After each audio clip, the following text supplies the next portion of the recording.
Oh. Evening. Alrighty. We're live. Man, I have had quite the day. I had a situation where I almost got stranded somewhere, so that was fun. Lots of fun. Not sure if you guys have had to deal with that. Luckily, somebody came through in a pinch, so I really appreciated that. Oh boy. Okay, so I have to do this real quick.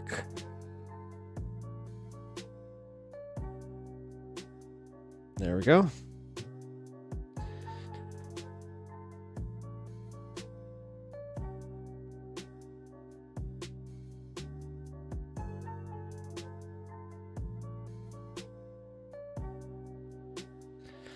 On the stream.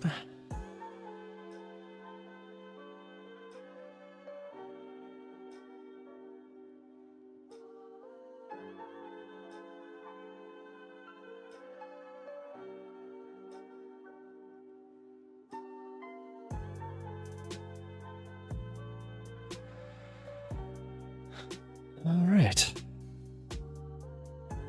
There we go. All set. Wait. Oh, you know what? It might help if I had my topics. I just left those upstairs.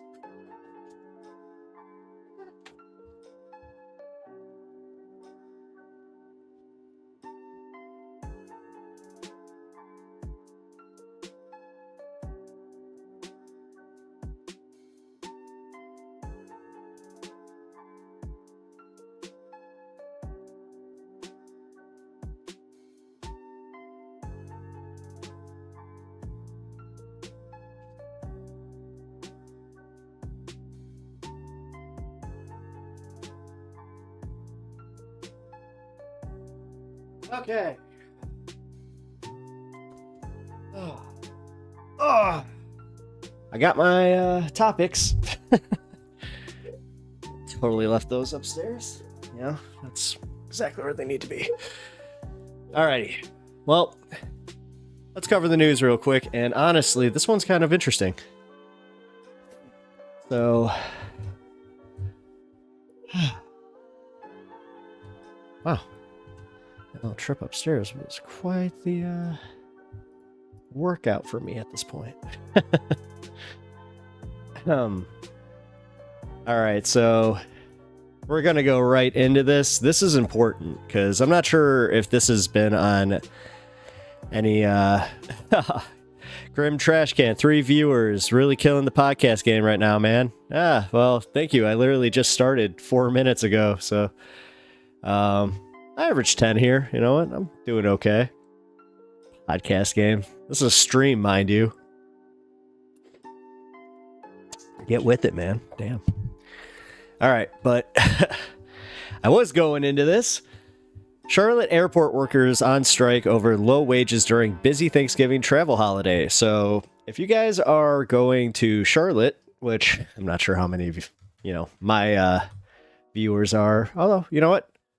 I've been surprised, especially with like how far and wide everybody kind of is placed in this. Yeah, this one is kind of a big deal because I used to work in a service industry where we used to work with the airport specifically. And I can tell you right now, if there's stuff going on with the airport, this is affecting delivery services. This is affecting hospitality. This is affecting a lot of key industries. So this isn't just them, but all right, let's get into this. Service workers at Charlotte Douglas International Airport went on strike on Monday at the start of the busy Thanksgiving week to protest unfair labor practices and demand higher wages. Now, I know that this is this is kind of like the equivalent of standing in traffic to get your point across and then having people get mad at you about it, but this is the best time to have their voice heard on this specific issue because, yeah, this is going to send everybody into a panic. The only other time they could do this is during Christmas, but right now, thank you global warming, I guess, they can go and protest this and not freeze their cojones off. So I think that might have something to do with it. Just a little. Not too much, but just a little. All right. Officials with Service Employees International Union announced the strike by workers employed by American airline contractors ABM and Prospect in the statement obtained by USA Today Monday after the workers on Friday voted to authorize the strike at the busy airport. The employees are paid so little that they struggle to secure basic housing, SEIU officials wrote in a release. Some have even become homeless, sleep in their cars, and cram their families into rented rooms, while others face looming threats of eviction. Now, I actually know somebody that works within the airline industry. I can tell you right now, this is very real. Hell, this is going to impact... I have a feeling that this is going to kind of trickle down to other airports, because if this union is already allowing it, oh man... I live in Chicago, so that's gonna... if O'Hare goes down, oh boy. The employees... Oh yeah, we got that one. Americans are expected to set a new travel record this Thanksgiving, according to AAA, which it's so wild to me that AAA is the one who records that. Nearly 80 million are preparing to hit the roads, catch flights, and board cruises over the busy holiday. Charlotte Douglas International Airport is expecting a record-breaking 1 million passengers in the coming weeks, SEIU reports. Now, what are the odds that they saw they actually got they had an employee meeting and they got to see some numbers and they were just like, well, now's the time.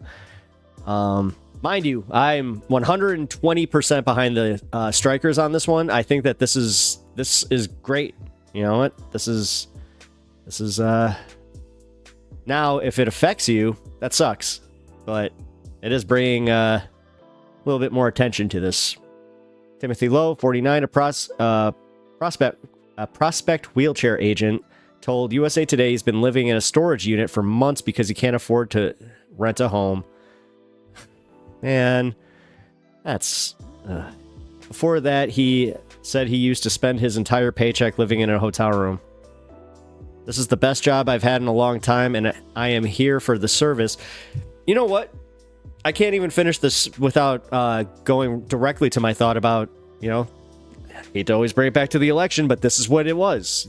These are the people that they were ignoring, and pretending that this is not happening. You know what? You don't have people who work full-time living in storage units because they can't afford rent, let alone, they were focusing on trying to, get people to buy homes. This is ridiculous. Come on.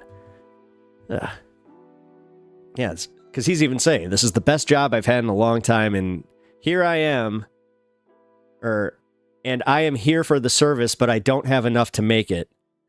Lowe said on Monday morning while on strike at the Charlotte airport. I love talking to the passengers. I help get home for the holidays, but I need to be paid enough to afford an apartment and not rely on tips. Oh my God, they're actually making these people just rely on tips. Oh, that's even more brutal.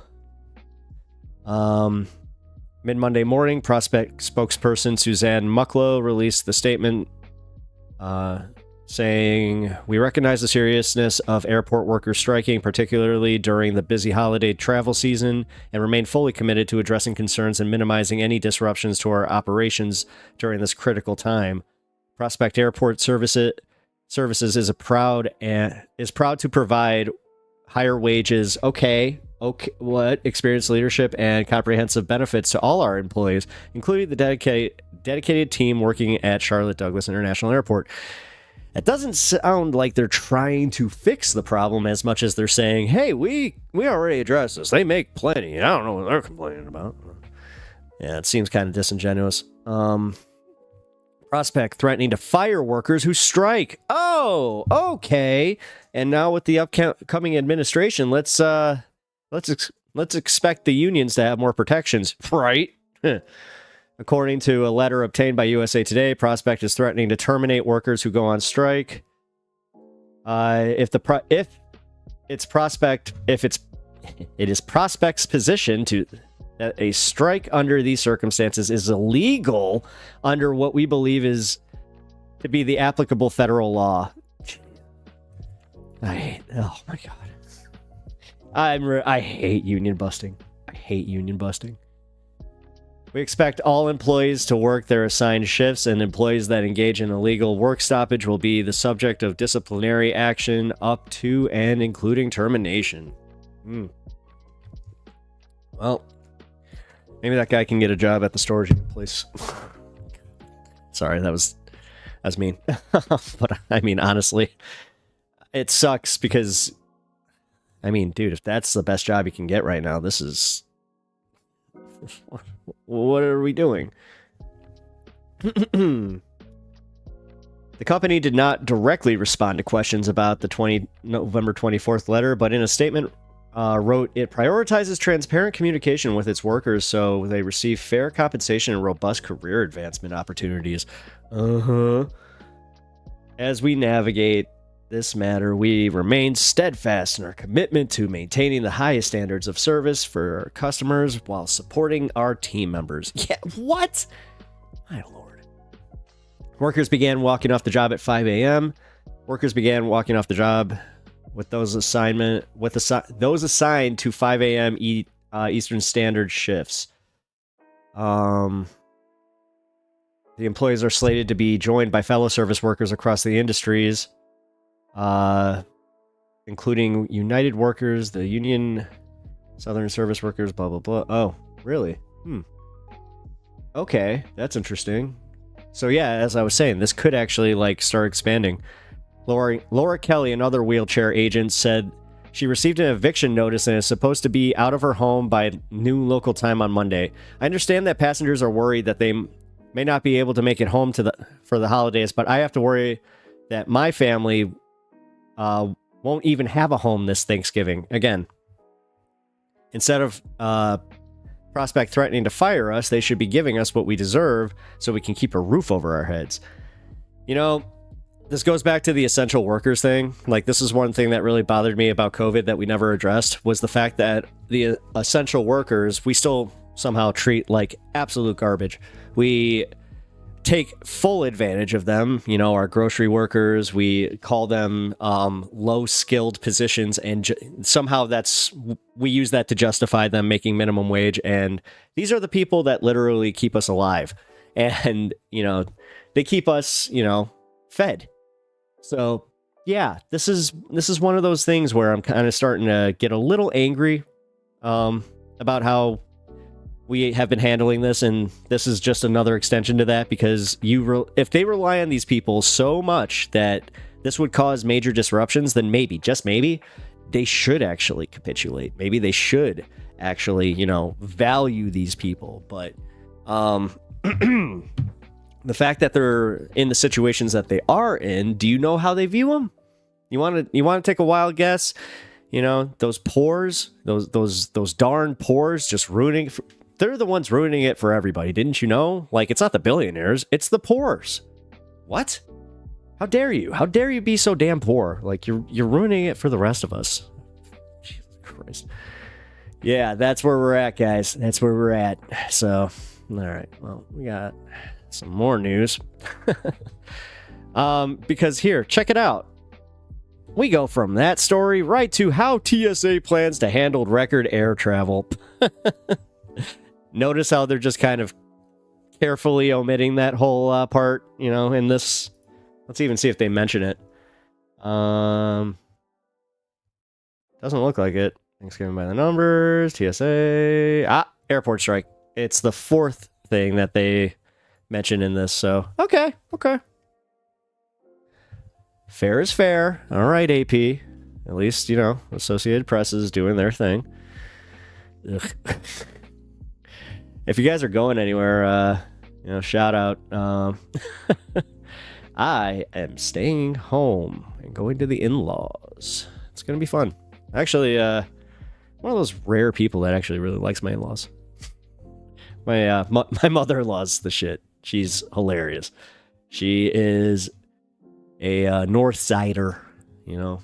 If you could picture like a short, little, like a short fiery Cubs fan, That's her. That's like her to a T. Now, before we do this, hold on, I gotta...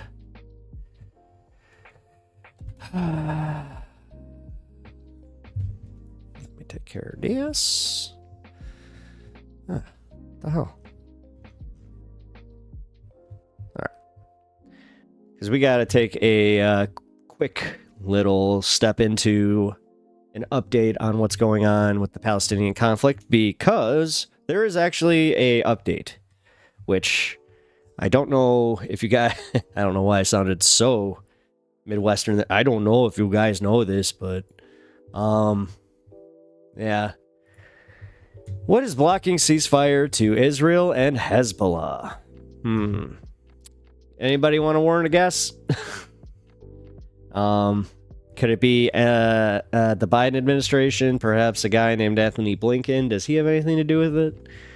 Diplomats and other officials say that there have been several sticking points in the ceasefire talks to end the war between Israel and the Lebanese military group Hezbollah, even as conditions for the agreement appear to be ripe. Israel's military has killed nearly all of the military group's top leaders. Notice how they're just like, yeah, we're ready. Come on. Yeah, we're ready. But it continues to fire missiles into Israel. Yeah. All right, I'll see how that goes. Tens of thousands of Israelis who were evacuated from the border months ago are pressuring their government to help them go home, and the world wants to stop regional conflict from spreading after more than a year of fighting. Did they really just try to... Really? Tens of thousands of Israelis who were evacuated from their homes they won't go home? They want to go home? You want to go home? Well, maybe, I don't know, maybe those Gazans want to go home. Fuck. Sorry, that one actually kind of pissed me off, where it's like, really? This is the way that you're going to frame that? The world wants to stop regional conflict from spreading. Yeah, because we're all... I don't know. I think maybe it's in all of our best interest that World War III doesn't happen, but hey, what do I know? I'm just a fucking guy on the internet.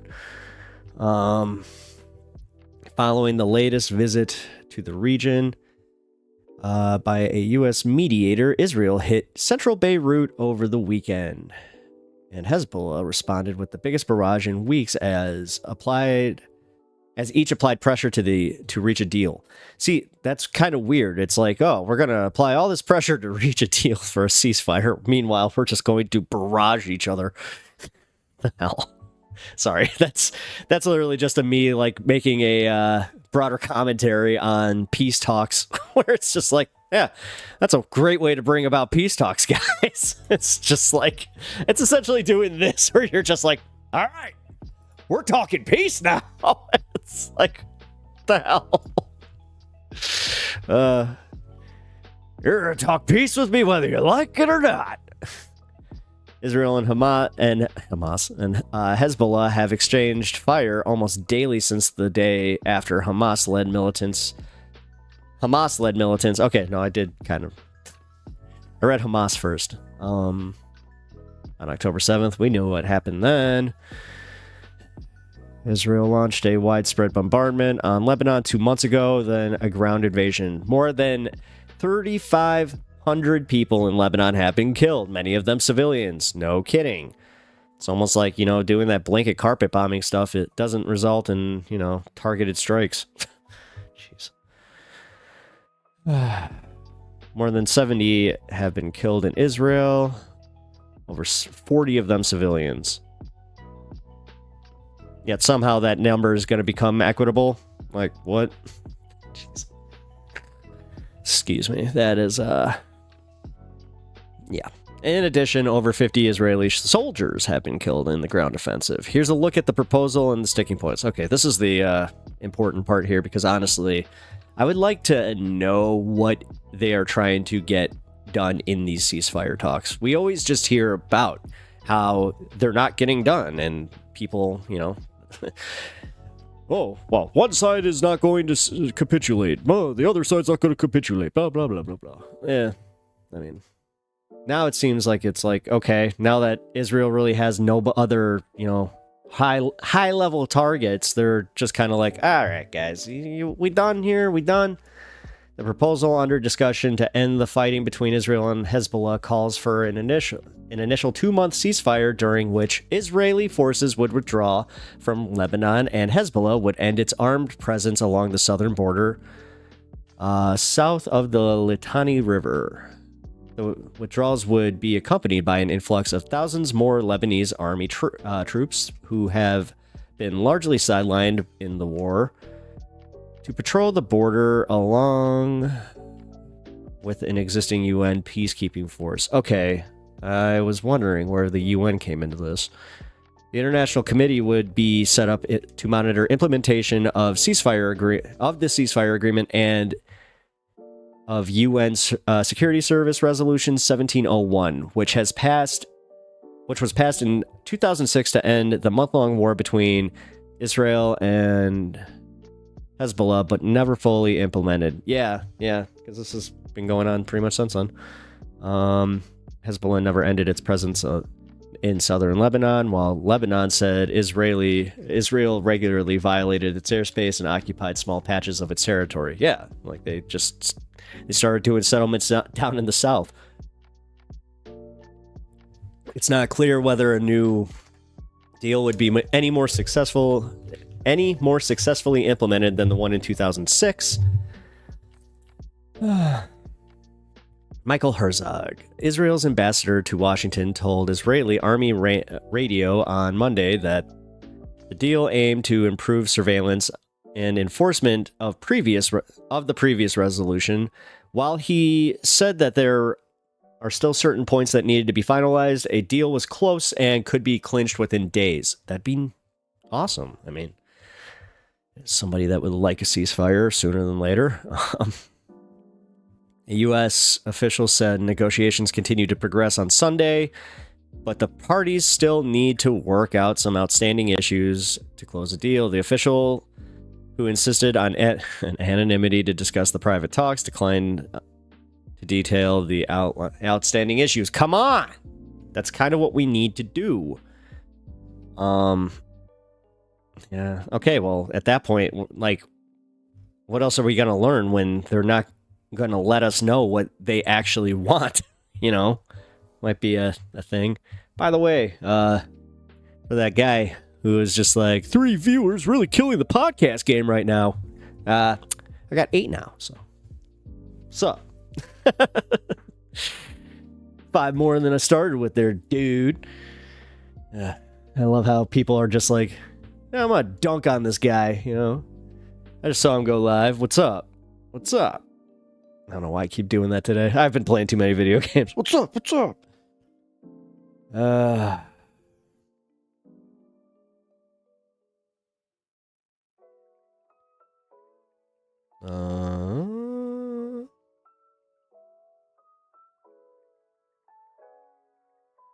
Okay.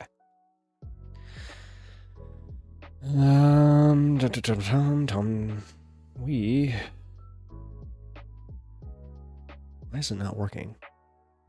Okay. I don't know why my alerts are not working. Anybody can shout out in chat if you guys actually saw an alert, that'd be cool. Because I'm having problems with my YouTube alerts going out. I tried to set one up for a half hour before stream, and I have no confirmations on these, so you gotta love that. All right. Sorry about that. That was very distracting because I was just like, I could have sworn that I put that out there. Aha! I did put it out there. It is not working. Cool. Well, glad that I got that confirmed. All right. Screw it. We're gonna get pretty much the. This is gonna be dumb. I'm sorry, because we all know this. But I'm gonna do it for like anybody that might not. Both sides have an interest in ending the war. A ceasefire between Israel and Hezbollah, the strongest of Iran's armed proxies, is expected to significantly calm regional tensions that have led to fears of war between Israel and Iran directly. It's not clear how it would affect the Israel-Hamas war in Gaza. Hezbollah had long insisted that it would not agree to a ceasefire until the war in Gaza ends, but it has now dropped that condition. Yeah, because now they're looking out for themselves, because now that Trump won, they see this, they're like, well, we kind of want to stay in, country, so damn it. Well, there goes one, condition of, well, not condition, but there goes one guardrail that Gaza had, where it was like, oh, okay, well, at least they had somebody helping them there. God. Sorry, I am very, very pessimistic right now about this stuff because it's just so much freaking suffering is coming. One diplomat said that there are fears that if no ceasefire is reached, the war will expand further into Syria and Iraq as Israel attempts to cut off the supply of weapons from Iran to Hezbollah. Israel has carried out regular airstrikes on Iran-linked backed groups in Syria and has threatened to strike in Iraq, where Iran-backed militias have periodically launched drone attacks on Israel. That's really weird because I thought Iran and Iraq have always hated each other. Gear Peterson, the UN Special Envoy for Syria, said during a visit to Damascus on Sunday that ceasefire in Gaza and Lebanon are critical to avoid Syria being dragged even further into conflict. Yeah, let's not forget that Syria's conflicts and the whole their leader also committing genocide against them. Yeah, that's still a thing. Assad, sorry. Analysts say Hezbollah has been weakened but continues to keep up steady fire into Israel, including strikes far from the border. On Sunday, Hezbollah fired about 250 rockets and other projectiles into Israel, wounding 7 people in one of the militant group's heaviest barrages in months. In response to deadly Israeli strikes in Beirut, violent clashes continued in southern Lebanon as Israel forces attempt to take control of the strategic town. Israel says its goal in the war with Hezbollah is to enable displaced Israelis to safely return home. Okay, so here's the problem. Those displaced Israelis were illegally occupying that land. So now you're just like, oh, well, you kicked them off their illegally occupied land. Oh, give it back. Absolutely ridiculous. Absolutely ridiculous that the AP can't even, this is, I love decorum in news, but I also would like, just the occasional, just like, hey guys, this is just as bad as it actually sounds.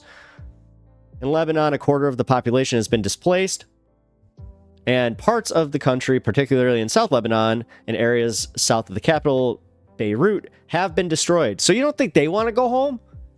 Again. That's why I was so angry about that. Oh, you're telling me that these Israelis want to go home after they were displaced? Well, how about, I don't know.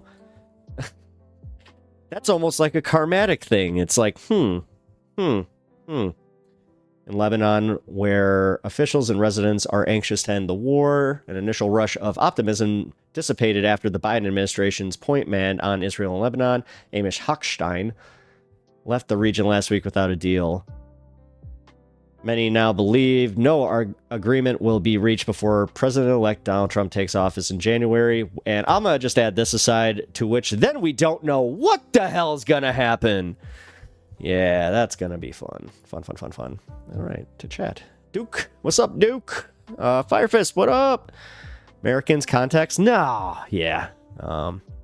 Duke of Bread, I have taken mental damage from arguing with Israelis. Well... Duke, did you continue to gun after Israelis the other day? It sounds like you were doing it for a while too. So, I mean, I don't know. You do make some good arguments. So, yeah, this is as I said, this wasn't going to teach us anything new, really. Because, yeah, are we surprised? It's like, hey, this is what they need for a ceasefire, but they're not going to tell us what they need for a ceasefire. Israel launches new airstrike on Lebanon as leaders draw closer to ceasefire with Hezbollah. Oh, interesting. Les Wiseman, you are aware that Hezbollah started firing rockets on 10/8/23, right? Okay. I'm not siding with Hezbollah here, dude. I'm siding with the fact that Israel keeps doing this thing where they indiscriminately bomb civilians, and that's kind of, not cool, man. Like, I always go back to what we did, SEAL Team 6, that whole situation where we didn't just outright bomb an entire city block, even though we very well could have, So I just happen to know that this can be done. And everybody always talks about how, cool the IDF army is. And, like I've always heard like, oh, Gal Gadot, Wonder Woman, she was part of the Israeli, military. And like, did you know that the Israeli military, like the Krav Maga, like they're super badass, blah, blah, blah, blah, blah, blah, blah, blah, blah. But yet they're so inadequate that they have to, carpet bomb to hit their targets. Okay. Tell me more about how awesome their military is. Seriously. I can't believe that we're still kind of arguing these points too, where it's just like, I mean, like, Les, really? Like, can I just ask, are you just blatantly ignoring the fact that they are just indiscriminately killing civilians on both sides? And again, the idea that those displaced, Israelis on the southern border of Lebanon were not. Okay, sorry, carpet bombing. Bombing indiscriminately. Sorry, I'm misusing the term carpet bombing. My bad. I didn't go, I wasn't searching in the bushes for Charlie and Nam. So we are arguing because you don't know the facts. Well, I mean, you're just telling me things that I already kind of knew. Again, I'm not arguing that Hezbollah, was part of this, but by their own admission, they killed most of their high profile military targets. So, what now? But it seems like your idea of, just because what happened on January 6th, or January 6th. Sorry. Got my dates mixed up. 10/8. Yeah. Jonas, both sides are wrong. The difference is that Israel is doing it on a larger scale and has the political power to stop the war by giving rights to the Palestinians living under occupation. Exactly. But you got guys like Les who want to argue semantics and essentially just continue to argue for continuing to bomb civilians in Gaza.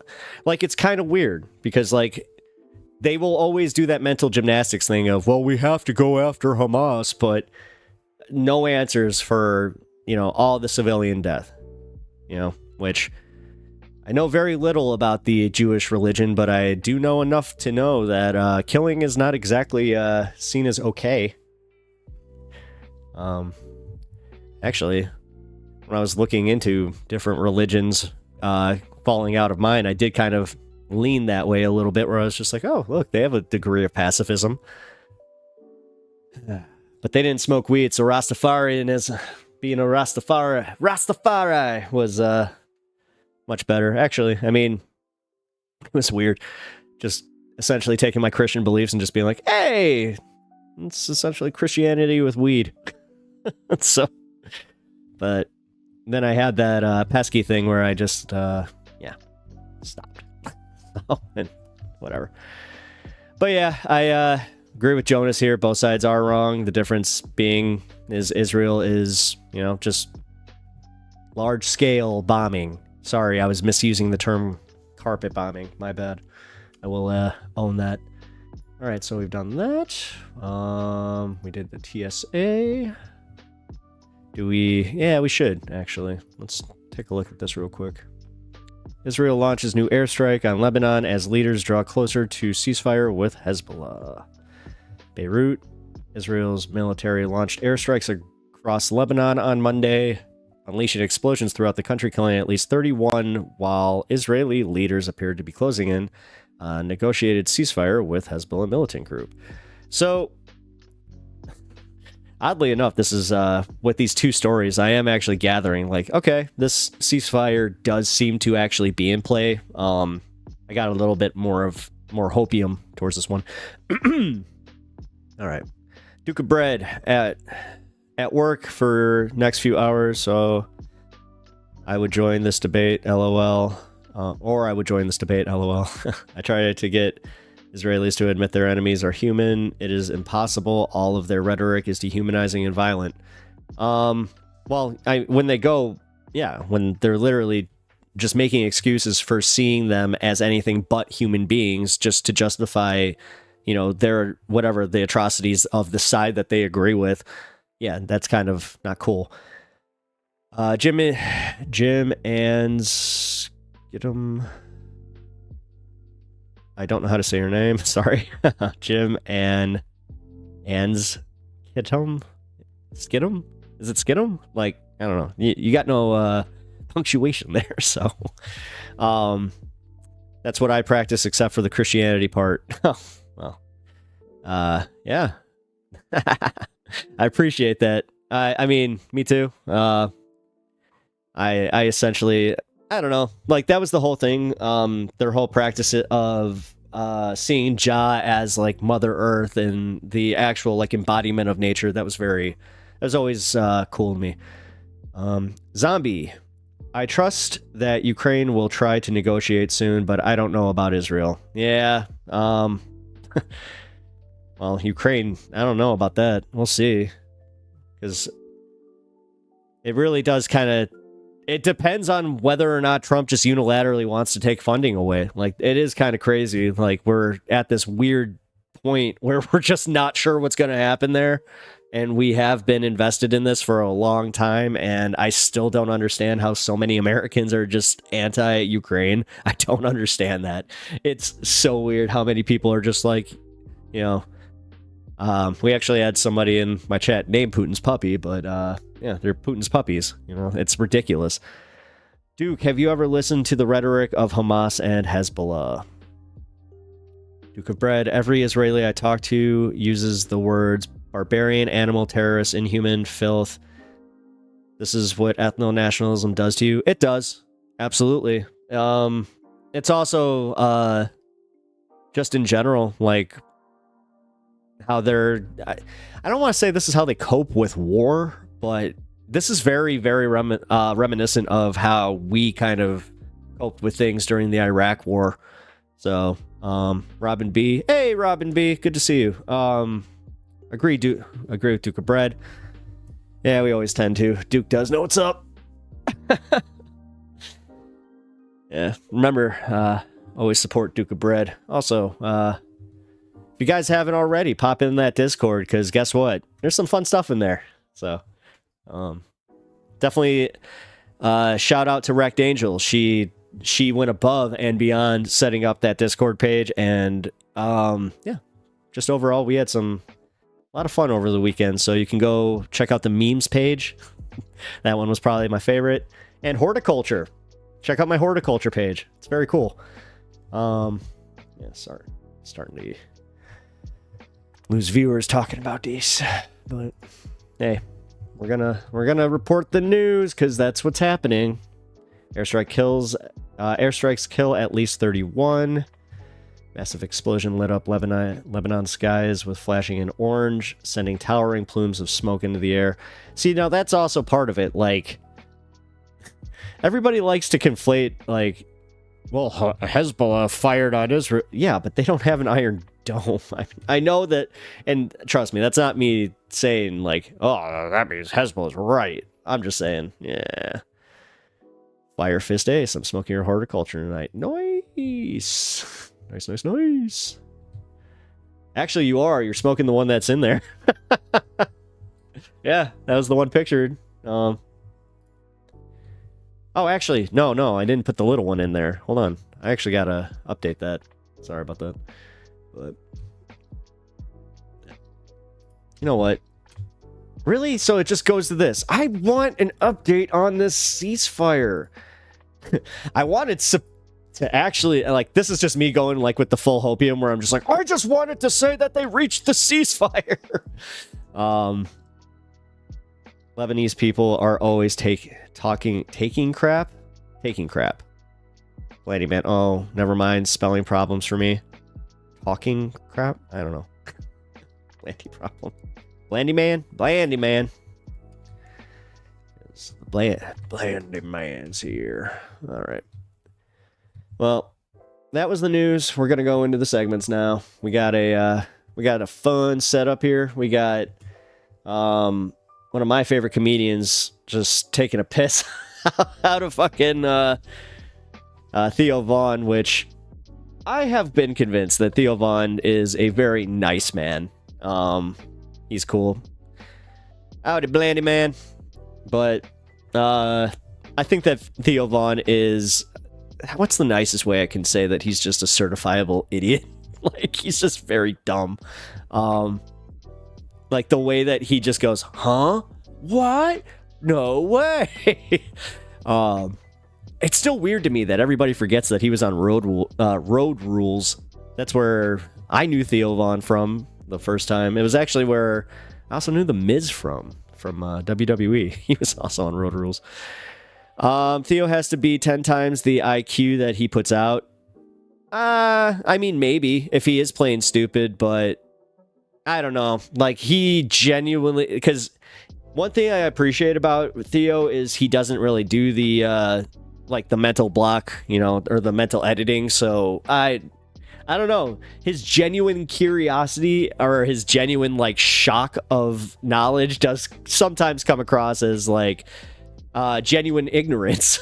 But, you know, I'm trying to be fair. I actually like the guy. Like, I do. You know, he's always been really funny. He has, you know, a great comedy special. It's just now that he's a podcaster and all these comedians are throwing their hats into the political ring, it is kind of funny where I'm just like, okay. But that actually brings us to our segment where, you know, Stavros, if you don't know who he is a, you know, great comedian. He had a conversation with Theo Von, and they were kind of breaking down the election, like the post-election stuff. And Stavros had a great breakdown of why, you know, like, the Dems kind of went through with like what they did, but at the same time, he is a surprisingly practical person who has some, you know, he has some really good takes. So let's take a look. Big business, the richest people in the world want far right politicians, and I think if you they think still, absolutely, without question. Oh. Comedian Stavros Halkias was on Theo Von's show. And he just had to do the same thing. That the Democratic Party should hire him because this guy knows how to actually communicate issues. Hold on, my audio is cutting out. Here, on a level that people who, this is not a criticism of Theo Von. All right, we got it. But people who aren't very intelligent what the hell is going on? Can't understand.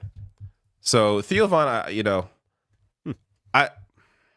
If you don't know who Theo Von is, he's a comedian and seems like a nice guy. Doesn't seem all that bright. But again, that isn't to criticize him. That's simply to showcase most people aren't really aware of what's going on in politics. Most people just look at him and they're like, yeah, he seems like a good dude.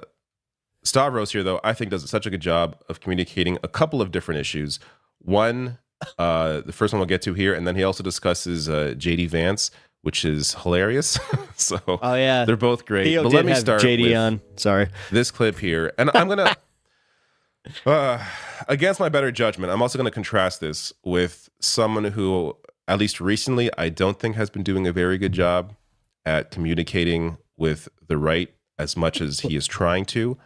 But again, that's just to showcase the inability of that individual to do what he's trying to do, and contrast that with somebody who's doing it well in Stavros here.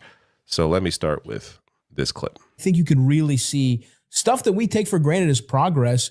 Gay marriage is another thing. There's a really weird cultural, I think this is what happens anytime the party that's backed by the powers that be, big business, the rich people, the richest people in the world want far right politicians. And I think if You they think still? absolutely, without question. I feel like tech is now. I just feel like the parties Elon have Musk changed. is a huge Trump guy. That's a good point. I think rich people will support whoever's in power, number one, but they want to transfer wealth from the poor to the rich. They've been really good at doing it. The biggest issue, I think the reason the Democrats lost is because they pretend that there is no problem. I think inflation, Yep. I There is. think a big part of inflation is that companies realize they can just charge you more and say it's somebody else's fault. A lot of it's price gouging. That's Yeah. true. And but you How did should everything get so much more expensive? and companies are, some of it is just real inflation, but some of it is companies are hiding behind inflation. And like Democrats did nothing to stop price gouging, right? They didn't even say they were going to do it. You can't tell people that things are going good when they're just clearly not. The most important issue for people is that things are fucking more, they have no health care. Wage inequality is out of control. We're not, people's wages have not kept pace with how much bosses are earning. Well, yeah. Well, what percent? I mean, Bernie Sanders said greatly that he thought if AI starts to happen for companies, right? So companies are making more money. We don't need you anymore. Yeah. You know what I mean? So you don't get anything and we keep all the fucking profits. And I do think, I think we talked about it a little bit last time where it's like AI as a tool to fucking do creative shit. It's so weird when it's like it should be making normal people's lives easier. It shouldn't just be for rich people to be able to charge less. Like there should be Blandy man, you can't run on nothing. Yeah, well, unfortunately, I think the Democrats are just now learning that. some protections for workers, and we should be able to you should be able to buy a house. All these regular issues that weren't really hit on. It was just, well, you got to vote for us because the other person's worse. And even though I think that is true, that's not a winning message. That's nothing, especially when the other side is offering, they're at least saying shit's bad. Well, yeah. And they're saying it's for the wrong reasons. All right. Great points there made by Stavros that, people, I've seen criticisms from people saying, oh, right, but she hold did on. talk about, price gouging. Something is going on.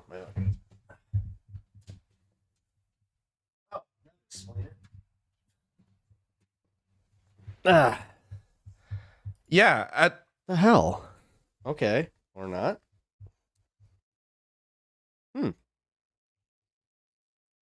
What is going on with this? Hold on, bear with me. Sorry. Technical difficulties. Very worst case, I just play it. In the first 2 weeks of her campaign, Okay. that was one of the issues that was really discussed. And then, as I discussed during the campaign, and as it was clear to everybody, Kamala Harris moved to the right while she was campaigning. In the way she was messaging and the people she brought with her. Again, Liz Cheney. She did several events with Liz Cheney, Oh, that's gonna be and old. she lost by more votes in those districts where she brought Liz Cheney than expected because Republicans came out in greater numbers because they hate Liz Cheney. Everyone hates Liz Cheney. So it's just this. There was a way to. Again, I don't want to revisit the election because I've been Everybody hates Liz Cheney. What are you talking about? I thought that she was one of the most popular. What? Videos now in the She's one election. of the most But popular people there was a in way politics. to properly what? separate yourself from learning this. Joe Biden and the failures there, while also taking on the upsides to his administration, like some of the progress made when it came to workers' rights, but also understanding that a lot of pandemic era programs that were helping people ended while Biden was president, and people directly felt that.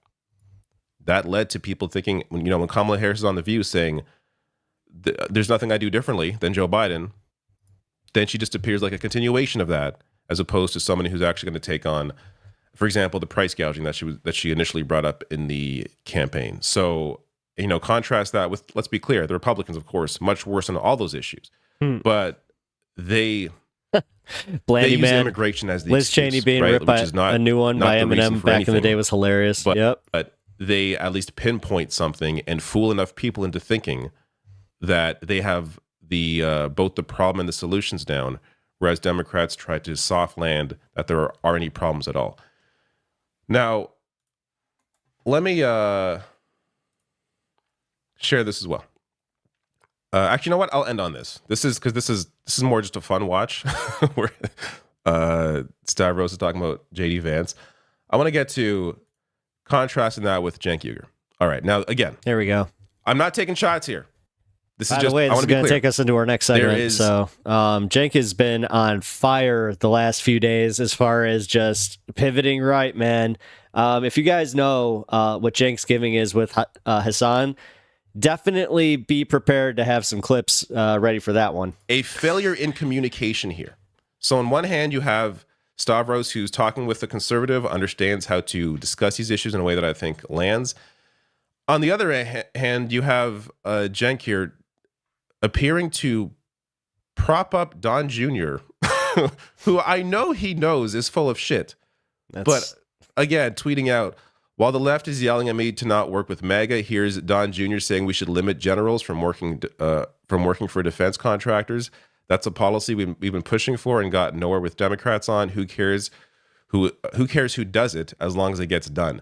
But it's not under Don. He's not for real. Why? What is the point of doing something like this other than making conservatives be like, oh, look, even Cenk is agreeing here. That's not going to make them Don Jr. is the most now annoying person. agree with you when it comes to actual pro-working class policy. All this is doing is handing Don Jr. a win when he doesn't deserve one. I mean, look at this. Was my reply to this because it's so ridiculous to pretend Don Jr. Is somehow going to be at the forefront of keeping neocons out. So this was another example where comedian Dave Smith, who I did a video on this guy, Trump voter, but he's a libertarian and he hates the neocons. So he was really encouraged by the Stop Pompeo movement and says he wants to keep all neocons out. Don Jr. he's on it. He's got it. This is right after the election. But while those discussions are going on, Brian Hook is the one who was running the national security transition team for Trump, who was a senior advisor to Mike Pompeo. There it is. Mike Pompeo once praised him as a trusted advisor who achieved historic results This isn't against even the Iranian regime. There's another I think two of them that are literally the number two people next to the person that was in charge the last administration. So These are the people keeping the neocons out. yeah, And also went on to expect to pick Rubio as his secretary. who was the guy that was the right hand man to Dick Cheney? So come on. I don't see the point in trying to give any credit at all to these clowns. And then you have comments like this. Like it continued. So there's an interaction between Cenk and Elon Musk on Twitter. And where Cenk's basically saying you should cut the Pentagon budget. And Elon Musk replies to him being like, do you have suggestions? I'll hear out your suggestions. Which he's not serious about, of course. But Cenk takes it seriously for some reason. And then says this: which side seems more open and inclusive? Based on a single conversation on Twitter where you were recognized by Lord Elon Musk, this has all of a sudden made you act like they're more open and inclusive. Yet, of course, these are the people that want to cut funding to women's rights, including women's health care, like Planned Parenthood. This article came out yesterday. This is where the cuts are actually going to come. Not deep into the Pentagon budget, but deep into women's health care. So why are we even pretending? Again, just very different attempts here at, courting conservative voters. I tend to believe the Stavros approach is much, much, much better. Here is that JD Vance because clip. he's This actually is a fun speaking watch. to not just even JD Vance was politically super cool when he came on the motivated podcast. people. He's a human. Trump's hard to get to know. I don't know that JD. To me, he seems like a traditional, just say whatever it takes to get elected snake. To be honest with you, I know you had him on. He was cool here, but he was a guy who said he hated Trump. He said some fucked up shit about women. Like I just think he's and venture capitalist guys are fucking worms to begin with. I don't trust JD Vance at all. I think he's a piece of shit also. So yeah. I mean, I think he's a cut in the regular ass Republican that'll say any fucking fucked up thing to get into power. He sucked Trump's after saying he called him Hitler or whatever. And he made a complete turn when he realized it was politically advantageous to be on Trump's side. I think he also is just a run-of-the-mill piece of shit politician. Like, fantastic. The Hitler thing actually gave me a little bit of faith, though. Yeah, that was after JD Vance was on Theo Von's podcast too. I got it.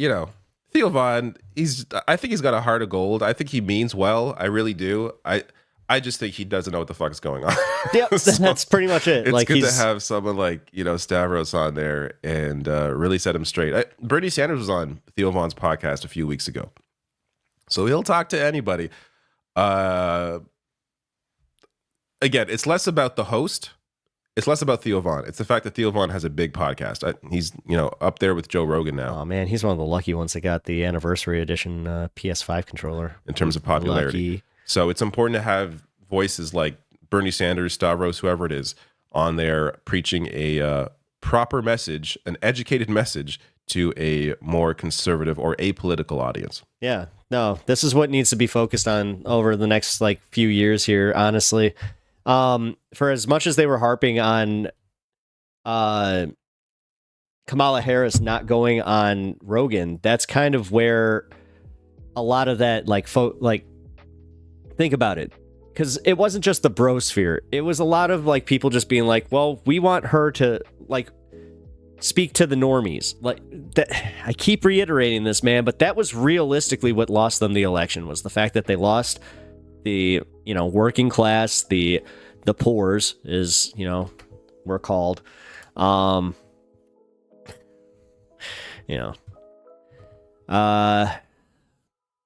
run on nothing. Stavros, Blandy Man, Liz Cheney being ripped a new one by Eminem back in the day was hilarious. Robin B, I do not like Liz Cheney. She voted with Trump 99% of the time. She had no problem with him until January 6th. Yeah, that's true. Oh, yay. Screw it. All right. Tree, Don Jr. is really the most annoying person. Yes. Robin B, Blandy Man, yup. Okay. Yeah, I think that Stavi is one of the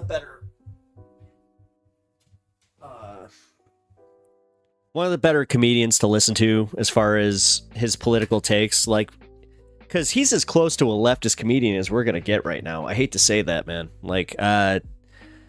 You got too many people that are honestly just kind of, playing it safe, and they also want to get the Burt Kreischer tour. They want to go on Rogan. Every single comedian working comedian out there right now is not going to get on Joe Rogan's bad side. So just remember that. So that was nice that we actually have somebody like that, though. Okay, give me 1 second. We got one. As I said, we are going to be covering Cenk Uyghur's decline and his pivot over to the right, because that, Anna Kasparian's didn't surprise me as much, because, yeah, she's been kind of leaning towards that way for a while now. But, yeah, Cenk Uyghur, that one kind of surprised me, because he's already flirted, had his time with the right, he was already a Republican. So what's he gonna do? He's gonna go from right winger to leftist populist back to right winger, or right winger populist. What? This is also why I always get a little upset where it's just well, we're progressive, blah blah blah. Oh my god.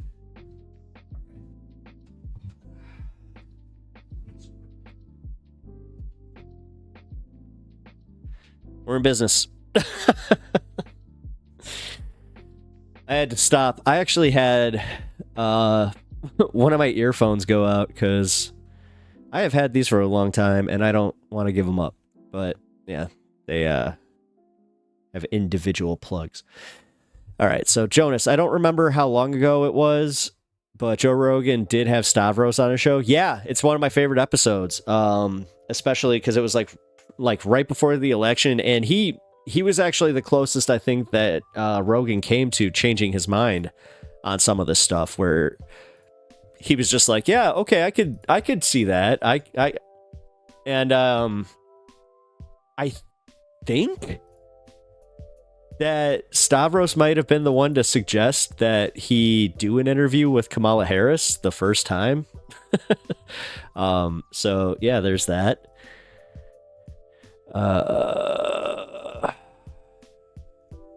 Okay. Weird. Oh crap, my bad. I just realized I did something wrong. Give me 1 second. Somebody requested a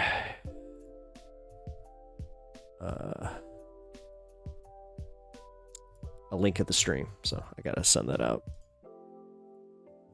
There you go. We're good.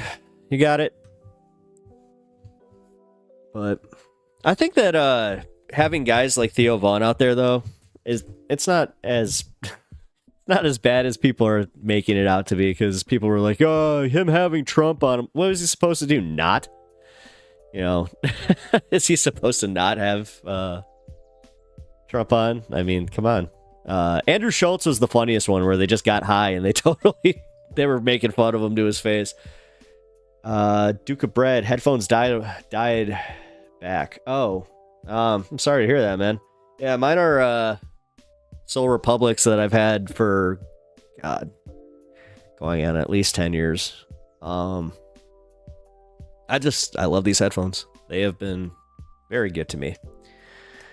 Robin B saw Trey Crowder doing stand-up in Detroit. He was great. Trey Crowder. Wait. That name sounds familiar. Hold on. Oh, wait. Yeah. Okay, cool. Yeah. I was never in the scene with him. But yeah, I think that we started like right around the same time. Cool. Always go see our live comedy. I always advocate for that. You know, go hit some clubs. Take a chance. You know, if you got a comedy club nearby, number one, you're lucky. Because a lot of the local places have closed. Like all my local places closed. And then they just opened one in like our little suburban area. Adam Conover will be playing there. I think it's in Batavia. Which, yeah, I cover a wide area here. All right, so Cenk Uygur is who I want to cover next, because honestly, I keep reiterating, he keeps pivoting right. So, and the Surfs did a really good compilation video of exactly how it's happening. So, although Cenk's Twitter, I'm not sure if you guys subject yourself to that, which I don't suggest you do, because if you are like me, just do yourself a favor and get off Twitter. But yeah, I have his Blue Sky, which, I'm sorry, let's just admit what Blue Sky is right now. It is just a way to take your tweets and then put them on another platform, because that's all these guys are doing. Except for me, you know, all my stuff is original on Blue Sky, if you don't know. So follow me on Blue Sky if you don't already. And hey, we got a decent amount of viewers here. If you can like that stream, I'd really appreciate it. That helps me out, and it's free for you. All right, let's Cenk replies, "Oh, I hadn't considered that Republicans might not be genuine. I'm a rookie, so that's a shocking revelation to me. Show me the time Democrats even asked for suggestions on how to cut the Pentagon from me, you or anyone else in the base, so I'll take a conversation on it."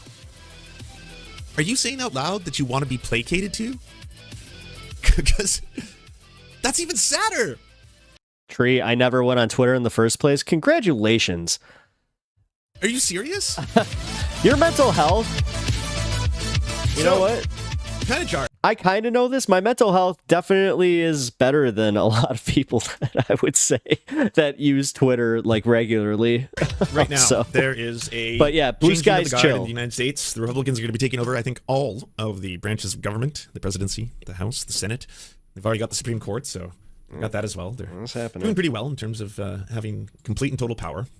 And at a time like now, you might be depending on progressive outlets, liberal, not quite so much, but progressive outlets at least, to be telling the truth, leftists especially, and to be telling you that it's really frightening that all of these really fucked up people are coming into positions of power and authority.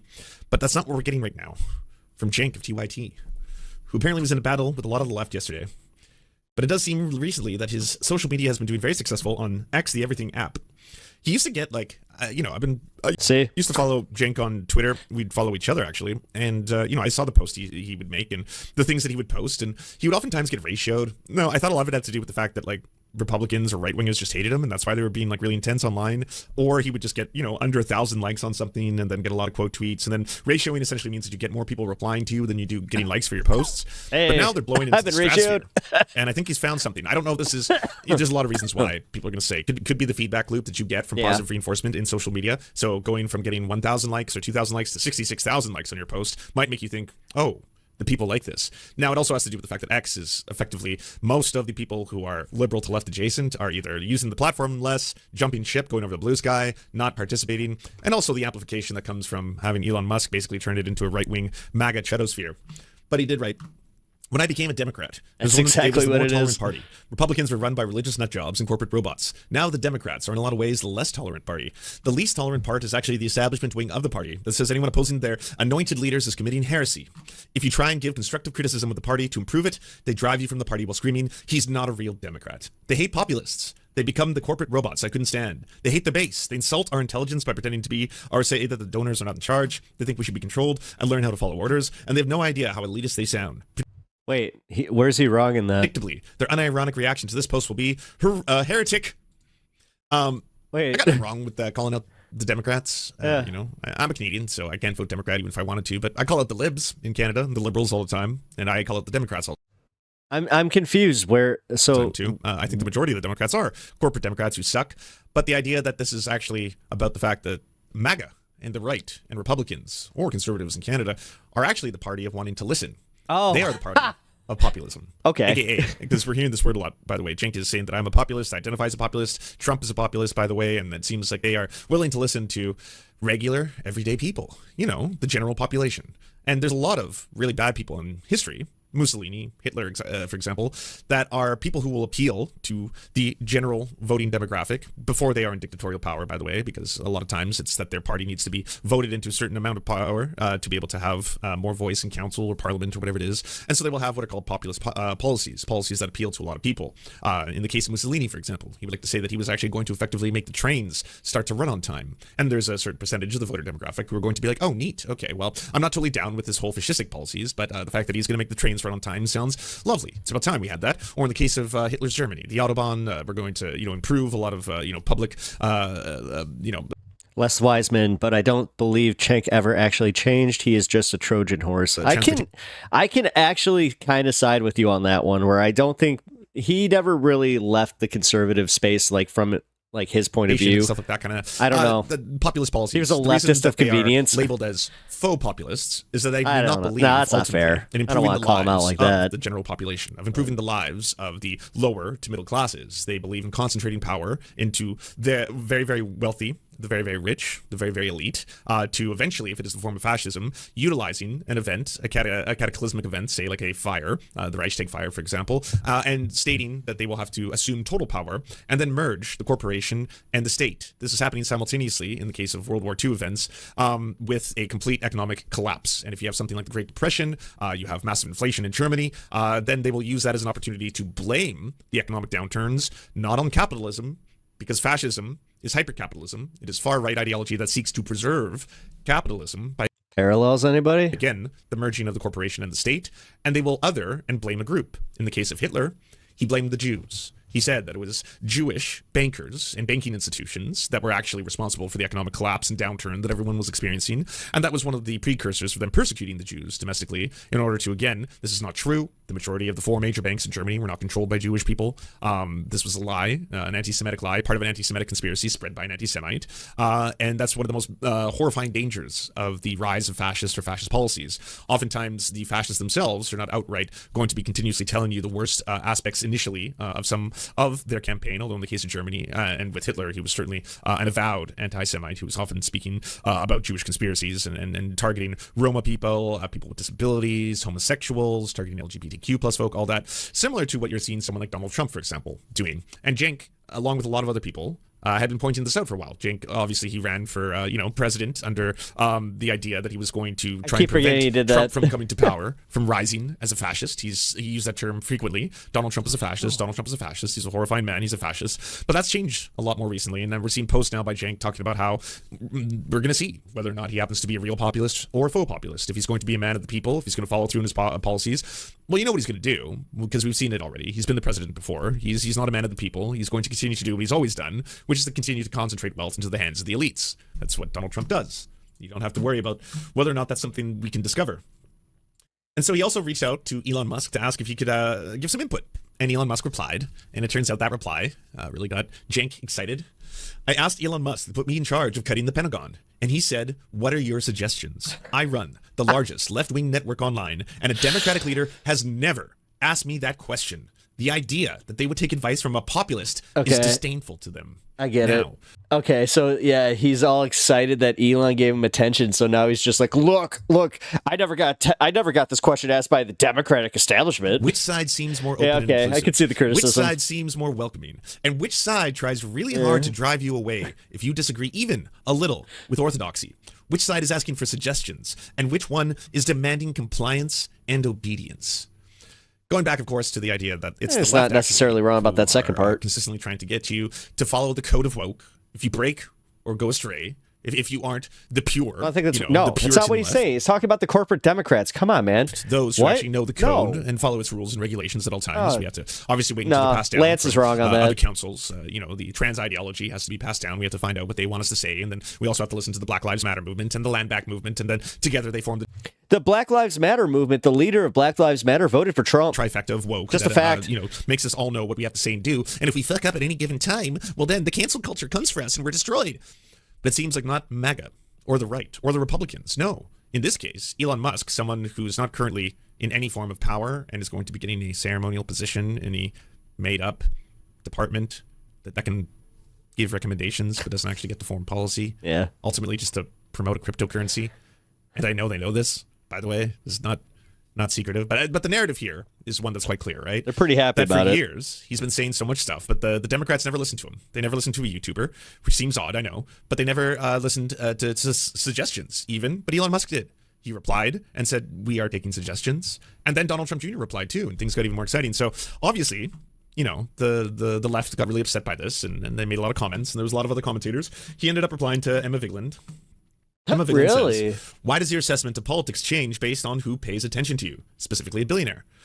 Thank you. Oh, Emma coming in with like the hottest take here because she's just 120% right. Oh, Bloodstone by Stars, done with errands, ready for stream. Hey, awesome. Which I think is fair. Glad you're here. Because what the fuck? Sorry, it's about attention? Like, you want a sticker in the same way babies do, little kids do. It doesn't matter if it's not actually going to be able to teacher's pet to affect policy or change, but you want them to be like, I acknowledge you. I know you're there. Good jumping. You did a cannonball. You landed in the pool. That's impressive. Good for you. There's a lot of people right now. It's not just, Cenk, but there's a lot of commentators online right now, a variety of different I love forums Emma. that Emma's are now the greatest. recanting a lot of their Donald Trump is a fascist. He seems Hitlerian. He seems like a far-right extremist. He seems to be, again, talking aggressively about nationalistic policies, talking about hyper-militarization. He is... Watch out, guys. Lance used the term Hitlerian If he ever goes on Piers Morgan, he's going to get roasted for that. Disdainful of academia, the arts, as well as journalism. He is condemning the press, not calling them the Lugenpress. He calls them instead the fake news. A lot of these are all the telltale signs of fascism and quite scary. He's hearkening to another mythical time. He wants to make America great again and return it to, in the same way Mussolini wanted to return to the glory of Rome. Yes, these are all telltale signs, but he doesn't really have the othering of it. Oh, yeah, sorry, he does. Yeah, so he's doing the othering of a group. In this case, for him, it happens to be immigrants and trans people, LGBTQ plus people. So yeah, he is absolutely othering another group. He's got almost every single one of those checks on the checkboard there. That's pretty scary. But those same people, like Morning Joe, for example, are now interviewing him at Mar-Lago. Which, by the way, guys, did you see that report that came out about their ratings, where their ratings apparently took like a 30% dip? Saying that, hey, by the way, maybe we were a little brash. I wouldn't even bring that up, but that's a lot. Kind of okay. He's open to talking to us. Chunk. And so he's open to getting free press. Not something I ever knew Donald Trump to do, but sure. Morning Joe licking Trump's boots wasn't an isolated incident. Many people will save themselves and normalize authoritarianism. It's time for you to make a decision about what you'll do and what you won't accept, and the time for choosing is now. Well, I didn't think Morning Joe was going to be the front lines of the Actually, Trey, there's a Rome, Illinois, so... vanguard, I'll be honest with you. Kind of felt like they pretty much do whatever Starbucks tells them to do at any given time. So I'm not too scared about that one. Not a huge loss. The New York Times opinion guest essay, End the Criminal Cases Against Trump. Mark Elias says, we are witnessing anticipatory obedience in real time. And then, of course, we have Vice News, typically far more left-leaning in the reporting ever since they got rid of Gavin McInnes, but no more. Vice's hard right turn to Trumpism. In a new video, Vice editor-in-chief Shane Smith treats immigrants as a problem and apologizes to Elon Musk for past coverage. Cool. I'm so glad that I, looked up to that guy for as long as I did. Ugh. Yeah, this is why, you know what? This is why I don't do the hero worship crap, because of this. There's only one person who is truly, truly worthy of my hero worship, and that's Keanu Reeves. That man can do no wrong. And if he did, holy crap. You're getting a lot of it happening fast and furious. Tree, make America Rome, Illinois again. Emma goes on to say, it's a badge of honor for me. No, that's in the it's like a rural town. That this union busting natalist freak finds me disturbing, but I guess being populist means having the richest person on earth agree with you. That's how you know you're challenging power, for the people. But then Cenk attacks back. My politics hasn't changed at all. I've wanted to cut the Pentagon for 20 years. Do you not want to cut it because Elon or Trump does? If they really do? This is the part where, I know he knows better. He needs to get his phone taken away. Play this game. He just needs to put his phone down. You're getting more likes than you ever have in your life, and it feels intoxicating. It's like a drug, a wonderful drug. And oh man, you're just mainlining that shit. I'm not getting ratioed. I'm ratioing others into the sun, and it feels good. It feels beautiful. Look at that, 17,000 likes. All I got to do is add some checks and balances, and that's what they really do. Oh my god. I've wanted to cut the Pentagon budget. And now there are people who are telling me that they're willing to listen to me. And it happens to be the son of the upcoming president of the United States, who's also a billionaire, and the world's richest man, who bought a social media company to get that billionaire elected, Donald Trump. These same people who have been vile racists, who have been vile misogynists, vile homophobes, vile transphobes. They've been anti-Semitic as fuck. All that shit has been happening, yes, in the background. But now, if these horrifying people are saying that they're willing to listen, even for a little bit, well, then who are we to say that this could not end in the Pentagon budget getting cut, which is the goal? Are you really going to purity test cutting the Pentagon budget? And I can't speak for Emma, but I'm going to guess the answer to that is, hey, if they're going to do that, if that's going to happen, if that's going to be in the first year of the Trump administration, where not only is the Pentagon budget cut, but all of a sudden there's going to be a dismantling of the military-industrial complex in the United States, I'm going to guess that Emma, like myself, or like other leftists, are not going to complain about that. I'm going to be shocked, absolutely shocked and astounded, and it's not fucking going to happen, but I will eat crow on this. Oh yes, I will absolutely be like, okay, I was wrong. Holy shit, Donald Trump came into power. One of the first things he's doing, he's slashing the Pentagon budget. He's slashing the U.S. military budget, which he didn't do last time he was in power, but this time things are different. And in addition to that, he's going to reverse the policies of his last administration, where he increased drone strikes internationally over Obama, which is what he did. He was not a soft on war, soft on fucking international geopolitics president. He increased drone strikes. He was fucking dropping the mother of all bombs. He was assassinating generals in foreign governments. He was provoking massive conflict and war. He appointed John fucking Bolton, all right? We know exactly what Donald Trump is like. But Elon Musk did reply to you. I get it. And Yeah, but let's not be disingenuous about this and pretend that this is literally Cenk just completely shifting gears. This isn't. I mean, this is the kind of stuff that he that does get annoying. Where Cenk is going to cover this and just be like, "Yeah, did you see all these online leftists? They were mad at me. Oh boy!" And yeah, he's kind of not wrong in a regard, in a way, because everybody's doing the same coverage where they're just like, "Look, he's pivoting. He's pivoting. He's pivoting." It's. I don't know if this is as much of him getting the likes or him trying to make a to hold the Democratic Party to task, and his way of doing that is just saying, hey, you know what? This is the stuff that the right is right about, but yeah, the timing is sus. I'll admit that. I imagine to be suddenly this close to have, it's not even, but this is a simulation. I'm just gonna let you know the idea that social media counts as you being friends with these people. They're not your real friends. This Facebook friends don't count as real friends, but either way, yeah, okay, so it feels like you've been tapped, and it feels like now you're in the room, you're in the inner circle. At least you're making it appear as if that's what it feels like. Because even if you don't believe that, even if that isn't enough for you, because that alone is pathetic and sad and deeply, deeply disturbing, that you would suddenly be like, who of the two sides is the side of orthodoxy? Who is the fascist, truly? Which side is demanding that I conform? And which is willing to listen and hear me out? I mean, I want to see this tweet. Hold on. So then Hassan jumps in. Uncle, I don't think a defense contractor who happens to be the wealthiest billionaire on the planet is going to genuinely listen to your concerns about what parts of the budget they're going to cut. This is preferring someone to lie to you rather than the one who doesn't even do that. Oh, look at that. Hassan coming in with the most base take. Obviously, totally. Leave it to him. And again, giddy up for Cenk's giving. It's going to be interesting. But hey, see, Cenk we're all replies, waiting for it. I hadn't considered that Republicans might not be genuine. I'm a rookie. So that's a shocking revelation to me. Show me the time Democrats even ask for suggestions on how to cut the Pentagon from me, you or anyone else in their base. So I'll take a conversation on it. Are you saying out loud that you want to be placated to? Because that kind of seems like sadder. it. Yeah, never mind. I take that back.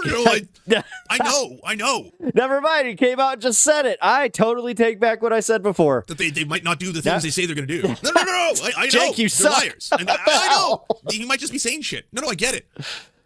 I wanted the sticker. I wanted. Yeah, he wants the pat on the back. I did a good cannonball, didn't I? Into the deep end, and then I swam and got out of the pool. So I'm a good boy. That's what I wanted. Just a little acknowledgement. That's all. That's all. I never got that from the Democrats. The Democrats never reached out to a YouTuber to ask what my policy should be on the military-industrial complex of the Pentagon budget. They didn't even reply to me. So they did. So yeah, this is better. This is nicer. I'll take it. Donald Trump Jr. replied to both Cenk and Elon Musk, "This is a great idea that has been discussed. Holy shit, look at that." So here's them replying. Elon says, "Specific suggestions are welcome." That's enough, I guess. Oh man, benevolent billionaires. Say, is it that intoxicating? The feeling? Again, the simulation. Like you're playing inner circle sim. That's what you're playing right now. This isn't even being in the inner circle. This is a simulation of being in the inner circle. You've just inserted a handful of floppy disks. You've installed it. And now you're playing inner circle sim. His idea here is good because, and that was enough for you. As you know, you need to see the line items in the budget. But I have one suggestion already: the generals are not allowed to get a job with the defense contractors for 10 years. They authorize so much wasteful spending because they're going to get hired by those same companies within the next year. He's right. Apparently, they're willing to listen to my ideas and suggestions. I now feel like I'm close to the levers of power. When you're not. It costs him nothing to reply to you. I don't think that's be like, suggestions what this is, but okay. Cool. That doesn't mean that in any way, shape, or form they're going to accept them. But Donald Trump Jr., he did add a little cherry on top here. As you know, you need to see the line items in the budget. But I have one suggestion already. The generals are not allowed to get a job with the defense contractors for 10 years. What's wrong with this? They authorize so much wasteful spending because they're going to get hired by those same companies. Now I'm actually confused by that idea. By the way, I don't know if you've all seen, but the 5th audit in a row, the Pentagon just failed. And it seems like it doesn't matter how many times they fail. Sometimes never mind. That's true. There's literally billions of dollars that are just unaccounted for. And then they get to be like, we don't know. Wait, sorry, you don't know? As in you don't? No, we don't know. We don't know where that money went. We don't know. There's no paper trail whatsoever to show or indicate that billions, with a B, not millions, billions, billions of dollars have gone towards mysteries. And they could be anything. They could be lining people's pockets. They could be paying terrorists overseas. They could be buying very dangerous weaponry. They literally could be used for the worst things imaginable. And you have no way of demonstrating what that... No. You know what? Audit next year. Just do another audit. One more audit. I'm sure we'll get it right next time. I don't know why. Hold on. Robin B. This reminds me of a conversation with people concerned about RFK Jr. and somebody pointed out that he was against high fructose corn syrup and everyone was okay if he just took on the corn lobby and got rid of it. Yeah, I mean, it's one of those like, oh, well, I guess small wins, but then, yeah, I mean, I am kind of that mind where I'm like, okay, I hope he does that, but then I also hope he doesn't, ban vaccines. Maybe someone and I don't know, single-handedly bring back polio. Although if that does happen, just remember that all of us need to invest in the iron lung grift here, because that's the next one, I'm telling you. I don't know. Either way, audit us again. Next year comes by and it's like you failed the audit. 5 years in a row now. Ken Klippenstein just posted the 5th audit in a row on the Pentagon's budget has once again failed with billions of dollars unaccounted for. And it's one of those things where it's like, yeah, it's weird. I don't know. Dark money. It's just like, odd. Since no one holds us accountable, ultimately, outside of the audits themselves, I don't know. Why would we ever stop? I wouldn't. If you just handed me like hundreds of billions of dollars and you were like, a couple of those you can do whatever you want with and you'll never be held accountable for it. Really? Yeah, I know. Whatever you want. It doesn't matter. Could be for untold human evil. Could be for good things. Lance, you could spend that on what you keep talking about, this healthy cocaine we've heard so much about. Go and invent it. How about instead of protein powder that gives you all the nutrients you need, it comes in the form of healthy cocaine. Go invent it. Yeah, the money's gone. I don't know what happened to it. It's disappeared. Tree, he will definitely try to ban vaccines. Let's hope not. But you would think at some point someone, or the American public, would be like, yeah, that's fucked. We should be looking into this. So either way. Anyways. And then Donald Trump Jr. says, this is a great idea that has been discussed.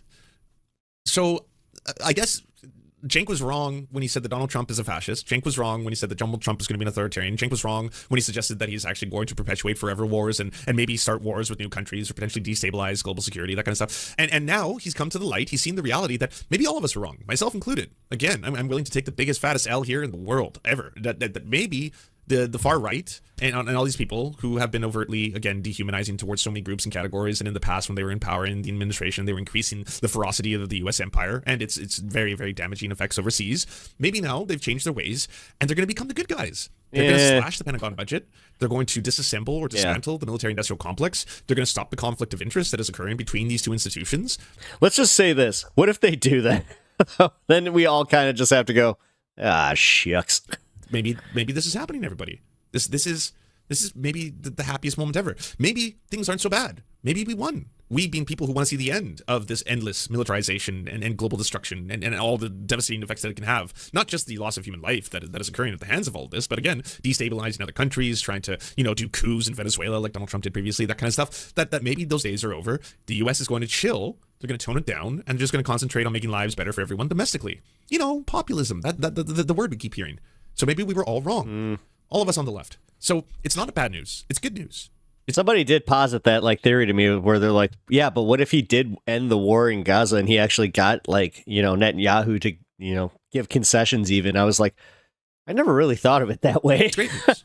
The left won. I guess I just have to go, all right. The left is yelling at me to not work with MAGA. They will not dismantle the military industrial complex. No. Here's Donald Trump Jr. saying we should limit generals from working for defense contractors. That's a policy we've been pushing for and gotten nowhere with the Democrats on. Who cares who does it as long as it gets done? I got to be honest. I'm willing to put aside my contempt and hatred for a lot of these people, including Mr. Elon Musk and Donald Trump Jr. if they're actually going forward and doing this. Got 85,000 likes, so clearly it's happening. I mean, I don't know why everyone is so stressed out and worried and scared.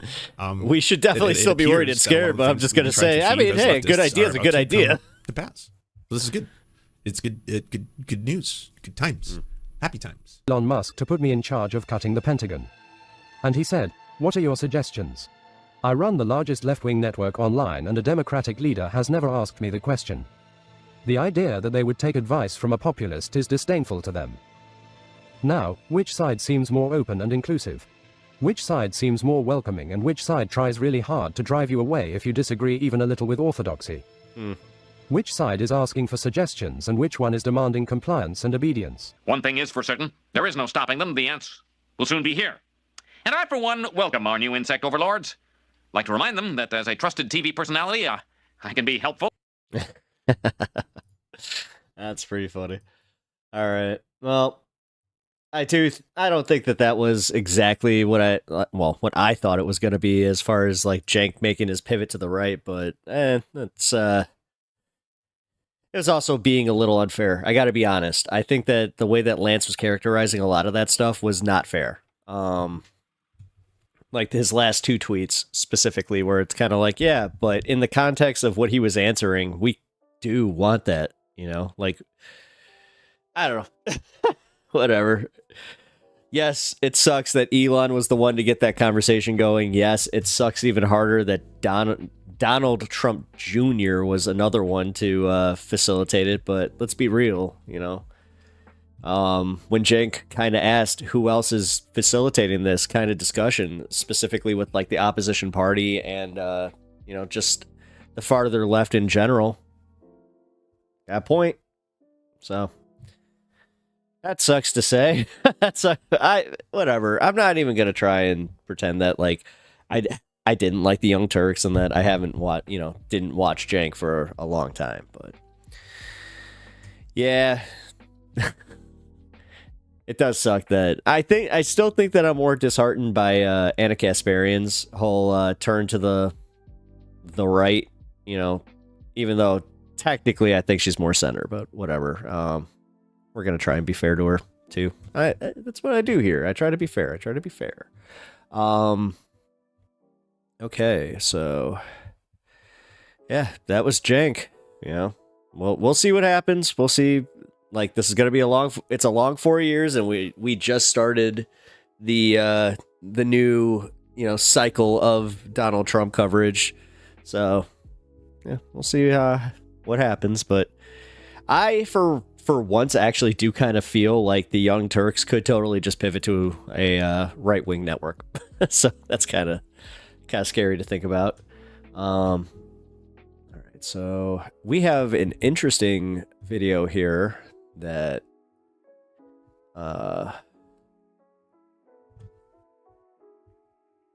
rare video shows Ukrainians fight inside Russia.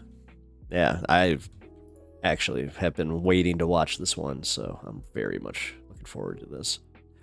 Despite the fact it's a CNN news report, but every once in a while they do a good one, so we're going to at least give them the benefit of the doubt, and let's watch some footage from within Russia. The first time in the nearly 3-year war of Russia against Ukraine, the U.S. Embassy in Ukraine's capital shut down today after the embassy says it received, quote, specific information of a potential significant air attack. As Ukraine battles both Russian and North Korean soldiers in Western Russia. And the relationship between the United States and Russia continues to grow more contentious by the day. CNN's Nick Payton-Walsh filed this report from Kyiv. Ukrainian special forces fighting up close and taking prisoners. Rare footage of them still inside Russia's Kursk region, where British Storm Shadow missiles were claimed to have hit Wednesday, these fragments found by locals. Just hours earlier, American-supplied ATACMS missiles also ploughed into Russia, marking a stark new escalation in the war. Yet it was also in Kiev that fear grew, the US Embassy closing here for the first time since the invasion, citing a threat of air attack. Wow. It's a reflection of the heightened tension here felt in that's crazy considering that they were targeted already. Like, that's nuts. Kiev. It's been under regular bombardment for over 2 months, but other European allied embassies are also limiting their function today. Perhaps a sense across NATO here that we're entering a new chapter of this conflict. As Kiev braced for another sleepless night of sirens, the bereaved planted flags into this sea of loss in central Kiev. Anya's father died of his injuries 3 weeks ago after 5 months in a coma. She is raw from both the talk of peace and fear of sirens. Так страшно, як сьогодні тут. Я вам скажу чесно, ми сьогодні під кожну тривогу ходили в укриття, бо було дійсно дуже страшно. Не хочеться якось завдавати шкоди нашій країні. Хочеться просто, щоб все було як було раніше, але без російського миру, без всього цього. Ну, тобто But it's never over in Kiev. The air raids intensifying in the past 2 months, and the weekends, seen here, the worst for a while. So the heightened anxiety behind several NATO embassies reducing operations this day sparks Ukrainian officials to plead they hold their nerve. Yeah, this is the square, like right up here, there was a camera, and that, based on that camera, actually, I think you can almost see it right here. That's where I watched the invasion start. And deride this piece of Russian misinformation online, a detailed and fake warning of wide-scale attacks. This situation should be interpreted, he says, as Russia's attempt to use any elements of psychological influence. They have one instrument, which is to scare. This has always been a classic element of Russian politics, so I'd like our partners to be more careful as to the information coming from Russia. Now, the State Department haven't said exactly what prompted this warning. They're reopening tomorrow, but bear in no doubt at all, this is not some false threat here. This is the capital city hit nearly every single night, and we've seen a remarkable 5 days in this conflict. Diplomacy thought about on Friday by the German Chancellor, sort of unilaterally ringing the Kremlin. Now the United States and the United Kingdom giving missiles to Ukraine to fire into Russia, and this fear in the Western diplomatic community here, they could be targeted. Startlingly fast-moving events here, Jake. Yeah. All right, CNN's Nick Payton-Walsh in Ukraine for us. Thanks so much. Joining us now to discuss, the editor of The Insider, Michael Weiss. And Michael, you write in your Substack, Foreign Office, the election outcome was a huge factor behind President Biden, who's traditionally been escalation averse, or at least slow to escalate, finally allowing Ukraine to use American-made longer-range missiles to strike within Russia. Tell us, who do you think in the administration was pushing this, and how big of an effect this might have on the war, this policy change? Well, I think the most senior official in the White House who's been in favor of authorizing deep strikes is Secretary of State Antony Blinken. And several weeks ago, a senior U.S. official told me, look, they didn't want to do anything that might tilt the election or give talking points to the Trump campaign, which would warn of escalation, World War III, et cetera. And that same official said, however, if Donald Trump ends up winning, this might actually add ballast to the argument to authorize deep strike, because the logic, Jake, is that the U.S. intelligence assesses Vladimir Putin will not do anything untoward to retaliate against the United States or against Ukraine before Trump is inaugurated. To do so would risk jeopardizing what he hopes to gain through a negotiated settlement with the incoming Trump administration. How do you see the war? Oh, I didn't think about that. Okay. War dynamic changing when Trump takes office on January 20th? I mean, look, this is the million-dollar question. The Ukrainians are surprisingly rather calm about this. They think that they can sort of work with the Trump administration. They see him as a tested proposition. They'll remind people that under his administration in term one, he authorized the distribution of Javelin anti-tank missiles. He sanctioned Nord Stream 2. But I've seen this movie before where the Ukrainians have been rather calm when they shouldn't be. And that was in the lead up to the full-scale invasion, which they didn't see coming. So a lot will depend on the future of American security assistance. I mean, if Trump pulls the plug, if he says that's it, we're not giving any more weapons or ammunition, I think that's game over. I don't think the Europeans can sustain this themselves. Now, if he tries to come in and do a deal and negotiate something with Moscow, which the Russians then renege on and piss him off, basically, there is a question of, will he try to authorize new weapon systems to the Ukrainians to prove a point? I mean, he's the great negotiator, right? He doesn't want to be outfoxed or out-negotiated, even by the Russian president he seems to admire. Yeah. Yeah, it's the scariest part, is just like how much of a Russian sympathizer Trump is. It's just like, ugh. Yep. Well, that is crazy, though. Like, this offensive, like, pushing as far as it has, like, through the Russian borders is just, that's been crazy. All right. Let's see. Let me turn my music up here. Which, funny enough, so I'm not sure if you guys are up on this little, S-cam that's been going on YouTube. So get this shit. So, you know how you can hear my background music, right?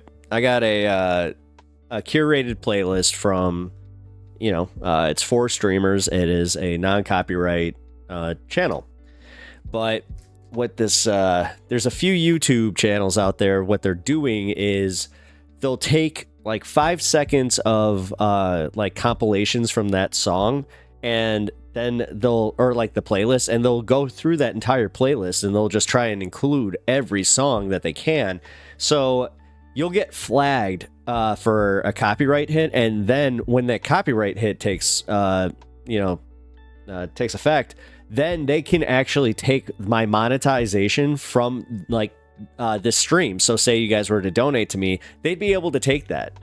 And it's all based on just, and here's the other thing, technically they can't register it as like a true copyright strike where I don't have copyright permissions. It's just enough to where I would have to do revenue sharing, and they did it through this thing where it's not Interstreet, but Inner Something Records, which is literally it's like a bot service that does just this, where it goes through all these different things where it's like and again, I've heard about this happening with video game remixes where people will just take it, claim it as theirs, and then claim monetization on it. It's insane.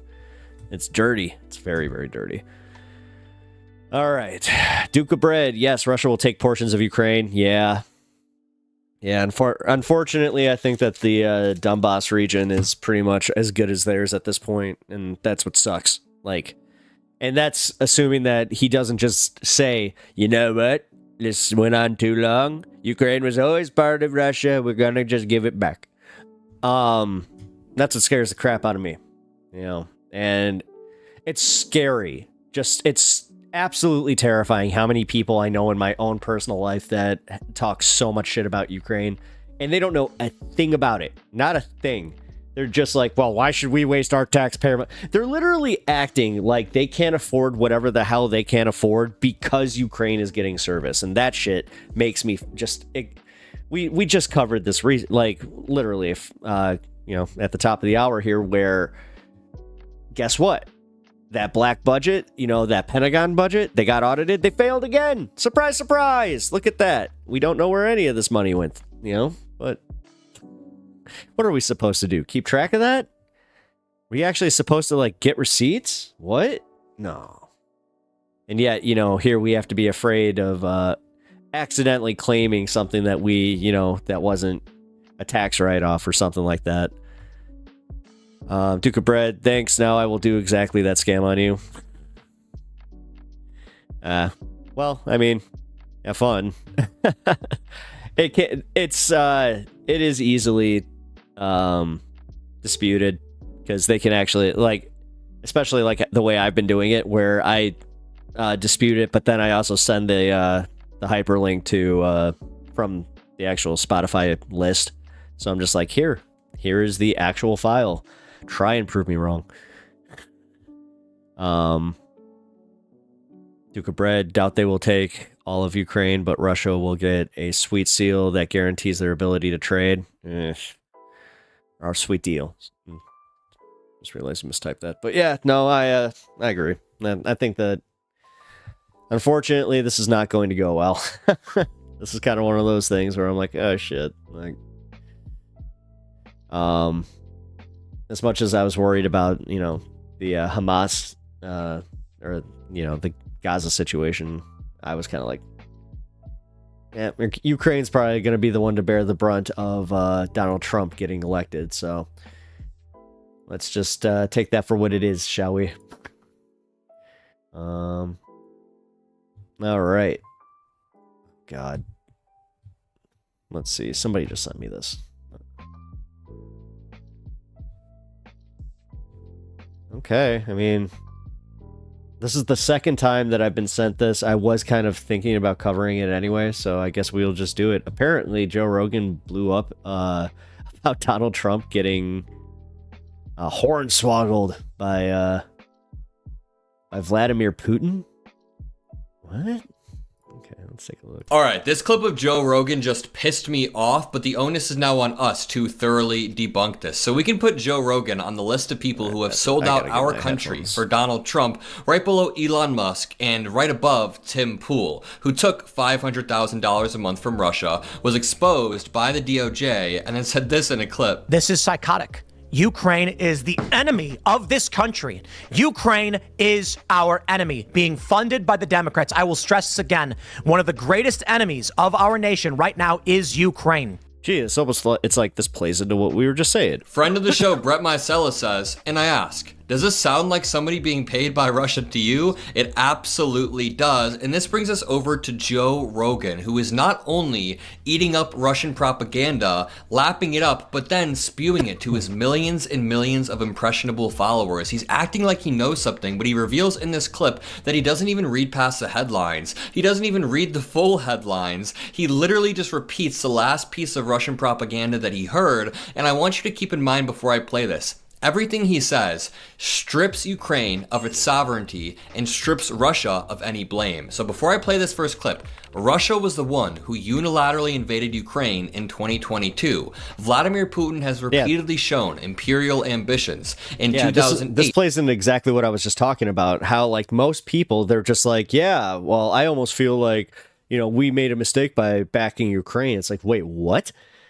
God. He invaded Georgia in it's 2014. happening. I mean, I'm just saying Crimea in 2022. In my life, so. He invaded Ukraine fully, and he's not going to stop after that. Vladimir Putin is the one who is a warmonger. It's not hard to tell he's a terrible person, and Russia is a dictatorship. And what Russia does... Yeah, Les Wiseman, Putin will not stop at Ukraine, cannot appease the dictator. I 100% agree with that. Is they try to weaken the conscience of the American public. See, a democracy thrives when the people who live in it are strong and informed, but a dictatorship thrives when the people living inside of it are weak and scared. So what Vladimir Putin has been doing is waging an intentional war on the minds of American citizens. Now, he's not waging a ground war in America. He's doing the ground war in Ukraine, but he's waging an invisible war against Americans, and Joe Rogan is a straight pawn.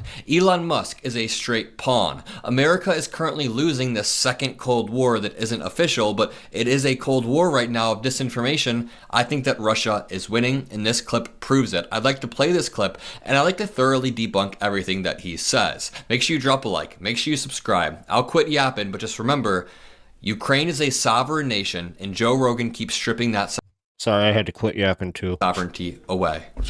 I feel safer knowing that Trump is in office. I do too. I feel great about it. What I don't feel safer is right now they're launching missiles into Russia. Yeah.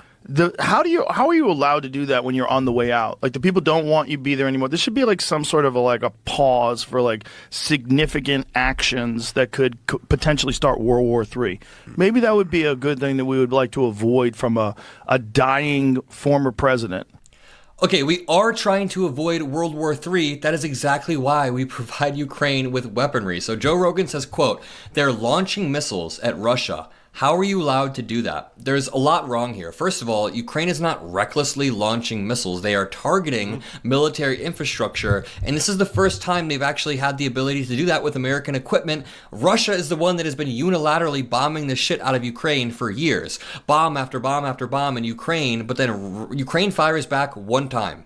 Ukraine fires back one or two times, and now Joe Rogan is freaking the hell out. And it's really funny because Vladimir Putin very intentionally launched back this rocket. It's a new, unique type of rocket that has the ability to carry a nuke because Vladimir Putin likes to have a monopoly on the escalation. He likes to be the one that uses escalatory rhetoric. He likes to be the one that threatens nukes. But Vladimir Putin would never actually do that. And anytime the West begins to use escalatory rhetoric, hey, if you do that, we'll fire back, we'll nuke you back, then all of a sudden people like Joe Rogan lose their effing mind. So again, they're allowing Vladimir Putin to have a monopoly on the escalatory rhetoric here, and in doing so, they strip Ukraine away from any of their sovereignty, and they ignore the fact that Russia has probably shot 10 times as many rockets in Ukraine as the other way around. So just keep that in mind, and let's keep going. Mm-hmm. It's the whole thing is nuts. I mean, look, I don't know shit about politics. Zelensky says Putin is terrified. Then shut the fuck up. Fuck you, man. I hate people like that. Fuck I you don't know people. shit about you politics, fucking people but I'm are really, about to start World War III. Trump. Yeah, it's crazy. Russia fired a missile today. I feel like they fired an intercontinental ballistic missile for the first time ever. So Okay, so I forgot about the World War III part. I meant to debunk that as well. World War III would happen if Vladimir Putin has the ability to just take land and never get checked by our international order. For example, when he tried to invade Georgia, and then when he successfully invaded Crimea, he grabbed these territories and he's slowly just grabbing land. So if there's a reality where Vladimir Putin was able to walk into Ukraine and take it with no pushback, what happens when he takes the next country? In the next country, he has imperial ambitions. That is how World War III starts. Putin is trying to scare people in the West by using this rhetoric, and it absolutely works on people like Joe Rogan. So let's reframe this. The real risk of World War III comes from unchecked authoritarian aggression. It doesn't come from a small country defending itself from authoritarianism. Let me say that one more time. The real threat of World War III comes from unchecked authoritarianism, like that comes from Russia or China, or I guess now Trump. first time one of those has ever been used. That's insanity. Fucking insanity, because those intercontinental ballistic missiles can have nukes on them. This one didn't. That is true that they can have nukes, but it's false that the first time this has ever been used. This is not the first time. Russia used this for the first time in a new, unique way, and it's because Vladimir Putin is, again, trying to scare people in the West. From what I've read, it seems like Vladimir Putin was kind of saving this specific missile, waiting, just so that he could shoot it and have it not really strike anything big, and then the media, all of the usual suspects, people like Joe Rogan and Elon Musk would then boost that and say, World War III is going to start. Let me continue. Let me finish the clip. But if it does, did you guys see it? The whole world hold on, changes. like the way that the missile broke apart and it just I was misusing the term carpet bombing today, but that seemed like what it was, where it literally it scatter shots all across its targets. So and it can changes destroy because a of town the in military seconds. industrial complex, and it changes because of the money that's going to Ukraine, and it changes because the outgoing president or whoever the fuck is actually running the country has decided to do something fucking insane. Fucking insane. And we're all sitting there watching it, and people are cheering it on. Dude, you know what's insane is North Korean troops going to Russia, Russia mobilizing North Korean troops against Ukraine, and then people Over like Joe 100,000 of them. It's not just a small number either. Rogan not even bringing that up as an escalatory path. Sorry. CNN was saying, finally, see what their headline was about Zelensky about Biden giving Zelensky the ability to use long-range missiles. U.S. made long-range. It's not like nobody knows where they came from. It's not like nobody knows we've been funding this. It's a proxy war. The whole thing is fucking insane. It's insane. Come to the negotiation table. Sit down. Work this out. Stop killing everybody. U.S. allows Ukraine to use long-range missiles. So what did they say? He's looking for a headline. He's looking for a headline here that he read. He read a CNN headline. Someone had said that, CNN was saying that it was a good thing. Wait, someone said that CNN had said. Let me listen to that one more time. What did they say? Someone had said that, CNN was saying that it was a good thing. Joe Rogan heard someone else say that CNN had said that this was a good thing. He didn't actually read the headline himself. He's not even a headline reader. That's too much work for Joe Rogan's monkey brain. Which I think is how has the left gone so far crazy that they think it's a good thing to launch missiles? Oh my lord. Russia is the one that has launched missile after missile after missile into Ukraine, and Ukraine gets the ability to fire back with the... Turns out she didn't need to go out. She just wanted me to love her. So she just looked at me. She was like, "Aw, please come upstairs." American military equipment once it's been a week since Biden made this decision, and Joe Rogan is literally falling hook, line, and sinker for Vladimir Putin's attempt to have a monopoly on escalatory rhetoric. I'm going to keep saying that because when Vladimir Putin is the only one who is allowed to use escalatory rhetoric and not get checked, that leaves the West powerless. That's what's scary about life is you don't want to pay attention to that shit. You just want to live your life. You want to just be carefree. Yeah, Rogan's totally of the mind of just give Putin what he wants. Otherwise, he's just going to start some shit, man. Come on, man. And have fun and do the thing that you're passionate about. And meanwhile, the world is burning. That's what the Ukrainian citizens want, really man. is They one of just the want to live dumbest their human beings. lives Oh and my their cities God. are burning. And He is again, if progressively we lived in getting a dumber strong and dumber. democracy with an informed populace, and we could go day to day without worrying about shit like this, but You know what? I'm with you, Les. How the F did someone so stupid become the king of podcasters simply by following the coast to coast AM model? Actually, I think that you're giving him too much credit with that coast to coast comparison because that was an accident. No, he was trying to follow the Opie and Anthony model and then accidentally became like the George Norrie of, idiots. We don't. And you just can't do hoping it anything doesn't about it. get It's like, to you. at that high level, it's like there's nothing. Well, we can. We voted Trump in, and Yeah, I mean, his idea is to stop all this shit. Who's this winner that he has there? Hopefully That's he my can do thing. that. It's just His like, who in society is permeating that, like, a culture that gets that guy onto Joe Rogan with the idea just is the to sun, stop like all all of this it. shit. Like, It's just such a just simplistic so view of done. the world. Do you think that if Biden had a done with magic that wand, shit. he would stop the war in Ukraine and give Ukraine their land back? Absolutely. It's not that simple. Trump is the one who made the promise that 24 hours after being inaugurated, the wars would all be done. That is not true. Even though there was one Newsweek headline that said Hamas is seeking peace, Hamas asks for peace every week in their version of peace. Their peace deal is, hey, give us all Robin of B, that's Israel, a good give question. us all of the land. So yeah, Russia has successfully convinced the idiots in America, people like Joe Rogan or Elon Musk, they are on the verge of starting World War III. But Zelensky was right when he said that Putin is terrified. Putin is terrified of the West actually using escalatory rhetoric back. But, man, fuck. We got 60 more days until Trump gets in or whatever it is. How many days is it, Jamie? But who knows? Maybe once he gets in, they'll ramp it up. Dude, this guy is just like a drooling idiot at this point. He's He literally really sitting is. there counting the days till Trump gets in because he thinks we're on the verge of World War III. What kind of algorithm is Joe Rogan trapped in? Gee, I wonder. I mean, sometimes I have to wonder about my algorithm. Like it's what gave me, make no mistake, I love Adam Mockler, especially like for as, young as he is in this space. He's doing a great job. Like he really is nailing this, but when it's the same algorithm that gives us the Midas touch, let's be real about what that, that company does. That is the most clickbaity, feel good organization. Everything is, caps lock titles just to make sure that you really feel super good about Donald Trump voters have that's actually been their biggest one. Like they've had repeat runnings of this with different coverage where it's just buyer's remorse from Trump voters, blah blah blah. Even though I did one of those videos. I actually did one called Trump voters buyer's remorse, but it was a specific Trump voter I was talking about. It was Dave Smith, who we brought up here. He's a libertarian comic who, he seems like he has a pretty decent head on his shoulders when it comes to this stuff, but every once in a while you do kind of go like, oh, well, okay, because surprisingly stupid. All right, shout out chat a little bit here, and then I'm not sure if I have to let my dog out. She is actually being kind of a pain, even though it's cute. I know. It's that old lady bladder. My lab, she's 13 and a half. So she's an old lady.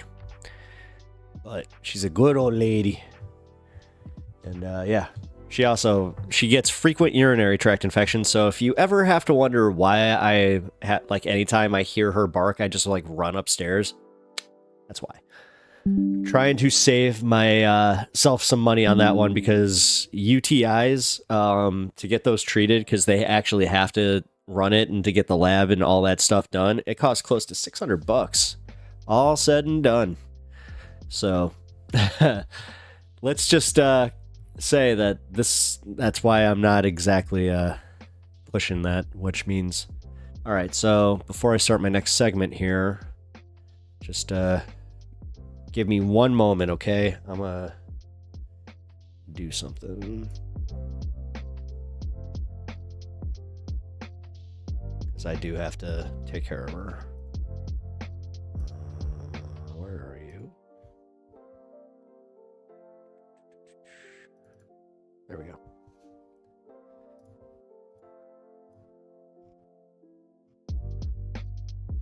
Okay. Give me just 2 minutes, and then we're going to be starting a Piers Morgan debate. So, all right, give me 1 sec.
Oh, well, I found. Hey guys, I found somebody. Look. You wanted to join. All right. So, sorry. Literally, he was just like, I want to go. All right. So, yeah, I got my camera. Just watching my back door right now. I'm just like, okay, come on. Gotta let her in before I start my next segment, because I'll be completely honest with you, she was taking too long, so I wanted to come and check in with you guys, let the boy say hello. Oh, there she is. All right, I will be right back.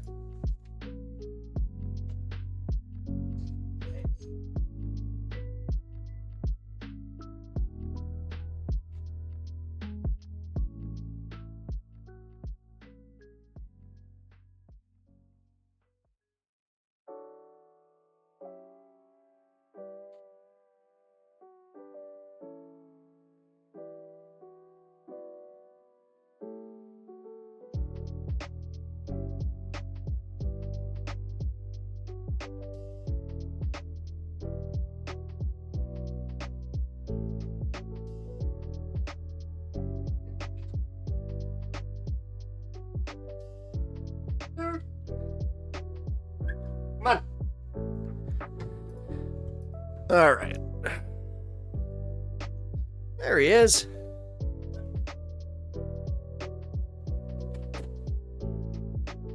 Ugh. Sorry about that, guys.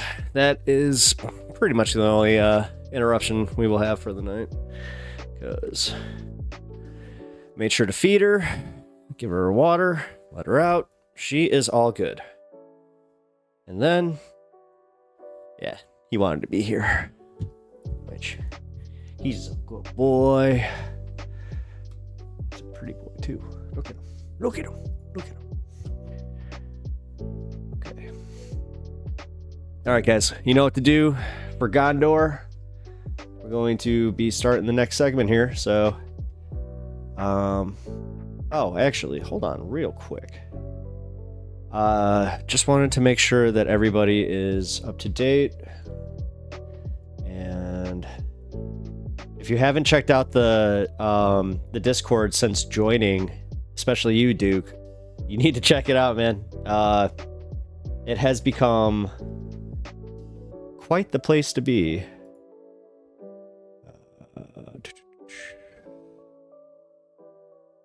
There we go. Oh, hey, Bloodstone. Easy access to snacks. Yeah, get this. Bloodstone is watching me on her fridge. That is quite the place to be doing that, so it's pretty cool. I gotta be honest, that's pretty cool. I also have to be honest, I think that's probably the most interesting place that my stuff has ever been watched, so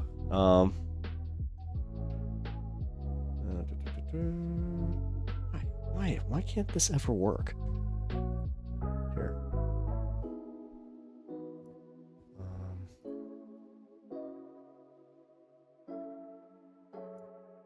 There we go.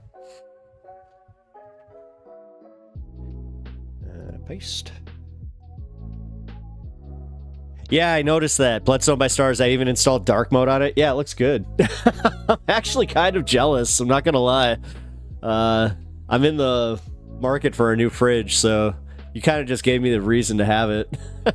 Where I'm like, originally I thought that was kind of stupid, but you know what? I might take that. I take that back a little now. There's some practicality to that.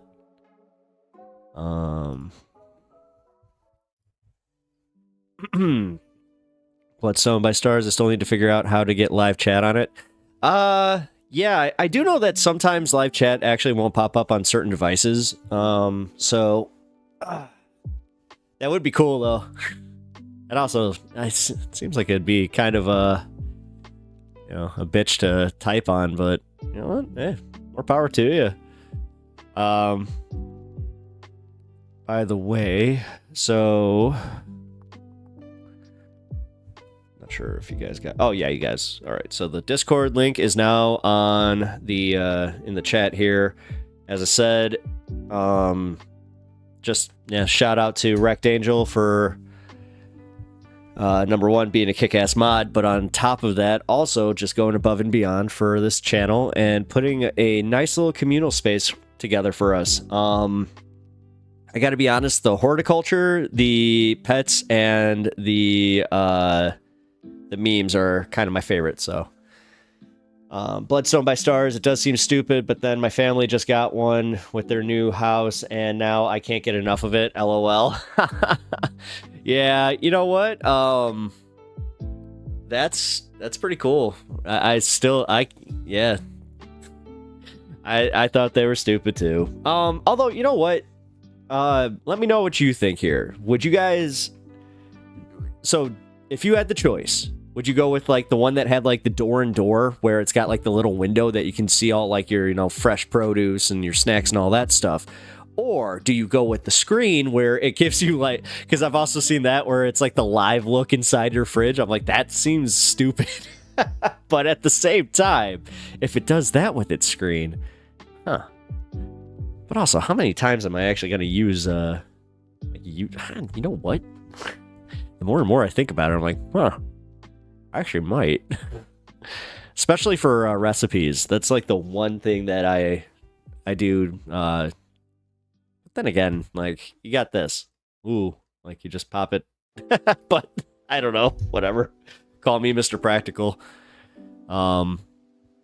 Also, are you like me where, like, you go to, like, a Best Buy or something and immediately you start and you shop around the appliance section where you're just like, I'm not even looking to buy new appliances. But, man, I just want to see them.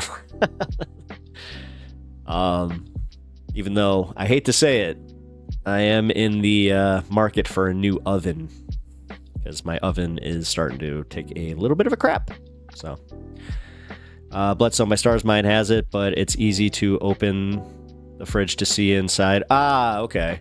Well, see, yeah, then, actually, let me ask, is that an LG or is that the Samsung model? Because, I don't know, I'm quite partial to Samsung, but I found out some stuff about their appliances that kind of made me go, I don't think I'm ever going to buy another one again, because apparently they all come from the same factory that uses just the worst parts. And I had a really cool technician come work on my dishwasher, and he was very honest about it, which, by the way, if you have... Nice, Samsung model. Okay, cool. That's what I thought. If you have a Costco near you, I gotta say, just free shout out Costco for, boom. I just found out who those dipshits were. Sorry. But no, for real, at Costco, they have the best service as far as, like, you go in there, you see the price that you're gonna pay for, installation, all of it. And I love that. And on top of it, not only did they, like, do very good with the install, they did it in such a timely fashion. Like, literally, they were in and out within, like, an hour. It was insane. And yeah, they were super, super honest with me, where I appreciate, like, good contractors that... One of my favorite things that a contractor can say to me is that thing sucks. The second you give me a good, like, solid opinion about something and say, no, this is definitely better, then I start to trust your judgment a whole lot more as a contractor. I don't like the ones that...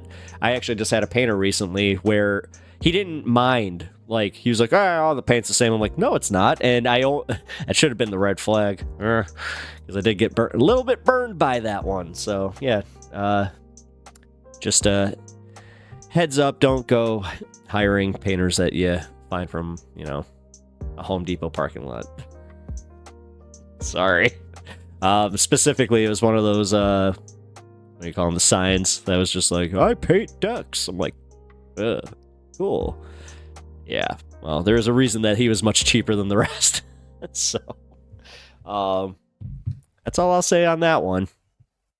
Also, yeah, what I was saying about the Samsung models is, I actually, I like Samsung overall for electronics. Always have, except for my phone. I'm sorry, I'm an iPhone user, whatever. I'm never going back. I used to have what was it, an HTC? It was an HTC something. I forgot what phone it was. But, God, even back then it had some stuff that this thing didn't. Because, you remember when, like, your front screen, like, it had, like, that, like, the front screen that would have the Android dude in it, and you tilted it, and then it would kind of, haptic. It had, like, haptic feedback, so it kind of felt like, he was falling around the screen. I don't know. That's the one thing I miss about it, but it used to kill my battery. Ooh, boy, did it. All right, so... By the way, I'm glad that you made it there, Bloodstone by Stars, because traveling is not fun, and I'm not sure if you saw the first story, but... Oh, actually, that's what I wanted to ask you. How was your... getting through the airport and all that, and did you sense like there was maybe a strike coming, or was everything cool and they're just kind of overblowing this to kind of put a silence to the silence to the strike, because oh boy, shout out Duke, I know you're working, but yeah. It sucks.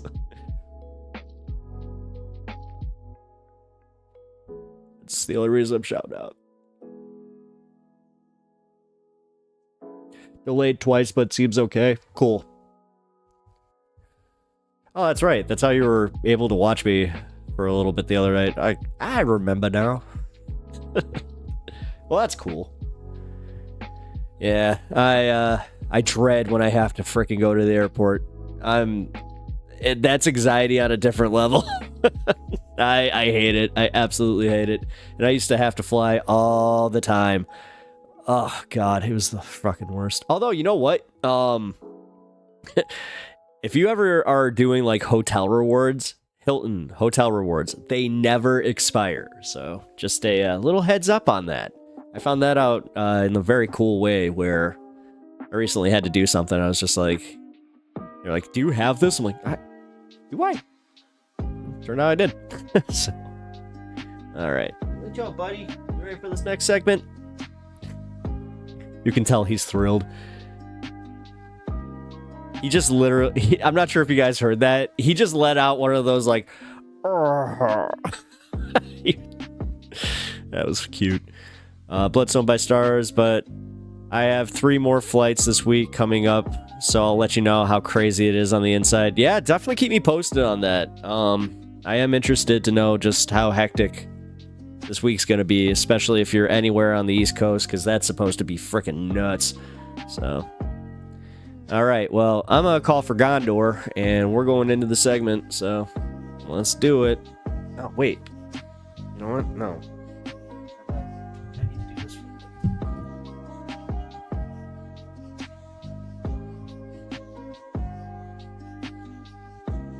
I need to reset my headphones because I don't know what happened here, but right, just will not work. Okay. This is also legit. Like, I am being stubborn. I have, 2 different pairs of headphones that I could use right now, but I just love these. These are my favorite. Firefist knows. He actually, he was with me when I got these.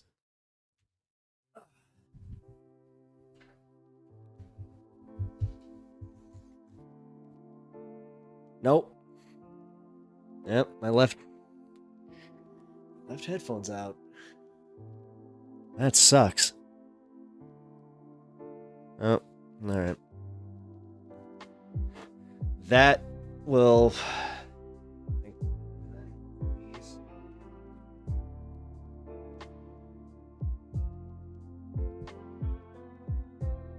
Damn it. Well, at least I can do this. Right? Yeah, there. Okay.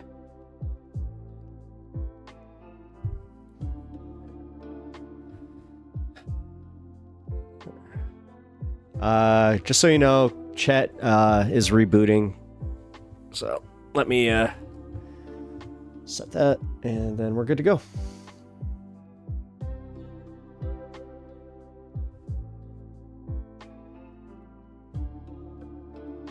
Oh shit. Well, I think I just figured out why this isn't working. There's like some corrosion or something in here.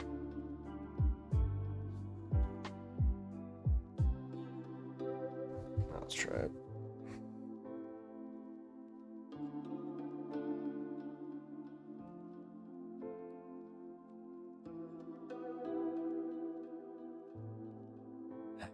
Crap. Oh. That sucks. I guess I'm gonna be rocking one headphone today. It's okay. Kind of do that anyway, but alright. Well, for Gondor, guys, I might have to go get a new set of headphones in the middle of this. Alrighty, well, Piers Morgan had one of his, riveting debates, but it was about one of my favorite subjects that he is just completely harping on, and that would be trans women in sports.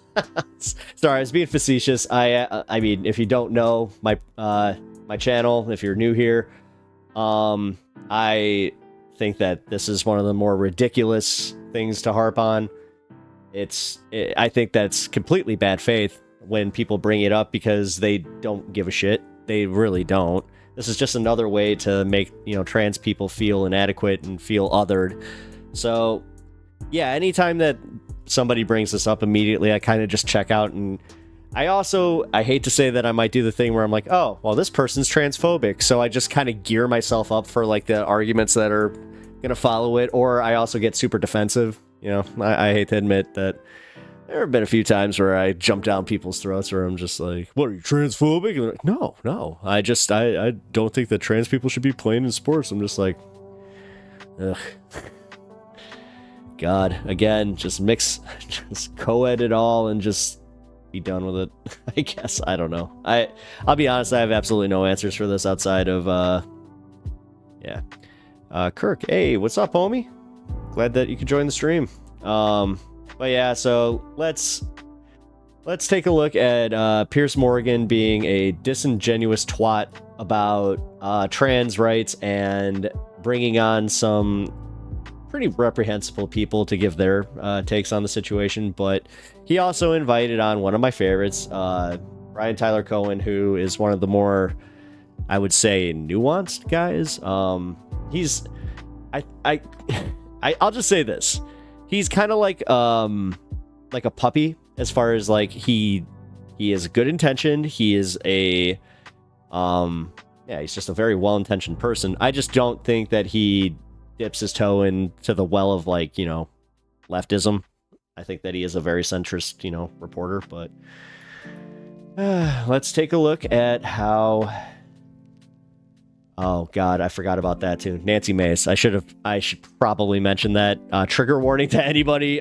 Nancy Mace and Carrie Lake are both in this. I was about to just be like, yeah, Carrie Lake is the one who, really kind of, is going to be the worst one here. But yeah, sorry. Nancy Mace is in this, so I'm gonna warn you all. They're gonna say some pretty horrendous stuff because they already have. But let's go for it. We have to put a line in the sand and say, hell no, I don't want chicks with dicks in my bathroom, in my dressing room. I don't want to be forced to change in front of a man, period. And right there, we're right off to the races, guys. Although every time I hear that phrase, "chicks with dicks," I just think of Clerks and Randall. Just chicks with dicks, dude. Chicks with dicks. Nancy Mace has more ambition to be famous online than every single member of Jersey Shore. Doesn't mean she's wrong. She doesn't want to shower with a man while she's at work in the locker room. I don't think Sarah McBride is looking to shower next to Nancy Mace. God bless Donald Trump for drawing a line in the sand. Congresswoman Mace for doing the same. Men are men. And women are women. Welcome back to normal. Brian, you tweeted about Project 2025. You've got one of the architects sitting right next to me here. What do you want to say to him? I mean... You sound like a sore loser, Brian. Well, that seemed clipped. Two major conflicts have dominated political debate over the past week, the Ukraine war and the culture war. World War III, let's call it World War P. First, President Biden's decision to allow Ukraine to fire American missiles into Russia has triggered an enormous backlash. Critics say it's provocation and escalation. Many of Trump's most influential supporters who backed him in part of his pledge to end the wars in Ukraine and Israel think that President Biden should be leaving the big decisions to the new sheriff in town. How are you allowed to do that when you're on the way out? Like, the people don't want you to be there anymore. There should be like some sort of a pause for like significant actions that could potentially start World War III. Maybe that would be a good thing that we would like to avoid from a dying former president. Mm-hmm. The whole thing is nuts. I mean, look, I don't know shit about politics. Zelensky right there again. Says Putin is terrified. Fuck you, man.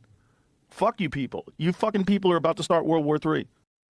Well, the Ukrainians, for their part, say they don't want World War III. They said they didn't want war with Russia either. But they do want to save their country after they were invaded. Joe Rogan, I listened to your latest podcast. Let me tell you that you're repeating Russian propaganda. Putin's Russia is in trouble. So they want to scare you and people like you.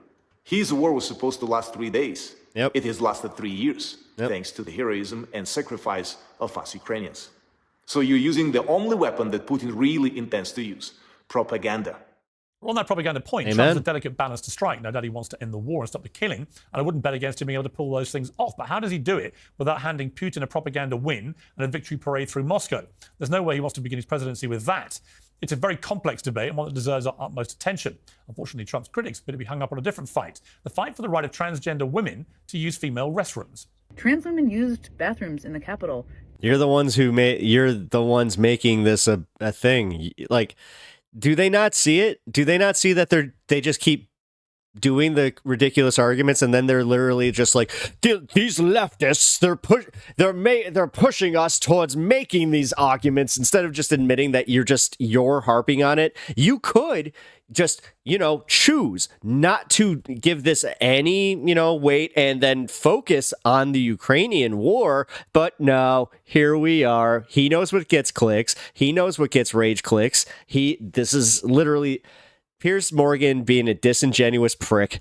Through all 4 years of the Trump administration, it doesn't seem like there was incidents or whatever her concerns out.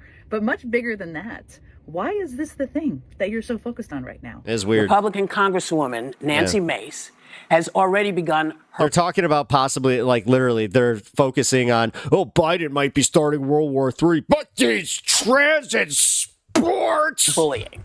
I don't understand why this is her welcome. And Nancy Mace is trying to goad her into a fight she did not sign up to be part of. She's trying to pigeonhole her into being, you have to be this culture warrior who makes this your whole identity, purely because Nancy Mace doesn't like how she chooses to exist. And I think it's gross. I think it's just also so unserious. Like, guys, people cares. I think she wants the clicks. She has nothing else to stand on. Yeah, it's disgusting. And everybody, no matter how you feel on this issue, should reject it completely.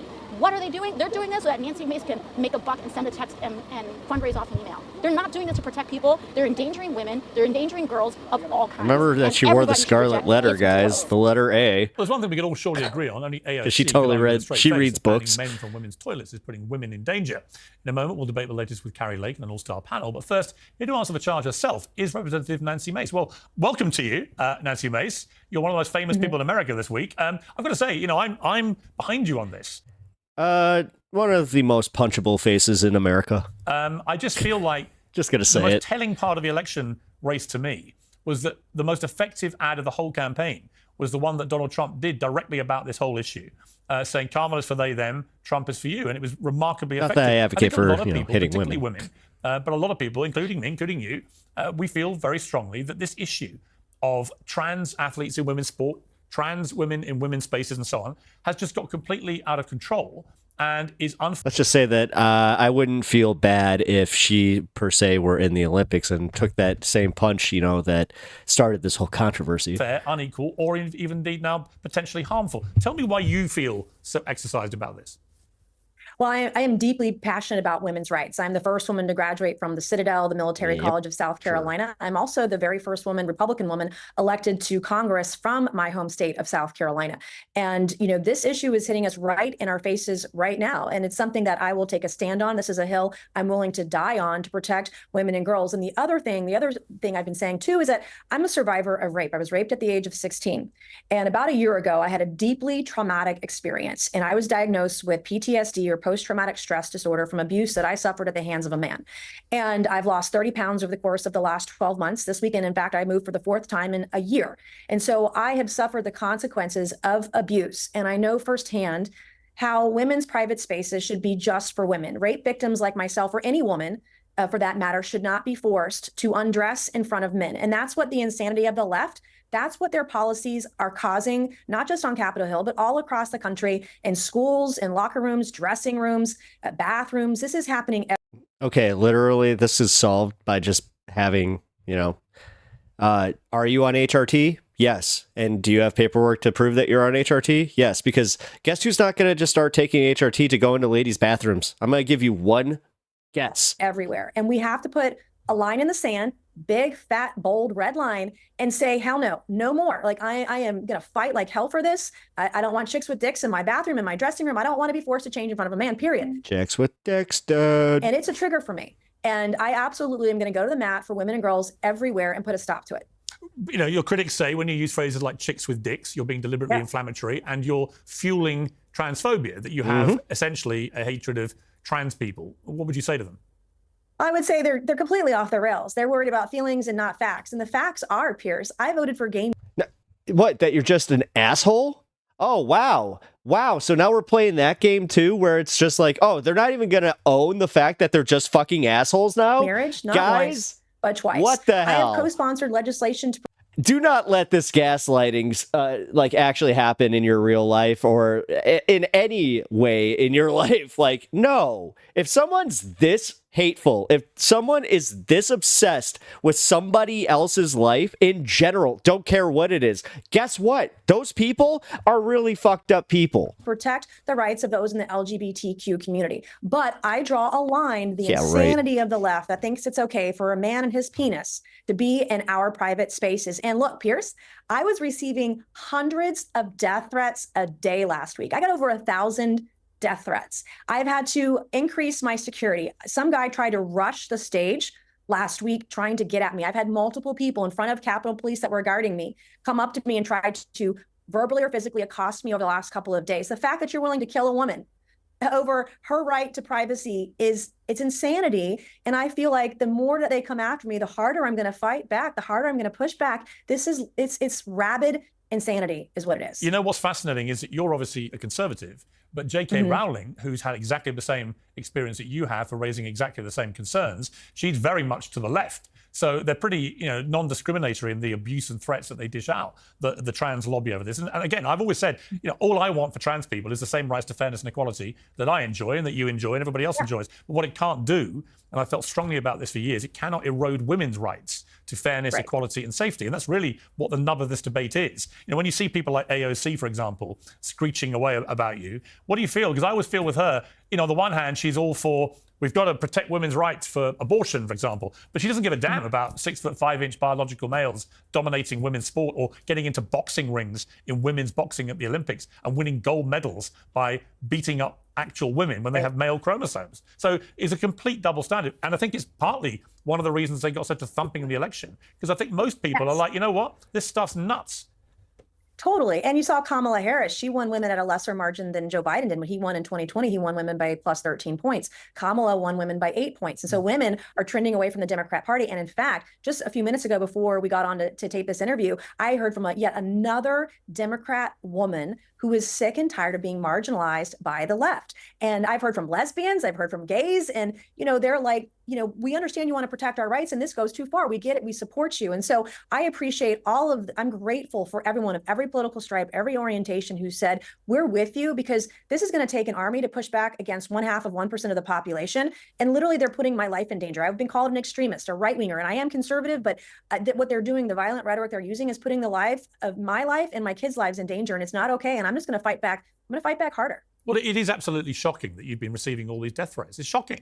It's outrageous. It's shameful. And it comes from a group of people on the left who love to put #BeKind in their X profiles and claim they stand for empathy and compassion and so on. They don't show any of that to people like you or J.K. Rowling who stand up over the parapet. I think of Riley Gaines as well, who's been incredibly brave in the sports issue and has had similar experience where she's been literally barricaded in buildings as howling mobs have descended on her. There's a real hypocrisy there, isn't there? That the Be Kind Brigade are often the most vicious. The party of joy, the party that says they're going to protect women, they're only going to protect trans women. I mean, that's kind of where we are right now. And I've been saying this for a long time now, that Republicans and conservatives are going to protect women. And we're literally seeing this unfold in real time. The way that I have been treated, the bigotry that's out there, the hatred, the evil, the threat of violence, the threat of killing me, the threat of raping me, because I don't want male genitalia in my bathroom, because I don't want to be forced as a rape victim to have to undress in front of men. Like, that's just not, it's not okay. It infringes upon our rights as women, the rights of girls. And I've heard from a number of people all across the country who agree, men and women alike, and I'm deeply appreciative of it. But this fight doesn't stop here. So I got the speaker to change the policy on the Hill, but I have since filed federal legislation to protect women in federal facilities, federal property. That would include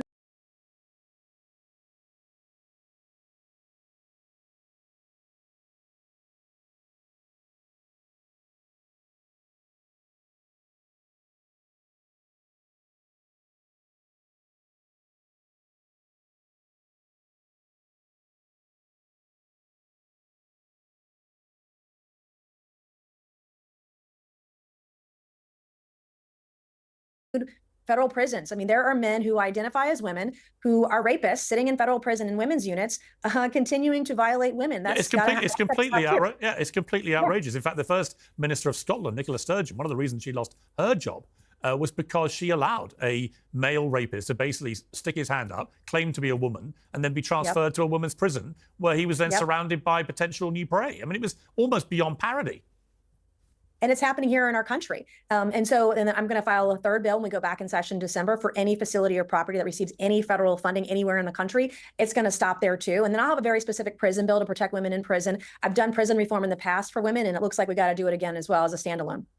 I want to play a clip. This is Sarah McBride, who's the first transgender woman to be in Congress, recently elected. She said this on CBS News, Face the Nation. Every bit of time and energy that is used to divert the attention of the federal government to go after trans people is time and energy that is not focused on addressing the cost of living for our constituents. What's your response to that? Well, I mean, the misogyny, women can walk and chew gum at the same time. We can do more than one policy at any given time. I've filed almost 100 bills in my first 2 terms in Congress. I work on a lot of issues. This isn't the only one, but it's certainly the one that has touched a chord with women across the country from both parties. And I'm going to continue to work hard and fight for them while I'm stemming the tide of inflation and out of control government spending that's been caused by both parties for decades now. We need to stem the tide of illegals crossing into our country, invading our country illegally, and we've got to protect women. We can do all those things all at the same time. There's nothing to stop women who work hard. Have you heard from President-elect Trump in the last week since all this started? I have heard from folks that will be in his administration that are part of his team, and they support me in this endeavor. And they saw what you saw, Piers, in that ad. They and them and versus he's for you. And they support me on this policy, and I hope they'll support me in the future bills that we're filing as we speak now. Well, Nancy Mace, I appreciate you joining me. Thank you very much. Yes, sir. Thank you. Well, joining me to discuss this and more, Kevin Roberts, president of the Heritage Foundation and architect of Project 2025, and the author of Dawn's Early Light, Carrie Lake, a leader in the America First movement, with whom I've had many spirited debates over the years, legendary journalist and commentator Geraldo Rivera. Great to have him back on Uncensored, and the host of No Lie with Brian Tyler Cohen. Let me go to you, Geraldo, first. A, because I love talking to you, and it's great to have you back. Thank you. B, because this election result did not go the way that you anticipated, or indeed the way you voted. Do you think that one of the reasons, I think it was threefold. One, economy stroke cost of living, no question. Secondly, the crisis on the southern border and the whole issue of illegal immigration. But thirdly, what the left like to call a culture war, but actually what Trump has said is a sort of battle for common sense. And one of the things for common sense being this issue of trans people in women's spaces. Do you think that was we know that ad, the Kamala's for they, them, Trump's for you, was very effective. Do you think it had a bigger impact than people realize? I think it certainly had a huge impact, and you're absolutely right about the 3 pillars of what happened: the southern border, the economy, and this trans issue. But the trans issue, to be equated with those 2 monumental, profound, earth-shaking issues, is exactly my problem with the issue. It's not half of 1% of the American people, as Congresswoman Mace suggests. It's 1% of 1%. It's a tiny. I heard there were 40 cases for the whole country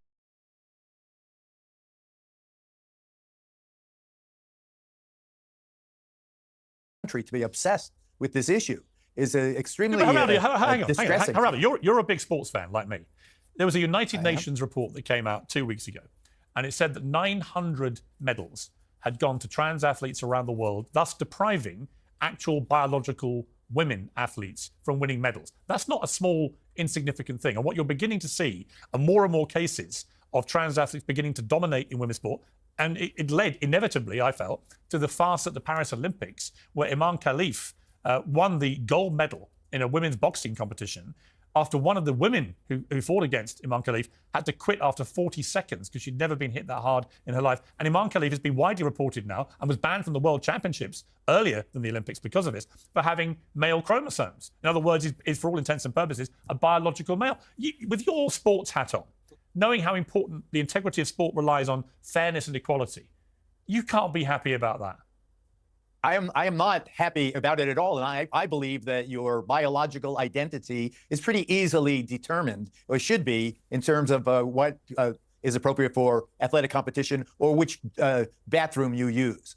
But I also think that this issue has been used, you talk about culture war, this issue has been used to aggravate a kind of unrest, a kind of division in the country. It really is exacerbating, and people are exploiting the issue in a way that is extremely troubling to me, rather than, for example, you make an accommodation for people who say they are on transition. I use a cane now. there's a restroom for handicapped people that, generally speaking, is one person at a time. Let them use that one. There are ways to accommodate No, but this I agree with without that. making it so, No, but so silly to I be totally, so exaggerated.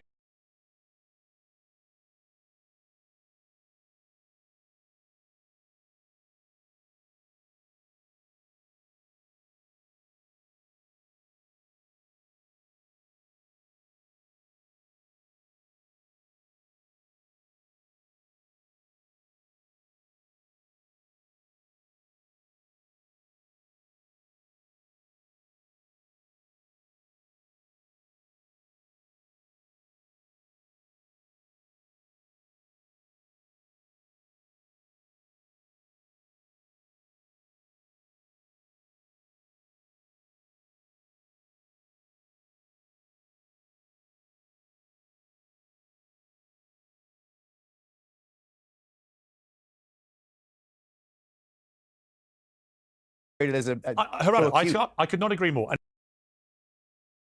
And in sport, I think it's very straightforward. You just say to all trans women athletes, you have your own category, or you compete in the male category, which is the one that most of them have previously competed in, albeit almost always far less successfully. And that's the point. They are far more successful trans athletes when they switch to women's sport than they ever were in men's sport. And that is my big problem with this. That's why we separate the sexes at the Olympics. Otherwise, women would win no medals. Everyone knows that. Otherwise, why would we separate them? Carrie Lake, welcome back to you. I'm sorry about your loss. I'm not sorry as you probably are, but nice to have you. Their loss is our gain, Carrie. So welcome to the Uncensored as always. This whole issue of the culture war, including the trans thing, but also what Trump called the core of common sense. I do feel that particularly with men, millions more of whom gravitated to Trump, whether they were black men, Latino men, white men, whatever. I think they do care about this stuff, and they voted with their feet. 100%, and men and women. I mean, fathers out there having to think about their daughter going into a locker room and having a biological boy or man in there with their daughter put their foot down and said, hell no. And let me tell you, I applaud Congresswoman Mace for standing up and taking a stance on this. People have to realize that in Congress, many of these congressmen and women live right there in their office because they can't afford to have a home in their home district and also one in Washington, D.C. So this isn't just about going to the restroom. It's about showering and getting ready in the locker rooms. And you know what? We're tired as women of mentally ill men playing dress up, trying to act like they're women. We're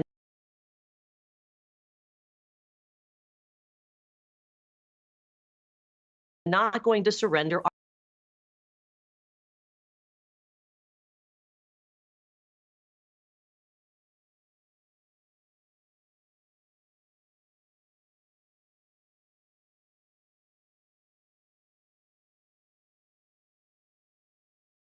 our womanhood to this anymore.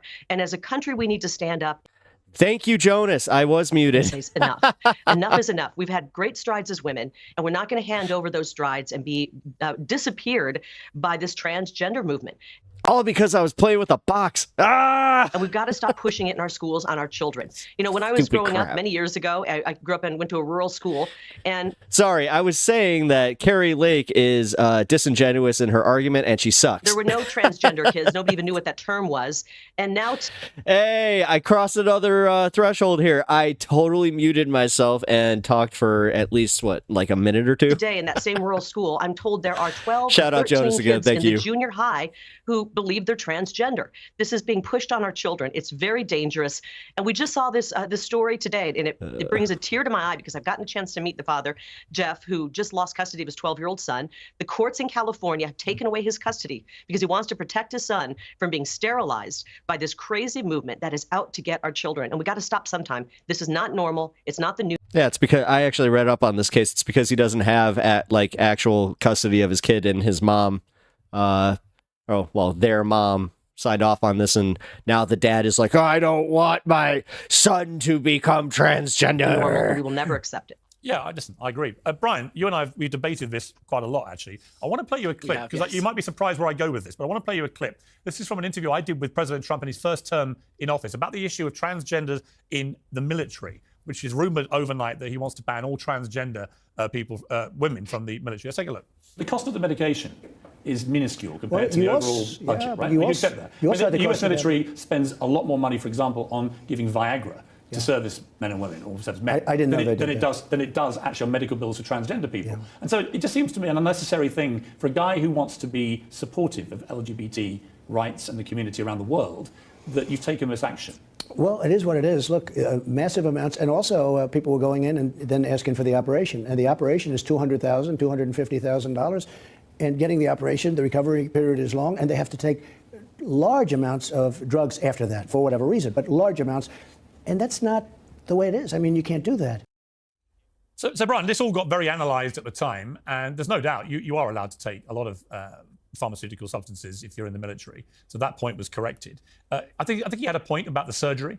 You know, if you have trans surgery and it takes you out of work for a sustained period of time, I can see why that would be difficult. But I didn't really, and I don't really now, understand why trans people can't serve in the military. I mean, the whole argument about the sport thing goes out the window, because frankly, if trans women in the military are stronger or better or... No, it's almost like, oh, gee, they just think it's icky. Faster than women standing there. So it's almost like, I don't know, they aren't actually good faith fucking people, and they really are just that, like, despicable of human beings that they just think that these people are not people. Weird, right? Stronger the better. So on that part, I think that is more controversial to me. Can we just say it that this is the part about the Trump administration that sucks the most, like them coming back into power, is that it empowers the shittiest amongst us. It literally gives a voice, it makes all of the fucking already loud voices even louder, who are the most reprehensible. And honestly, it just gets so exhausting to even deal with them. And then, sure as shit, these are the ones that the news are doing all their pieces on, just like, oh, my family doesn't talk to me anymore, a bunch of shit libs. Yeah, I it has nothing to do with the fact that they just suck. I think it puts on full display the extent to which he and the vast majority of Republicans aren't actually in this for legitimate reasons. They're just doing it to stoke panic about trans people because they recognize that as a culture war issue, it benefits them. Look, going back to Nancy Mace, you know, she explains on a weekly basis how she was the victim of sexual assault, including in this very previous segment with you. And yet, you know, and to that point, you know, I feel for her, and I think that's absolutely also awful. But she also breathlessly supports somebody like Donald Trump, who is an adjudicated rapist and who is credibly accused of sexual assault by 26 different women. So the cognitive dissonance at play here, first of all, is incredible. But second of all, just with regard to Nancy Mace, with regard to Donald Trump, we know why they're doing this. Nancy Mace is not afraid of Sarah McBride chasing her into the bathroom. She's not. She wants to fundraise off this. She wants to be social media famous. She wants to be... Nancy Mace has more ambition to be famous online than every single member of... Doesn't mean she's Nets. Carrie, like... Wrong. Doesn't mean she's wrong. It means that she's doing this to help herself, and she's not actually concerned about this issue. Yeah, but Brian, come on. Look, and you know, hang on, Geraldo's a politician doing something to help themselves.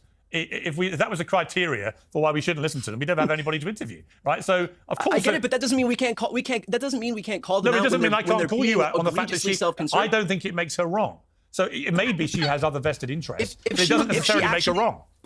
If she was actually looking for a legitimate way forward, she would do exactly what Geraldo did, which is instead of beating the drum about this and vilifying Sarah McBride to the ends of the earth, this woman who has, by the way, operated with nothing other than class and grace since the moment she was elected to her position, she would have actually just sought a solution. But nowhere in the days and weeks of her, you know, like, doing the fainting couch spell, has she brought forward any single indication that she's willing to look for a solution? She hasn't said, let's get a different balance. She hasn't said that she's willing.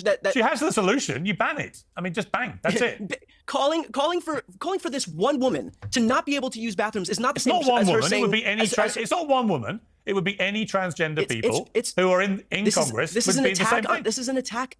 Piers, this is an attack on Sarah McBride. We all know why she's doing this. Don't play dumb here. We know that this is because I don't think transgender women should be in women's spaces, so I agree with her. She does. Again, why? Like, again, the fact that these people, like, you guys are so messed up with this. Because now I really do look at it, and I'm just going to call it, I know, as I'm sorry. I know that sometimes my viewers get upset with me about this specifically because I just go, yeah, it's a bunch of chasers who are mad that they're even feeling that way. But guess what? That's where this stems from. And then you get Carrie Lake, she's just so angry at the fact that, yeah, you know what? There are trans women out there that look better than you. Doesn't want to shower That's where all of this stems from. I know. with a man while she's at work in the locker room. I don't That's think why Sarah she's- McBride is looking to shower next to Nancy Mace. And by the way, if any of these people were actually concerned, then they would all be beating their chests about what Donald Trump has done. But nobody's concerned about it. Donald Trump is, as far as the courts go, as far as these accusations of sexual assault go, he is to the nth degree more dangerous than anybody like Sarah McBride. But of course, nobody talks about him because it's politically convenient because he's part of their political party. Okay, let me bring in Kevin Roberts from the Heritage Foundation as the president and the architect of the now infamous Project 2025. Kevin? You mean the one that that everybody wanted to denounce, and now all of a sudden he's sitting there with a shit-eating grin? Good to see you here in London. You've obviously been, you were deemed so outrageously extreme that Donald Trump even distanced himself from Project 2025, said he never heard of it, which I found slightly unlikely. But you've taken a very strong view about things like LGBTQ rights, abortion, and so on. What many people believe to be a quite extreme conservative view of this. What is your view about where most Americans sit, though? Most Americans, if they were listening to this discussion, would say that it's baseless and absurd to claim that this is an issue, the issue of a biological man wanting to be in a woman's space as being normal. And it isn't just about one member of Congress. In fact, why don't you go ask the members of the volleyball teams in the Mountain West Conference who literally are under physical assault when a man spikes the volleyball against them, so much so that they, apolitically, Piers, decide they're going to boycott all of these games at the expense of their own careers. Ask Riley Gaines. Ask Paula Scanlon. Yeah, that's why they did interviews with right-wing publications so willingly. Yeah, it's because they're apolitically. Who had to compete against a biological man. Ask Chloe Cole, one of the famous detransitioners, who speaks so eloquently about the pain as a human of going through this transition, which of course is propelled by the kind of nonsense that the transgender ideology industry puts on them. So all of that to say, to answer your question directly, the culture war always comes to our doorstep. This isn't some fabrication of the radical right or conservatives. This is something that is real. It's real in the military. It's real for those of us who have daughters at home and are in these public spaces. And God bless Donald Trump for drawing a line in the sand, Congresswoman Mace for doing the same. This is saying something this radical, Piers. Men are men and women are women. Welcome back to normal.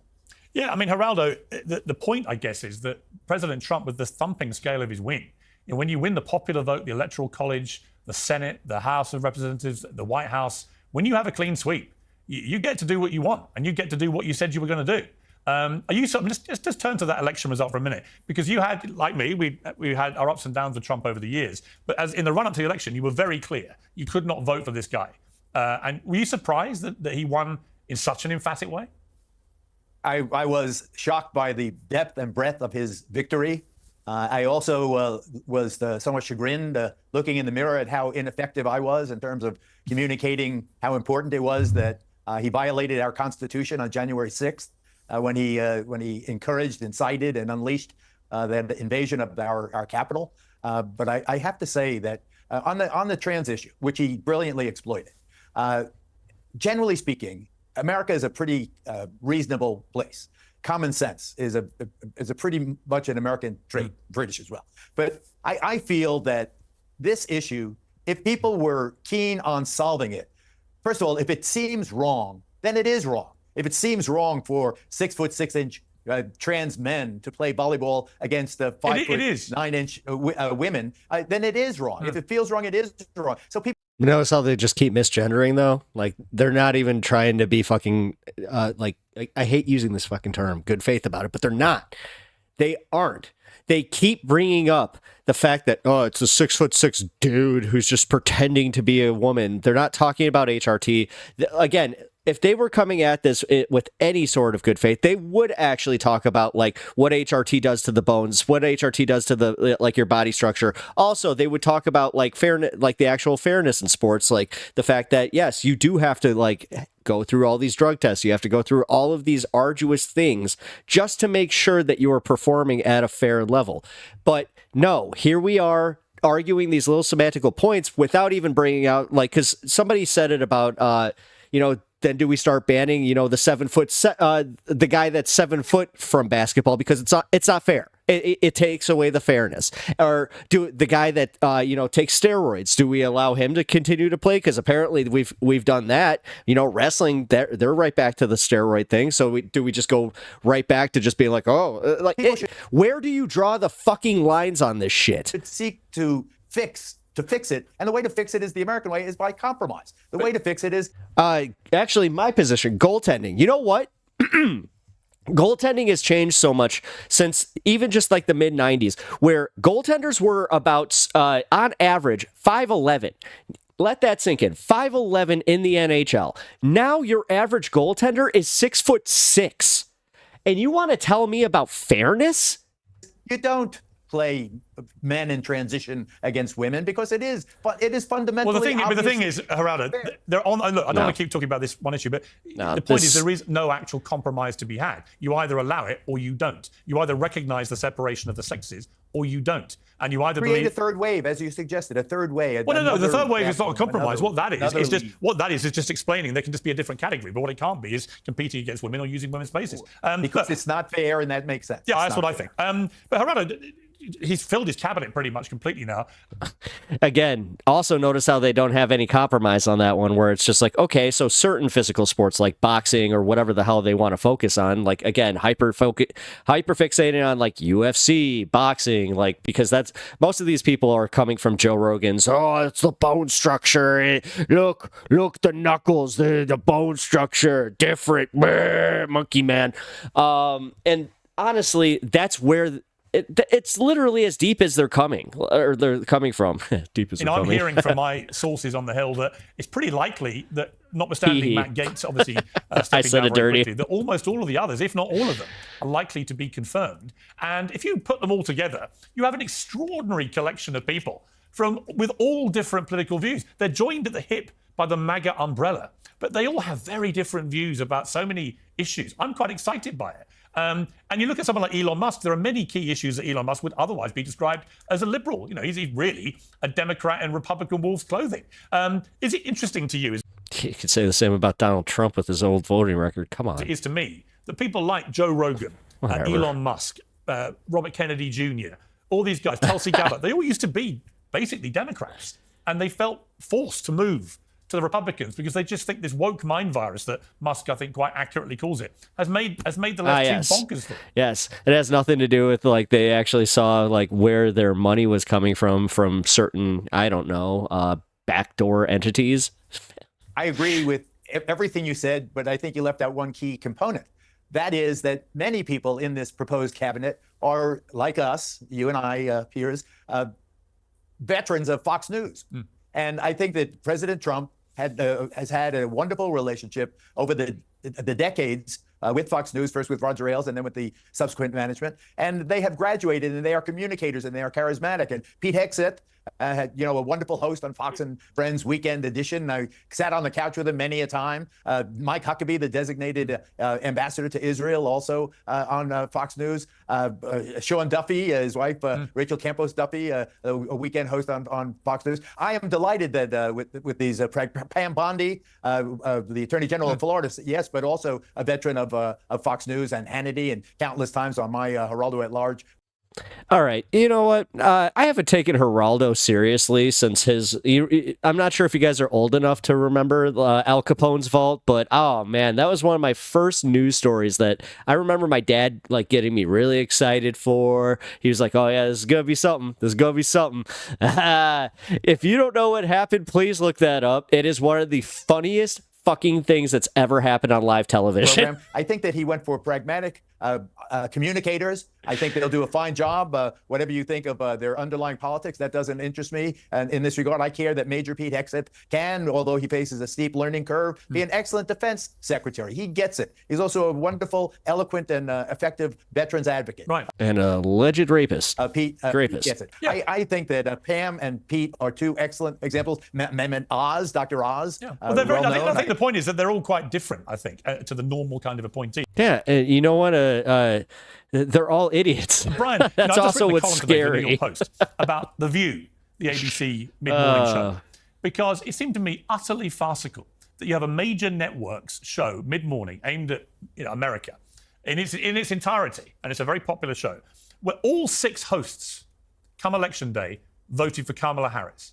And all 6 of them loathe Donald Trump. And I've done a column saying they love to try and cancel Donald Trump. They've lost spectacularly. He's won against that argument. They should be cancelled because actually the days of just mainstream media having 98% of the people on it screaming abuse about Trump and all being brazen liberals or Democrats, they're over, aren't they? I mean, you guys took a drubbing. It's done. Toast. You've got to move back to accepting Trump's here for the next 4 years, and you better get with a bit of the program because the screaming doesn't work. Piers, do you not see any irony in after years and years and years of conservatives and right-wingers and you coming forward and saying that cancel culture is bad, we hate cancel culture, this is the reson that the left is losing, and now you're calling for Shut the fuck up. God damn it, no. See, this is why I hate, I always say this is why I hate Piers Morgan and the way he debates, but he does this to every left-wing guest. Notice how he doesn't do it to his right-wing guests, but he totally, every single time, and he abuses the crap out of this is my show, I will make my point heard. I'm ahead of you. My final line says, given the enthusiasm with which the View hosts, all of them, tried so hard to cancel Donald Trump, they should maybe take their own lesson and be cancelled, because it's what they would want. Because they're now the ones, they said Trump was out of step with the American people. They said he was just a little representative of a small number of MAGA people. No, actually, that's not the case. He's had a thumping win. No, again, actually, when you look at the numbers that came out, he didn't win by that much either. He didn't win by these margins that everybody keeps saying. When you have 12 million Democrats or Democratic voters who voted for Joe Biden in 2020 that didn't come out for Kamala Harris, you can't call that this sweeping win that changed everybody's minds. Like the way that he's framing this, he's trying to make you think that all of these people changed their minds and voted for Trump. Like anybody, like that's the way he would love to frame this, is anybody who came out and voted in 2020 for Biden then came out and voted for Trump. That's just, he wants that so bad, but he can't look at the writing on the wall and just be like, yeah, there is no mistaking that the Democrats fucking dropped the ball and they deserved it. Like, especially the corporate elite Democrats that tried to placate to the Republican Party or like Republican light or whatever the hell you call those people. The Liz Cheneys, the Dick Cheneys, all of those idiots, the Joe Walshes, and they literally sacrificed their entire base, like the left-wing base, the progressive base, for that. And then they tried to quadruple down the closer and closer they got to the election. And then now they're trying to even say that, yeah, you know who was to blame for this? The left. The deep left, the Arab vote in Dearborn. Don't buy into that crap. And I'm already seeing it from all these idiot like Facebook groups that like loved Kamala Harris, where they're already behind her for 2028. And honestly, I would like to be behind the power here that does not even that doesn't allow her to make it through the primary, because she didn't make it through the original primary in 2020. So like, yeah, this is our time. We cannot let it happen again. This complacency that we constantly have happen. And you do know that this isn't about like protesting. This is about setting up like our guardrails. This is about making sure that we have progressive people in a position to get elected. I can tell you right now, like, if nobody shows up, I might have to frickin' do it for my local area, and I don't want to. I really don't want to, guys. Come on, somebody that knows more, better at math, and also just is overall a smarter person. Please come to the Chicago region and give us more progressive politicians, because honestly, Brandon Johnson, our mayor, he ran on a progressive ticket, and he has just been abysmal. Therefore, the View hosts are out of step with the American people. Therefore, they should be cancelled. And I don't mean get rid of the show. I mean, get rid of them and replace them with a more balanced team. Maybe you have a few men as well. Me and Geraldo could pop in there. Yeah, why don't you just, I don't know, put on the 5. Dude. This is one of the most unserious takes I've heard from Piers Morgan in a long time. Piers, Trump won his election by a 1.5% popular vote margin in the country. Joe Biden won that by 3 times that much in 2020. The notion that this is some massive repudiation of the Democratic Party and that we have to burn the whole thing down and up from the ashes rise some physics is a joke. Brian. Look, I can bet your day even worse, by the way. I know you do a bit of work for MSNBC. Let me finish talking. Elon Musk is about to buy you. I'm not in denial about the fact that Democrats have lost, and in fact, I, more than anybody online, I'm sure on the left, has been been open to this idea of introspection. what Democrats can do moving forward. But the notion that all of a sudden the Democratic Party is irrelevant when a couple million more people for the second time in this century voted for Republicans in the popular vote over the Democrats. Come on, Brian. If I said to you 2 years ago, Donald Trump will win the popular vote and the Electoral College and the Senate and the House and the White House, you'd have thought I was raving bonkers. You'd have bet your house. Well, no, because we would have then been like, well, how did he rig that system? You'd have bet your family. You'd have bet every penny you own. I don't know. Maybe we'd be looking at it a little more objectively. At the wheel, right? You fell asleep at the wheel and you let him drive by and take the whole shebang. I think Democrats should take a long, hard look in the mirror and admit you've just been completely pounded into total, shameful, humiliating oblivion. And you've got to start again. And you've got to find politicians that actually resonate with the American people. And it's not the current shower you've got. Sorry. So, Piers, in 2020, would you have said the same thing about the Republican Party that lost by a 4.5% margin nationally? No. Well, there you go. That's your No, because I felt the 2020. No, I'll tell you why. Since you've asked, because I felt the 2020 election was effectively a referendum on a once-in-a-lifetime pandemic, which affected absolutely everything. If that election had taken place before the pandemic in 2020, say in February, Trump would have won, I think, by a landslide. So I think that's why I say they're different circumstances. Let me bring in Carrie here. Carrie, Trump's got a remarkable mandate now. I mean, really, I rang him the morning after he won, and even he couldn't quite believe the scale of what was going down in terms of the size of the win. But with that comes a big responsibility, doesn't it? You know, people are looking to him now to fix the southern border, to fix the cost of living crisis, to sort out the wars in Ukraine and Israel and stuff. Are you confident that he can deliver on these promises he's made? 100%. He's done it before. I mean, look at the world that he gave us for the 4 years he was in office. He actually was winding down the endless wars, much to the chagrin of the war machine that wanted to keep things churned up. He brought us the strongest economy across the board. Didn't matter if you're... Guys, remember, she's one of those. So anytime that this whole this anti-war rhetoric starts going on, just remember who we can start targeting as far as bringing clips up. Carrie Lake is one of them. If you're Democrat, Republican, black, white, didn't matter your background, what neighborhood you lived in, what zip code, everybody was doing better. He made our streets safer, and he was helping improve life for everyday Americans, whether they voted for him or not. I think he's assembling an incredible team, and I have faith that these nominees will be approved, will be confirmed, and he will get to work immediately, as quickly as possible after January 20th. Hopefully they'll get confirmed right away, starting to turn things around. The American people expect it. The American people got out and voted. They gave President Trump a mandate, and I'm looking forward to seeing these confirmations happen and then get to work on turning things around in Washington. You know what sucks? I just noticed this cross on her necklace, so I'm just totally going here. Yeah, she claims to be a Christian, yet she doesn't believe that, everybody is God's children, That's literally one of the first things you learn as a Christian kid is, Jesus loves the little children, all the children of the world. And she does not abide by that. She's like, nope.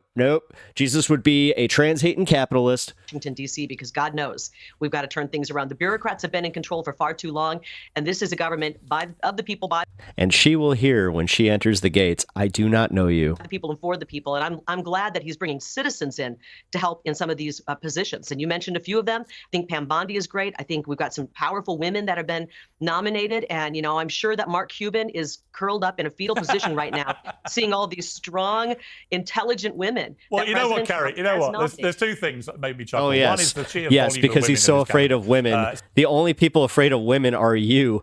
Incredibly Sorry. diverse cabinet. And secondly, the fact that... God, Carrie really does remind me of those women that hate women. It looks like all of America now is doing the Trump dance. And to remind people, the Trump dance is from a song called YMCA. Even Geraldo's doing it. YMCA by the Village People. It is the greatest gay anthem in music history. So Trump, the supposed biggest bigot in America, has literally chosen a gay anthem to get America dancing. I mean, if that isn't a unifying thing, I don't know what is. Well, you know what? President Trump isn't anti-gay. I mean, it's a great music. It's great music. I love the song. I love that people are dancing. I just saw there's a Thanksgiving tradition now going around here in America where people are doing the dance with their whole family. And I think it's unifying. I love it's that. fun. You know what? Why not? You know what? A lot of stuff can be solved by dancing. Honestly, it can. If you think about it, you go to a party with your family, you've had a rough old year with your family, the music kicks up, YMCA comes on, you all get dancing, and suddenly you're all back in love with each other. I want to bring in Kevin, because there's some breaking news while we've been talking, that the special counsel, Jack Smith, has now instructed a judge to dismiss the federal election interference case against Donald Trump. He told the judge that the case should be closed because of the Justice Department's policy that bans the prosecution of a sitting president. All this legal stuff against Trump is obviously falling apart now. And I felt that that was another key. We haven't really talked about this as being a key reason that he ended up winning. In fact, becoming the nominee again was because of the weaponization of the justice system, which I think is completely inarguable. And the fact that one No, case it's the only reason he even ran is because he was being targeted. So that was one thing that made me go, to drag him through the criminal court first was over shuffling. What came first, the chicken or the egg on this one? Stand with a porn star 18 years ago seemed to be what came first, the indictment or the idea to run again? So ridiculously trivial. And frankly pathetic to do that to an American president, that actually it massively backfired. And that you saw through the year, actually, I'll tell you when you saw it from when Ron DeSantis was way ahead in the polls to be a Republican nominee. And I interviewed him, I think it was March last year, and he was absolutely looking like he was running away with it. And then the left started to weaponize the justice system, case after case after case. And each time they did it, each time Trump appeared in court, he got more popular, he got a boost in the polls until he became an unstoppable wrecking ball to the very party that was doing it to him. And I felt that... That's also being too charitable to guys like Ron DeSantis, dude. He fell apart after Iowa. Let's be fucking real. Along with one more thing. What? The shooting at the rally and the way he responded to that. I think that as well was a massive impact on America. Man, this guy... Dude, he has orange all over his mouth. You thought, you know what? Whatever you think of him, seriously. that was badass ballsy. Kevin, discuss. The left always overplays its hand, Piers. We see that in so many issues, starting with the gravest political persecution in modern American history against Donald Trump.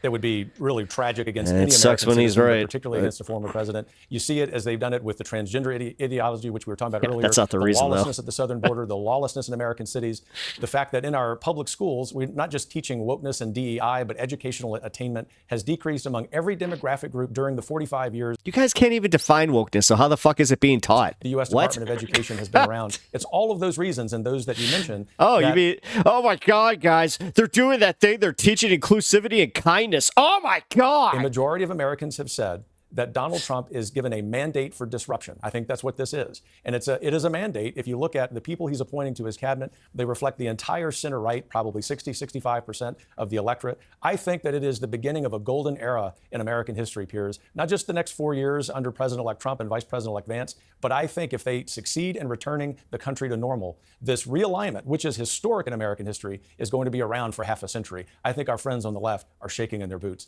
This guy doesn't know how to shop for suits. His suit is way too big. Well, let me go to a friend. Let me go to a friend on the left, Brian, because you tweeted or posted to X on 25th of November about Project 2025. You've got one of the architects sitting right next to me here. You said Trump just named to architect of Project 2025 Russ Vought to his cabinet. But hey, thank God mainstream media didn't just take Trump's tepid denials at face value and slap them in their headlines before the election. So look, you've got an opportunity now. You've got one of the other architects sitting right next to me. What do you want to say to him? I mean... Now's your chance. I don't know. No, that's very articulate. Thank you. I mean, I don't know what like. I don't have. Well, you obviously have a big problem with Project 2025. You've got one of the architects. Okay, I have a question for him. Okay, I have a question for him. Yeah. Why did Donald Trump lie about your report that he pretended that he didn't know what it was about? I mean, how do you feel when you heard the president of the United States uttering what was clearly and easily discernible falsehood? It really was very distressing. You had some very clever ideas. I read Ayn Rand. I like the Fountainhead and all that. And I consider myself a centrist person. But I agree about lawfare completely. I agree that a president should be immune from criminal prosecution. Also, I agree with you, Piers, about the one-night stand with Stormy Daniels. Ridiculous for him. It was, if anything, it was one misdemeanor, not 34 or 24 felonies, whatever he was charged with. But now I think that the real challenge will be what will President Trump do vis-a-vis the Ukraine-Russia conflict. Well, I'm going to come to that, actually. I'm going to come back to that as the next issue. But just on that one point, we go back to Kevin. I want to play Trump's denials of 2025 knowledge. Let's take a look. Like some Here we go. right, severe right, came up with this Project 25, and I don't even know. I mean, some of them I know who they are, but they're very, very conservative. I don't know what the hell it is. It's Project 25. He's involved in Project, but I don't know anything about it. I don't want to know anything about it. But what they do is misinformation and disinformation. Number one, I have nothing to do, as you know, and as she knows better than anyone, I have nothing to do with Project 2025. That's out there. I haven't read it. I don't want to read it purposely. I'm not going to read it. One after another. And then he said on the point, Piers, is... Hang on one sec, Brian. Hang on one sec. I just want to read. He said on his platform, Truth Social, I've no idea who's behind it. I disagree with some of the things they're saying. Some of the things they're saying are absolutely ridiculous and abysmal. So, Kevin, what was your response when you saw him effectively just totally denounced and distanced himself from your project? That the left spending $75 million mischaracterizing it was working for a few weeks in the campaign. You saw President Trump use the word misinformation. That's exactly what it was. They told only one true thing about the project, Piers, and that was that we want to eliminate the U.S. Department of Education. And ultimately, the great news, and you saw it respectfully of our friend on the panel, Brian, stuttering in an attempt to pursue this, it didn't win. It failed. It was an abject failure. So even all of that mischaracterization, causing the president, understandably, in a political moment to distance himself from it, did not work. This is what the American people are saying. They're tired of the BS from the left. They stopped using this trope in the last weeks of the campaign because they realized the American people were worried about what? The economy, the lawlessness at the border, the fact that men were being called women and women were being called men. You're actually giving them too much credit there, dude. Sorry. And guess what? We've done this since 1980. We're going to keep doing it for posterity's sake because it's about revitalizing the American dream. Okay. I mean, Brian, Geraldo bought you about 3 minutes of time there to try and think whether you had a problem with Project 2025. So now's your chance again. I do think it's pretty telling that when Donald Trump had the opportunity to talk about Project 2025, all he claimed was that he had no idea who was behind it, he had no idea what was in it, he had no idea whether the people who did write it, what they stood for. And but as Kevin was saying, he was distancing himself from the administration right now, including Russ Vought at OMB. Right. And yet now, when people don't have the opportunity to vote on it because they've already had that opportunity, suddenly all of these denials about his relationship with Project 2025. But out of interest, what is your big problem with it? My big problem with Project 2025 is Schedule F, and this notion that Donald Trump will be able to go in and replace career civil servants with political appointees. You sound like a sore loser, Brian. That's your retort to that? It's not a bad retort, is it? Okay, let me put it in the form of a question. Let me put it in the form of a question. Will Donald Trump seek to go in and replace career civil servants with political appointees? Ask him. He's the president-elect. And it would be a great idea if he did. It's also legal and appropriate because guess what the American people voted for, my friend? Reducing the size of the dramatic overreach of the federal government. Welcome to modern America. It's going to be a normal country. It's actually not legal because there's a regulation against it, and these federal employees have protections as career civil servants. You should stop reading Howard Zinn and read some real history, brother. All right, that's your response again? Let me just segue. I want to just segue. I guess you had all this opportunity. Kevin had all this opportunity to wait and listen, and his response is just that I shouldn't read what I'm reading. Well, to be honest with you, I did open the door 5 minutes ago, and you blew it, so I've got no sympathy. Let me come back to what Geraldo said about the wars. Two big wars have been raging now. One for 2 years, one for a year. Ukraine and Russia. And yeah, this really is fucking 4-on-1 at this point. Israel, Hamas. Trump. I said to someone today, it's not beyond the realms of fantasy that Trump could end up solving both of these wars, given he's a natural deal maker, given that there's a will pretty much on every side now to try and get these things resolved, and that he could end up with the Nobel Peace Prize. Am I mad? Still there? I would love to see it. I would appreciate it more than I can say, that our children's children will not be going to war, that World War III won't be visited upon us. These are two intractable problems that I don't know how in the world. And what if he does the other thing? See, this is the fun part about this one. This is the true 50-50. Well, they are solved. Does Ukraine give up half of it? Because guess what, guys? I'm not sure if I think we all know this, but Trump's not as anti-war as they think he is. And they actually started drinking, not just drinking the Kool-Aid. They're making their own brand now. Right. Do the Israelis trust that Hamas will yield the hostages that have been underground for a year? I think that these are very.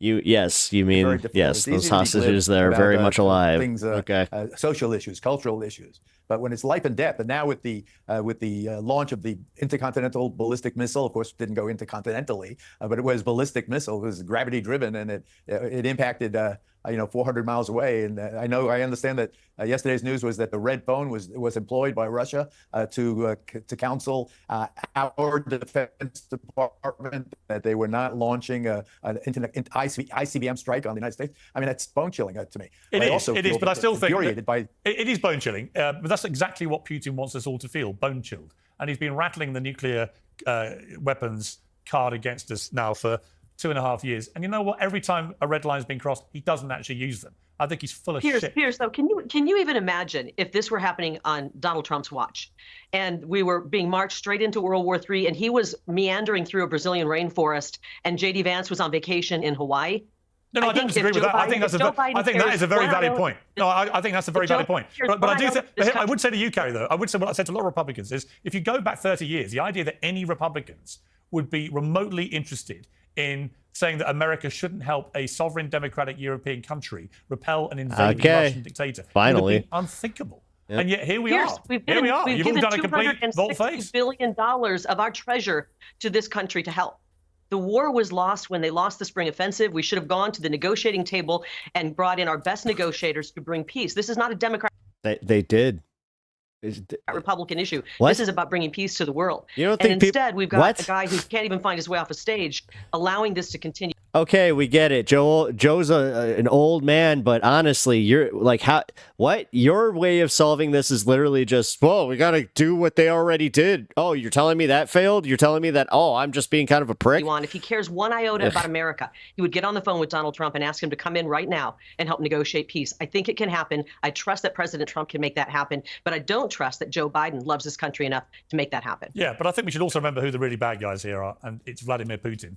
And gee, barbaric it's weird you have to remind them. They did, and they didn't need to do that, and they did it. And I grew up in a big military family, and the idea that a Russian dictator could just invade European countries and help himself to their land look at her froth. Look at how mad she is. How are we trying to stop that? We're just pouring more money into the war instead of trying to stop it. To which I would say, you mean protecting allies? Oh, it's kind of weird how that's something that I don't know. You might want to do.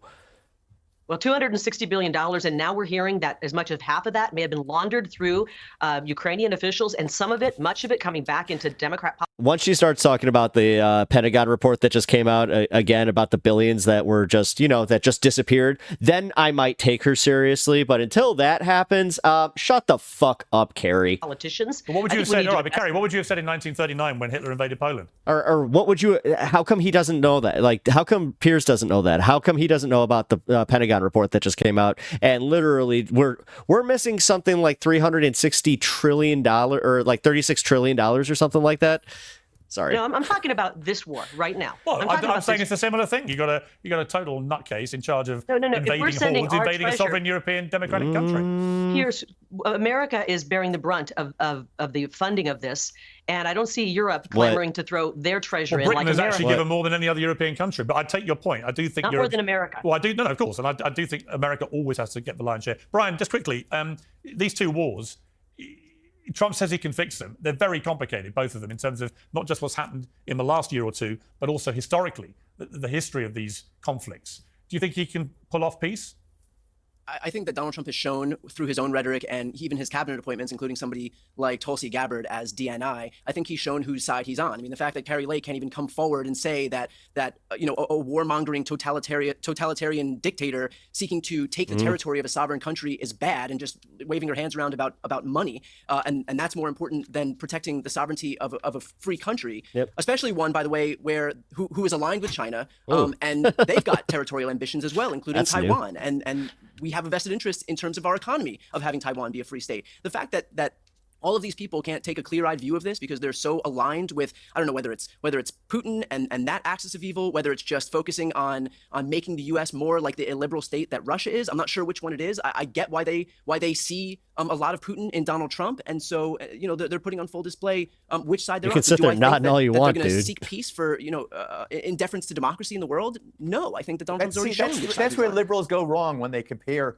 Putin to Trump. It's like with all that Nazi stuff. It was so. Yeah. It's so. But I didn't call it Nazi. He is. I didn't call it Nazi. No, I said no, because now you're doing the thing. Because how dare you even like how dare you? Like nah, don't let them play this game. Because originally I was kind of like, yeah, maybe we should tone down the rhetoric, blah blah blah, and not give Piers the so you always call him Hitler. You always call him Hitler. No, you got to start fighting back and be like, okay, if the label fits, here is what he did. Here's what he's doing. Here's what he said he'll do. This is literally the reason we're doing it. The communication with that specific talking point is lost. I have to be honest. Like guys like Brian Tyler Cohen going on these shows, that is his responsibility. So Putin and Trump. Geraldo. God, I actually hate to say I'd like to see Destiny in this specific one because I think he would have been better. Donald Trump tried to subvert the election result. He tried to subvert the free and fair election, inciting an insurrection on January 6th. Don't memory hold. And he was impeached for it. He was impeached for it. That's the way we judge. You know that an impeachment process counts for nothing when you have an entire Congress under I'm afraid we've run out of time. We've run out of time. Great panel. Lovely to have you all. Please come back again. I enjoyed that very much. Oh wow, that was a hard out. That means that they actually like there was somebody that was like, I'm gonna write up a contract on this or something. That always makes me wonder because he's got an online show, so it's kind of like you'd think, no, you're the one who You control that. Well, what? Man, that sucked with Brian. Duke of Bread just got home, or just got home back. Oh, cool. Sorry, not sure if you meant to type that, but yeah, real quick, I'm gonna summarize this because BTC totally got like, I don't want to be like he got bodied or anything like that, but he got put in a very awkward position because when he was asked about like his thoughts on 2025, he really should have been prepared for that. I hate to say it, you know, his whole, I don't know, why is it even, but then again, I also kind of see where he's coming from. He's probably burnt the F out and doesn't want to really deal with this. Duke of Bread, I have an unpopular opinion about Taiwan. Ruh-roh. What's your unpopular opinion about Taiwan there, buddy? But also, I think that guys like Geraldo Rivera are just... Can we just, like, actually call this what it is? Like, all these guys sucking each other off? Like, I love how the people that were like, the elites, it's the elites. Well, guess what? These are your elites. When you have Geraldo effing Rivera telling you like, oh, this is why you guys lost, you know, you guys' messaging sucks. Really? You know, Mr. Mustache Man who... God. Again, if you guys don't know and you guys haven't seen the Geraldo Rivera Al Capone reveal, look that up, please. I'm not sure. Can I play that here? Actually, let's see. Because that would be funny. That'd be a funny thing to pull up. Hold on.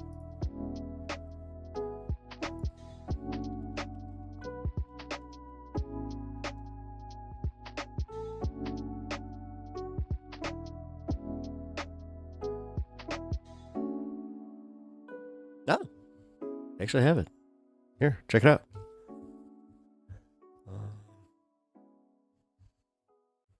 The idea was to open the vault on live international television. I'm Geraldo Rivera, and you're about to witness a live television event. A massive concrete vault has been discovered. Some think it belonged to none other than the notorious Al Capone. Well, tonight, for the first time, that vault is going to be open live. Well, what happened that night 20 years ago made pop cultural history and made me the punchline of a million jokes, some of which are still being told. Today, for the first time since it aired in April 1986, here's a portion of the secrets of Al Capone's vault. Now, what, if anything, that vault contains, we don't know. This is an adventure you and I are going to be taking together.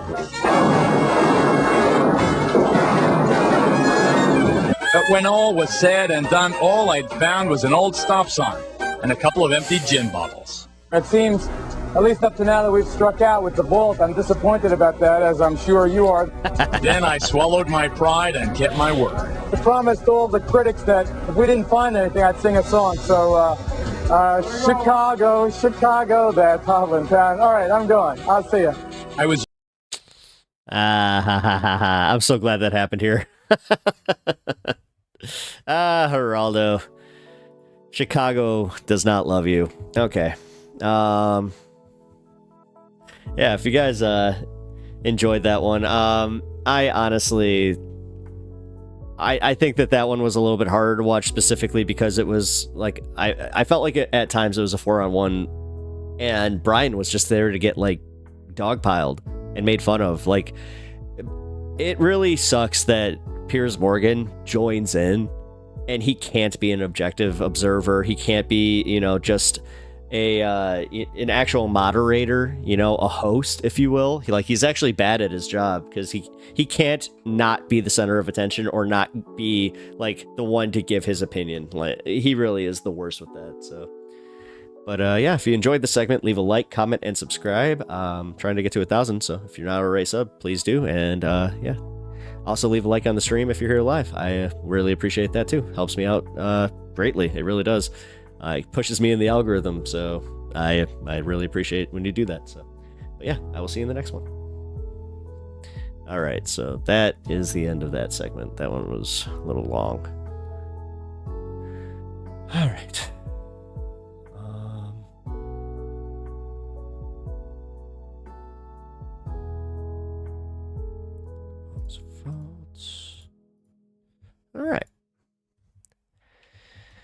All right, so Duke of Bread.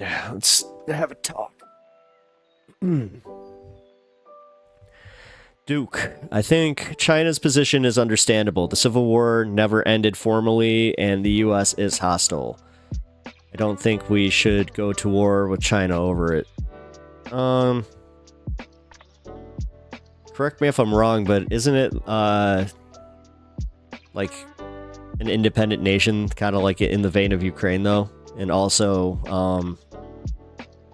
isn't it, like, huge, like, as far as, like, it's on a big strait, and I thought, like, as far as its ports, it was strategically very important. So, I don't know. I'll be completely honest, I don't know all that much about Taiwan, so I, can't be like, oh, well, I have this, you know, foot in the sand, or foot in the dirt, yeah, whatever. I don't have a hard line stance on it, is what I meant. Tibet, on the other hand, yeah, no, I actually still think that Tibet is getting screwed over, and even just having that opinion here could actually get me in trouble, so, you know, that's always fun. But,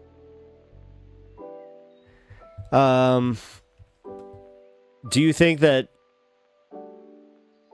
so are you specifically, like, mad at the fact that, you know, we're intervening in their civil war, or, like, because, I don't know, like, I'm also trying to think of how I would apply that to somewhere, you know, like Ukraine, because technically, I mean, it may not be labeled as, like, a civil war, but it's like, also, I don't know, like, what the whole, ownership of Taiwan was like, as far as, like, the dissolution of it and all that, because, like, I knew about Hong Kong a lot more, to be completely honest, but here, you know what, we're gonna educate.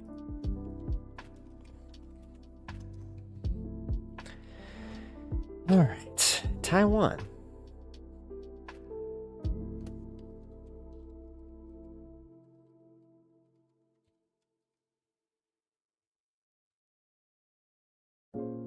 In Taiwan, Trump actually has allies with Democrats.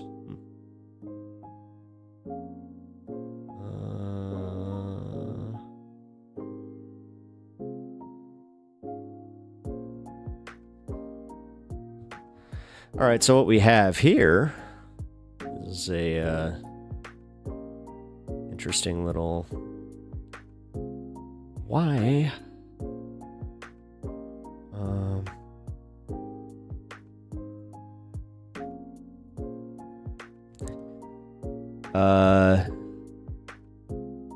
Jonas, I don't know enough yet to form an opinion on Taiwan controversy. Okay, well then we're gonna learn about it together. So strap in. Smoke one if you got it. Alrighty. As I'll say, it's almost 4 hours. Man, it's starting to fly by. Gotta be completely honest. Uh-oh, guys. It is 1 month till Christmas. Ugh. Oh, jeez. Well, I will let my dog out here in a minute. But all right, why China-Taiwan relations are so tense. Differences over Taiwan's status have fueled rising tensions between the island and the mainland. Taiwan has the potential to be the flashpoint in U.S.-China relations. Well, I do understand that. Here, let's just do the introduction. Taiwan, officially known as the Okay, so Taiwan, officially known as the Republic of China, ROC, is an island separated from China by the Taiwan Strait.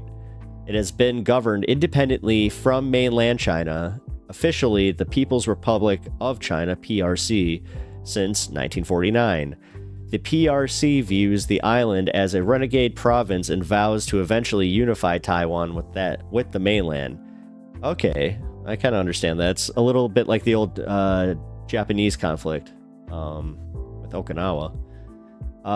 In Taiwan, which has its own democratically elected government and is home to 23 million people. Wow. Political leaders have differing views on the island's status and relations with the mainland. Cross-strait tensions have escalated since the election of former Taiwanese President Tsai Ing-wen in 2016. Tsai refused to accept a formula that her predecessor Ma Ying-yao endorsed to allow for increased cross-strait ties. Meanwhile, Beijing has taken increasingly aggressive actions, which includes flying fighter jets near the island. Some analysts fear a Chinese attack on Taiwan has the potential to draw the United States into a war with China. Okay, is Taiwan part of China? Beijing asserts that there is only one China and that Taiwan is part of it. It views the PRC as the only legitimate government of China, an approach it calls the One China Principle. Yeah, I've heard about that. And seeks Taiwan's eventual unification with the mainland. That is kind of crazy to think about, where it's just like, yeah, they kind of just declared independence and now they're just like, well, we kind of want you back. Beijing claims that Taiwan is bound by an understanding known as the 1992 Consensus, which was reached between representatives of the CCP and the KMT Kuomintang party that then ruled Taiwan. However, the two sides don't agree on the content of the so-called consensus. Okay, that's not good. And it was never intended to address the question of Taiwan's legal status. For the PRC, as Chinese President Xi Jinping, I don't know why, like, the one that I actually, like, know off the top of my head, I'm like, no, that's the one I'm gonna have a hard time with, has stated that the 1992 consensus reflects an agreement that the two sides of the strait belong to one China and would reflect together to seek national reunification. For the KMT, it means one China, different interpretations, with the ROC standing as the one China. So am I wrong in misinterpreting that the KMT essentially just is the position of the PRC at this point? Because it kind of seems like that. Taiwan's KMT drafted constitution continues to recognize China, Mongolia, Taiwan, Tibet, and South China, and the South China Sea as part of one ROC. The KMT does not support Taiwan's independence and has consistently called for closer ties with Beijing. The KMT's chief rival party, the Democratic Progressive Party, guys, how come we're always the rival in these situations? Just kidding. Has never endorsed the understanding laid out in the 1992 consensus. Former President Tsai refused to explicitly accept the consensus.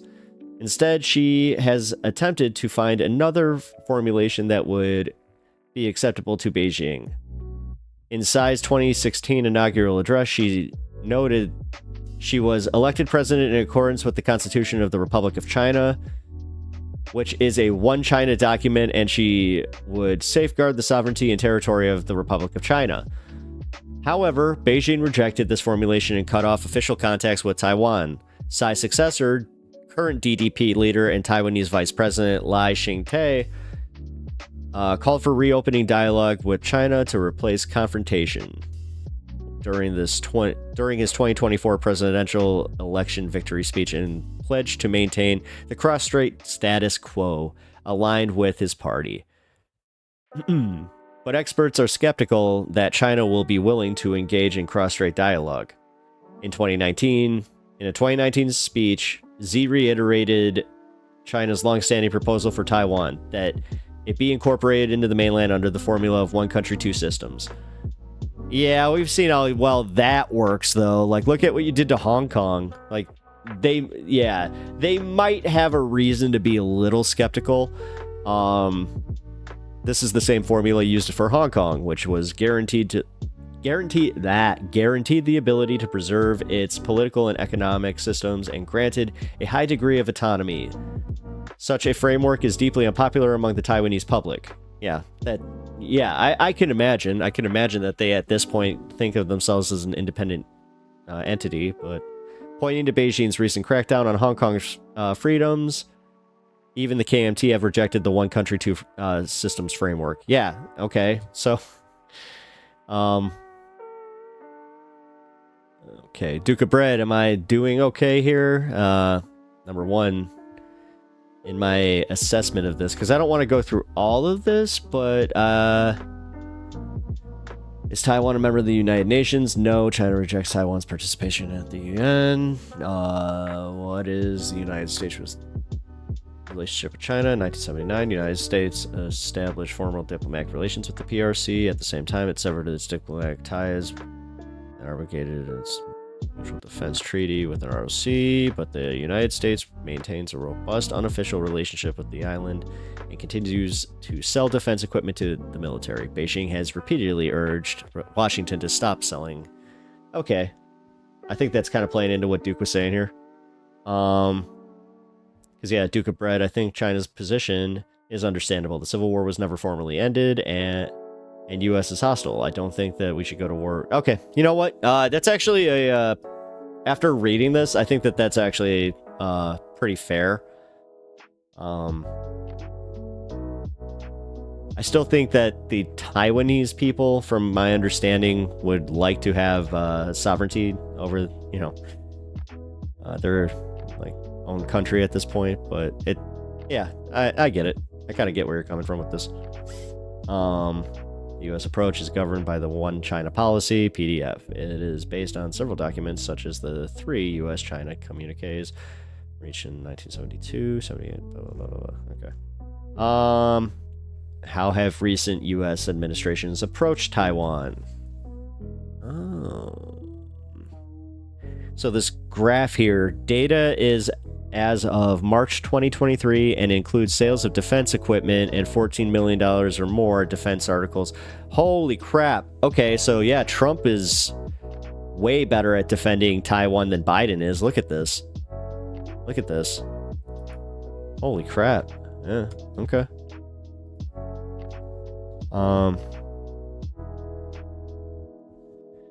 Under President Donald Trump, the United States deepened ties with Taiwan over Chinese objections. Okay.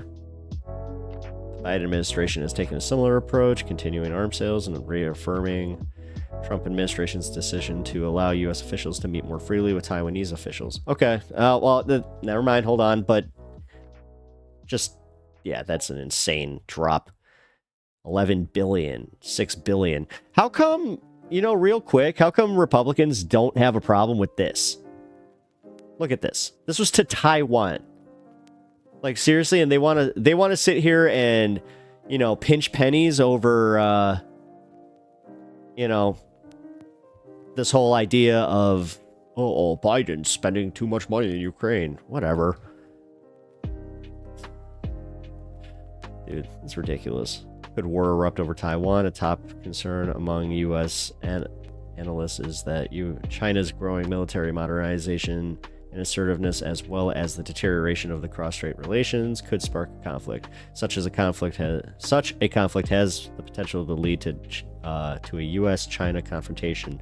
That's because China hasn't ruled out using force to achieve Taiwan's unification, and the United States hasn't ruled out defending Taiwan. Yeah, but that seems kind of, I don't know.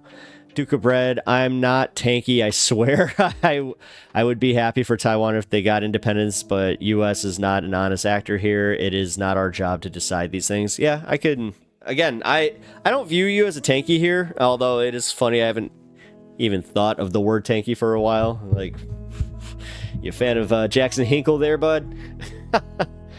Those Nazbol types?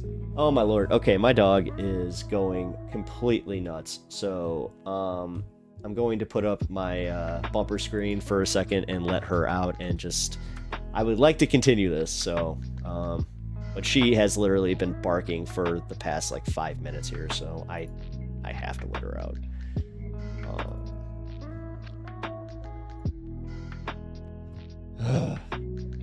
It's the one thing about having a stream with dogs, where you're just like, okay... Alright, I will be right back. Just bear with me. It will take about 2 minutes, so... Sorry, Duke.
Pep Talks is back.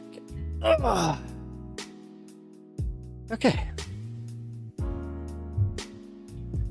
That almost sucked. She was, I'm not sure if you guys have dogs, and if you guys have one that does like a potty dance. Like she does this thing where she just shimmies kind of like this with her back. That's totally what she was doing, just sitting at the door. I'm like, oh no, no, no. All right, let's go back. There we go.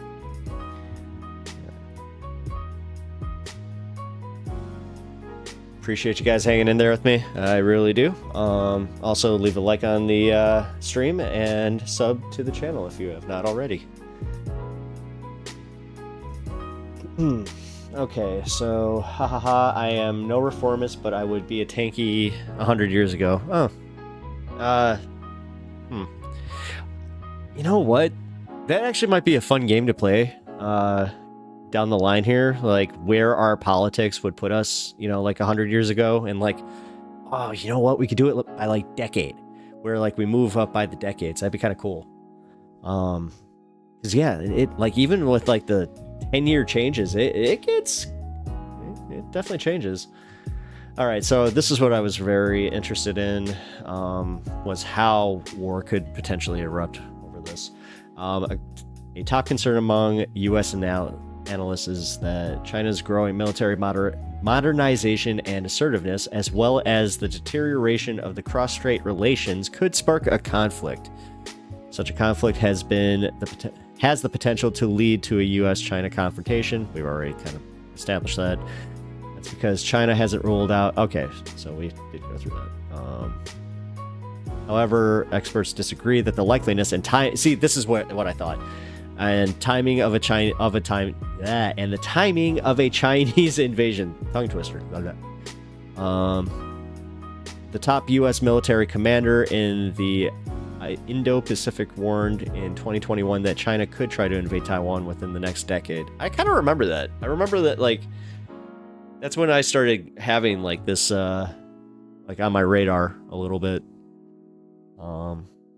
As much as it's been on my radar. Because, yeah, here, as they actually mention Ukraine here. Taiwan within the next, others believe 2049 is a critical date. Xi has emphasized that unification with Taiwan is essential to achieve what he calls the Chinese dream, which sees China's great power status restored by 2049. That's a very... Is it arbitrary, or is that like a 300th anniversary or some shit? Russia's invasion of Ukraine in early 2022 has reignited the debate, with some analysts arguing that Moscow's move could embolden Beijing to similarly invade Taiwan, and others saying that Beijing could become more cautious after witnessing Russia's challenges. Yeah, I would actually kind of go with the latter on that one, because I don't think that would go well for him. Especially with that strait there. That would not go well. There's one thing that I have learned about the Chinese Navy, is that it cannot compete with the American Navy. Other than that, battleship guys. Just kidding. Taiwan likely doesn't have the capabilities to defend against... Oh, never mind. Chinese attack without external support. Yeah, so our Navy. Even though Tsai prioritized increasing defense spending with a record budget of more than $19 billion for 2023, China's defense spending is still estimated to be around 12 times the size of Taiwan's. Jeez. 2022, Taiwanese lawmakers approved plans to spend an extra $8.6 billion on defense over the next 5 years. So we know where that Trump money went, because he had $11.6 billion the first year, and then he only gave $8 billion the next, but still. Although maybe that's where that $8 billion actually, that's what that was for the next 5 years. Part of this expanded military budget will go toward acquiring cruise missiles, naval mines, and advanced surveillance systems to defend Taiwan's coast. And under Lai's presidency, there will likely be a continuation of size policies. Oh, come on. Including further increases to the defense budget and the development of the domestic defense industry, writes CFR Sachs. Okay. Dude, literally, she's barking again, like she needs something. It's just like, ugh. I hate to say this too, because like, I think she's at that point where, yeah, because I've been down here for almost 4 hours, so she's just like, can you come upstairs? Can you spend some time with me? Which I think that will be happening. I'm not going to be doing 7 hours today, guys, just so you know. I'm going to be ending at a nice time. Just know this, I will at least make it for the 420, which not sure if I announced this on the show yet, but we're going to be doing something fun where once we hit 420 on the stream, I hope that we can all have a moment of unification and, you know, all take a hit at the same time and just kind of enjoy the back end of stream. Although, real quick, Duke, shout out to you for bringing this up even, because I didn't know about this, so I always appreciate learning a little bit about something new. Actually, you know what? This is interesting. How has China tried to intimidate Taiwan? China has employed a variety of coercive tactics short of armed conflict, aimed at wearing down Taiwan and prompting the island's people to conclude that their best option is unification with the mainland. To that end, China has increased the frequency and scale of patrols of PLA bombers, fighter jets, and surveillance aircraft over and around Taiwan. It has also increasingly sailed its warships and aircraft over through the Taiwan Strait. Oh, as a show of force. Okay, so maybe they do actually have the better navy. I mean, it's kind of a dick move, or I mean, it's literally a big dick move, where it's just like they're coming out, just like, look, yeah, make a move. Taiwan has reported that thousands of cyber attacks from China targeted its government agencies every day. These attacks have soared in recent years. In 2020, Taipei accused 4 Chinese groups of hacking into at least 10 Taiwanese government agencies and 6,000 official email accounts since 2020 or 2018 to try and access government data. Yeah, you know what? But that's I like how China's just like, oh, but they're spying on us. How dare they? Like, okay. Yeah. Beijing has also used non-military measures to pressure Taiwan. In 2016, China suspended a cross-strait communications mechanism with the main Taiwan liaison office. It restricted tourism to Taiwan, and the number of mainland tourists visiting Taiwan fell from a high of 4 million to 2.7 million in 2019. A 4-year period there. After the COVID-19 pandemic, this number further plummeted to 24,000, sorry. By the quarter of 2023, China has also pressured global operations, including airlines and hotel chains, to list Taiwan as a Chinese province. In addition, China has intimidated countries that have ties with Taiwan. In 2021, China cut off trade with Lithuania for opening Taiwanese representative office in its capital. Here we go. Do Taiwanese people support independence? Most people in Taiwan support maintaining the status quo. A small number support immediate independence, according to opinion polls conducted by the National Shangqi University. Even fewer express support for the unification of Taiwan with China. See? If this is what the people want, then you got to go with what the people want. Jonas, Taiwan is much more densely populated than Ukraine. The destruction would be similar to Gaza, but on a much larger scale. Yeah. Yeah, their population centers are like very, very dense. And on top of it, I think it's actually like itself a pretty small island. Okay. An overwhelming majority reject the one country, two systems model, a sentiment that has grown as Beijing cracks down on Yeah, see, the crackdown on Hong Kong really did them a disservice with, like, Taiwan. But I guess it was more important to them. An increasing number of Taiwanese people feel more closely tied to Taiwan than the mainland. Yeah, because they're starting to view themselves as having an independent country. Nearly 63% of the island's residents regarded themselves as exclusively Taiwanese. A June 2023 survey... I'm sorry, then I gotta go with the people. By comparison, around 31% identified as both Taiwanese and Chinese, down from 40% a decade earlier. Only about 3% consider themselves only Chinese, a view that has become way less popular since 1994, when 26% identified that way. You know what? Why not? Let's learn about the economy. Taiwan's economy remains reliant on trade with China, which is the island's largest trading partner. However, their economic relationship has experienced disruptions in years, partially due to Beijing's pressure on the island. And okay, yeah, that makes sense. So are they experiencing something kind of like Cuba did? Where, like, do you think that they're just like, oh God, do you think they're gonna have cars that are, 50 years old that they invent new parts? It's one of the cooler things that happened to Cuba. Cooler.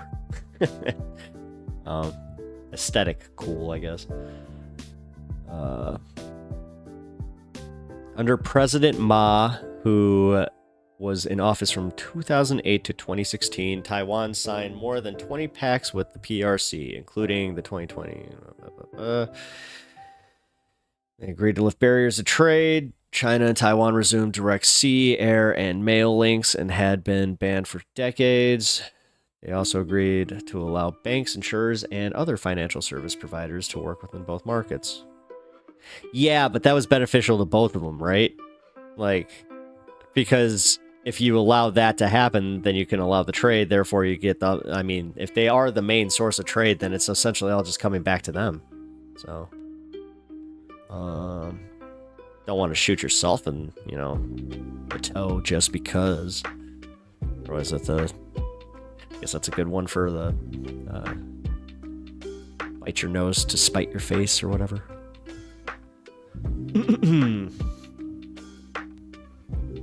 Duke of Bread, people can want what they want, but what will happen will be decided by and for the ruling classes. We'll see. Because, again, we all go back to the French Revolution, right? Oh, man. Excuse me. Alrighty. Sai has said, Sai's success in boosting trade and investment in countries in the Southeast.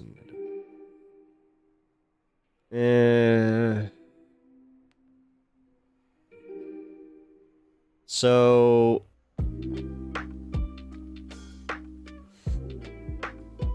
I hate to say it, I don't think that this is going to end well for Taiwan.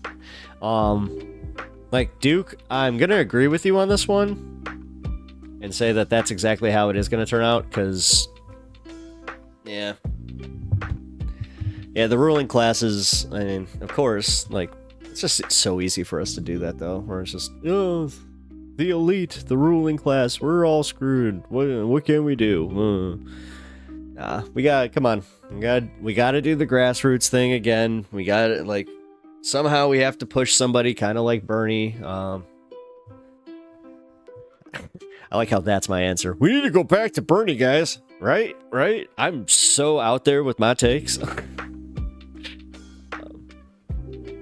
Oh, man. I just realized I felt really good. Not sure if you noticed, but I got a haircut. Feels really nice.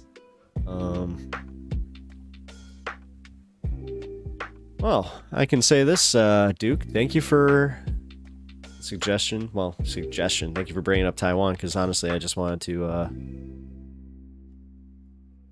notice it.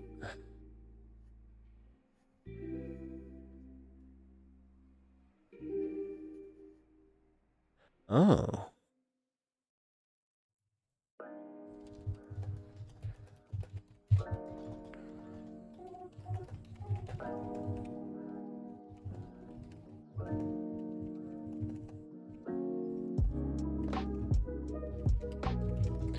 All right.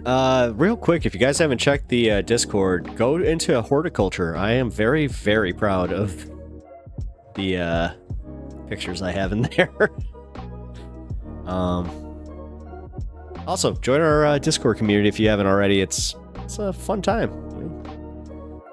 In this very, very small amount of time that I have been doing this, your hero worship over Burn is hilarious. Dude, I'm almost doing it ironically at this point. No, my hero worship over Bernie comes from the fact that he's the only person that's been consistent with his views for as long as he has been, man. Like, come on, like, Len, you and Bernie seem like you're about the same age, so realistically, can you not at least give him the credit that he is, you know, ideologically consistent? He is, you know, always willing to go to bat for the working class, like, and I mean, I don't understand what's your conniption with Bernie.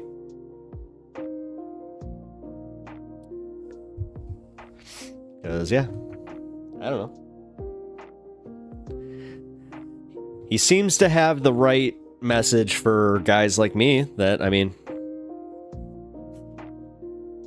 I'm just trying to work towards getting us towards excuse me, towards getting us towards things like you know, a higher tax rate for people that make, you know, millions of dollars. Like, I don't know. The one thing that I think that would change a lot of people's mind is if they actually got to see what real money is. Like, I've had the misfortune of being around real money. Like, I've been around a billionaire, and oh boy, yeah. No, it makes you, and also seeing the way that they just throw around money, and then simultaneously will bitch about, you know, giving a little bit in taxes or a little bit here or there to make, you know, their community better or whatever the fuck.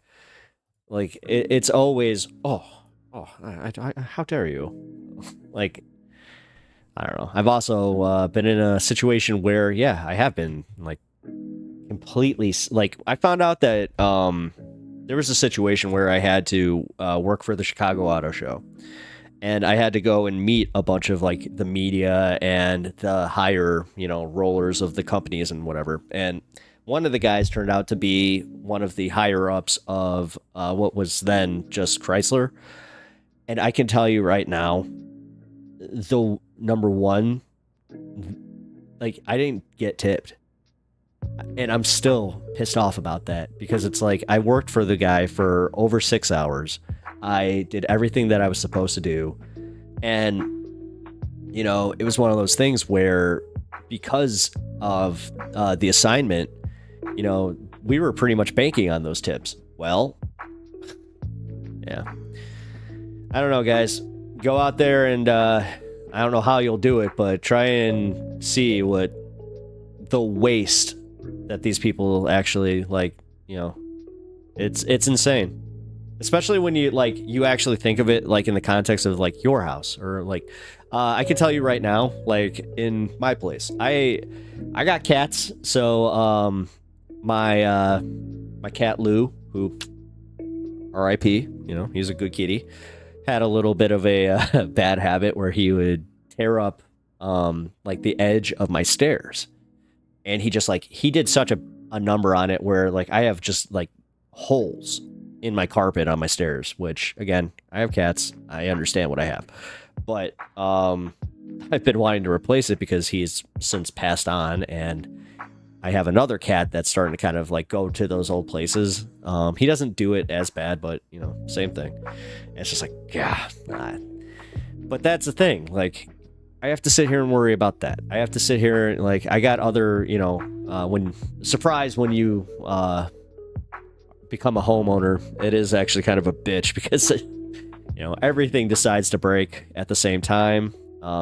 At the beginning of this stream, I was talking about how my car took a crap. And get this. So I took my car in for one problem. I'm not sure if you guys know what a windshield wiper transmission is, but it's the like the bar part that moves your windshield wipers that's connected to your motor. And it doesn't always come just like as that bar. You have to rebuy a motor, essentially, too, which is just so dumb. But I was getting that fixed. Turns out that my power steering pump was gone too. So literally it broke like on my way there. That was fun. Another thing we take for granted, power steering. Oh, I missed this comment. Duke of Bread, dude, I made the most cringe Bernie rap in 2016 or 2019. Oh, dude, can you share that with us in the Discord if you're not too embarrassed? Because I would love to hear it. I just like how Wes thinks that like I literally have the hero worship, like the Trump thing, for Bernie. No, as I said, man, like I want somebody that's like him, ideologically consistent, somebody that actually speaks to the working man, the everyman, you know, the working class.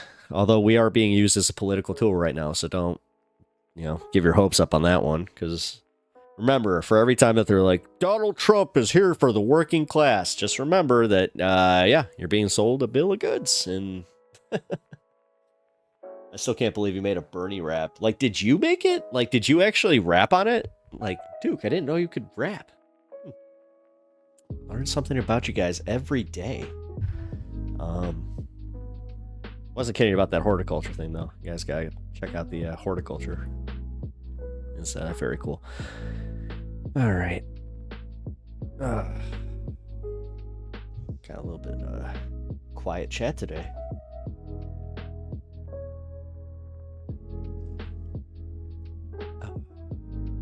There we go. Much better.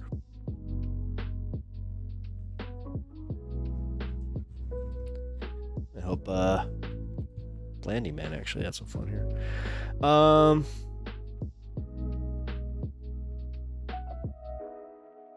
Guys, I just realized something. I have not seen I haven't seen your chat for like the last 5 minutes because I had everything assigned to top chat. Like a day oneer. Damn it. All right. I cannot rap. I am so bad. It is so bad. Oh, I love your shame. Your shame about it is probably... Oh, God. That's great. I'm so bad. You don't want to hear it. But I do. Now I really do. Okay. Les Wiseman. The burn is a fraud. Easy to keep the same positions when they are never put to the test because he never gets anything passed. Well, that's just fundamentally false. I mean, he literally takes all of his small battles. He has put so much legislation through that has, you know, actually helped us, but okay. And when that Saab went to the Soviet Union for a vacation, he was begged by many Jewish groups to say or do something about the Jews being persecuted, and he refused, so F the burn. Wait, in Russia? I mean, I don't know much about Russian persecution in Russia, or in Jewish persecution in Russia, so... Excuse me. Les Wiseman, so much for caring about human rights. Go watch the vids of him. He does, though. Again, dude, like, old commie freak. Man, Les, I'm not even kidding. I just picture you as this, like, white-haired, ponytail-wearing, old-ass, like... Well, not old, but you know what I mean, like... about my parents' age. You know, 60s, 70s. You know... I don't know, though. You calling him a commie freak. So much for caring about human rights. Go watch the vids of him talking after his return from Mother Russia. Old commie freak. Les Wiseman, I'm a practical liberal and despise the impractical left. Duke, your practical liberalism is dooming us all to fascism because it's too corrupt. There you go, actually. Yeah, because you can argue that your practical liberalism has led to the uprise of the corporatist Democratic Party. But... I mean, or you could just keep saying how Bernie, you know, doesn't actually care and doesn't actually stand for things. That's a weird position to hold. If any of the practical liberals stop taking big money and fucking over the working class, yeah, you know. Notice how he's the only one that still still prattles on about Citizens United, and rightfully should. Duke of Bread, I cannot raps. Oh yeah, okay. I was trying to be funny. I will share it with you. Nice, nice. All right, I'll be nice. I won't watch it on stream or anything, but I will definitely give you some feedback on Discord.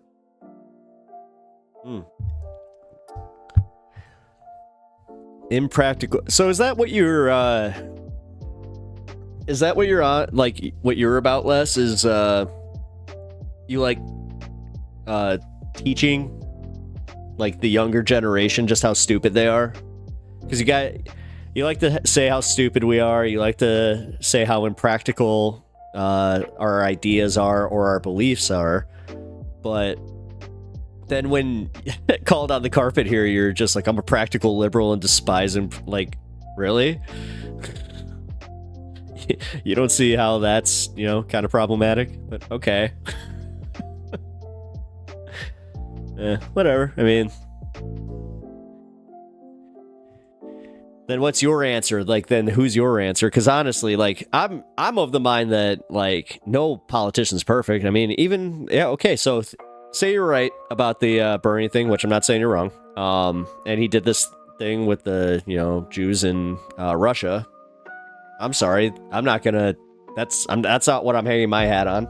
I mean, sorry if I also offend you that I'm not Jewish, so I don't really keep up with, you know, the Jewish persecution. I kept up with Christian persecution for quite some time, so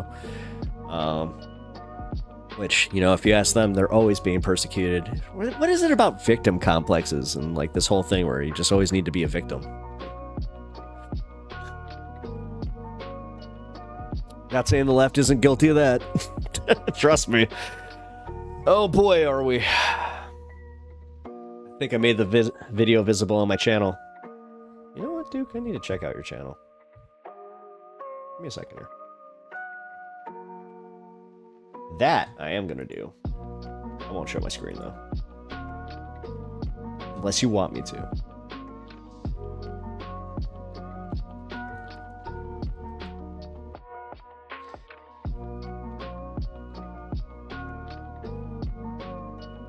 All right, so this is kind of funny, Duke. Here, check this out. I put you in, I just typed in Duke of Bread. This is what I got. Bid on equipment. Country Donuts. Tracks and Bars. Country Donuts. I like Country Donuts. That place is good. A little bit of a ways for me, but it's still pretty good.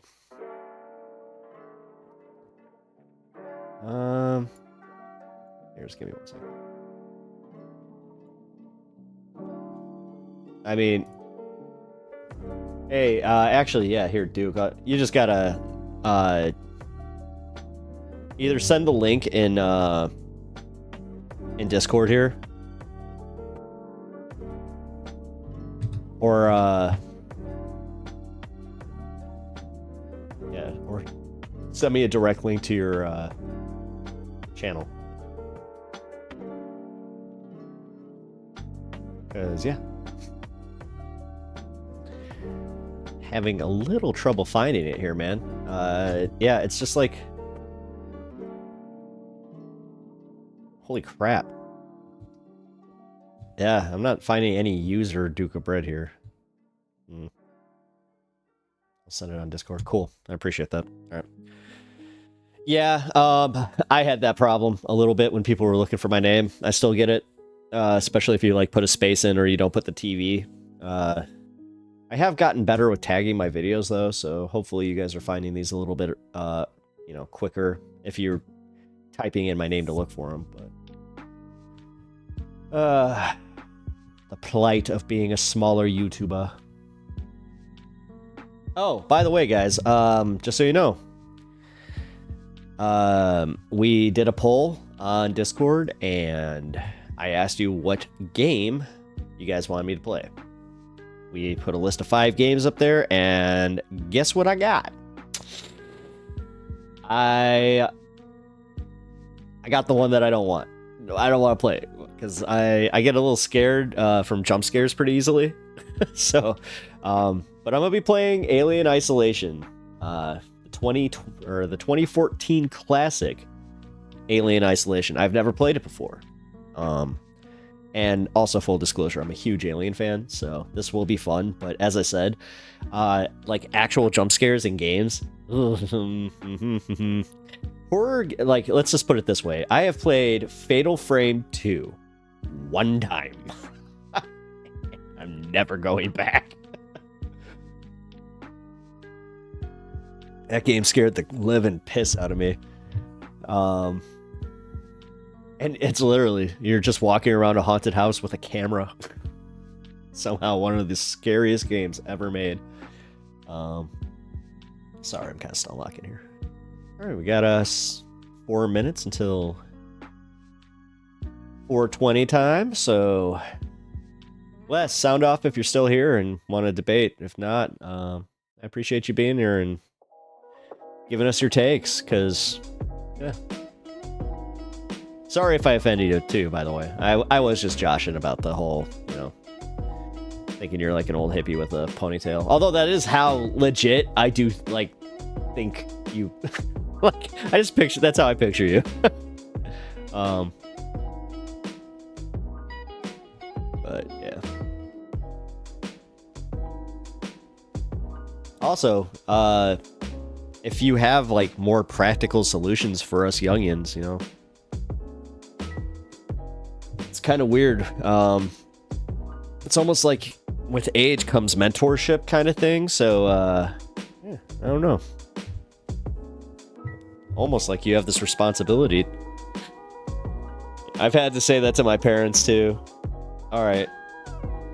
I'm going to check this out. General. All right. It's in the general chat. All right. Here we go. I'm going to play it on my phone, but I'm going to play it on quiet.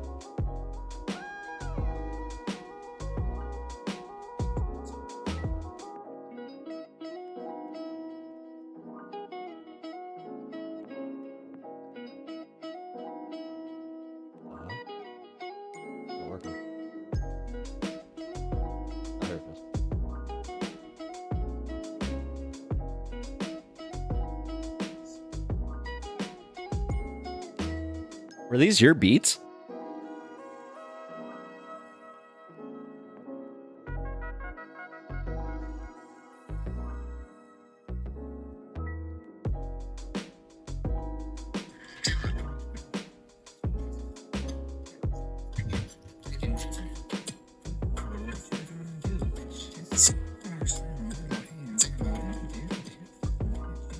This isn't bad, dude.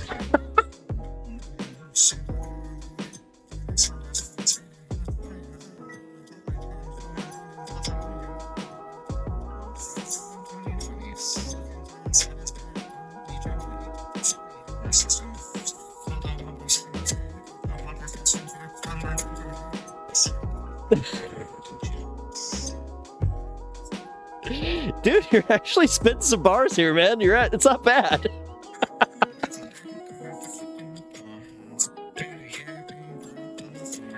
I almost commend the fact that you're mumble rapping too.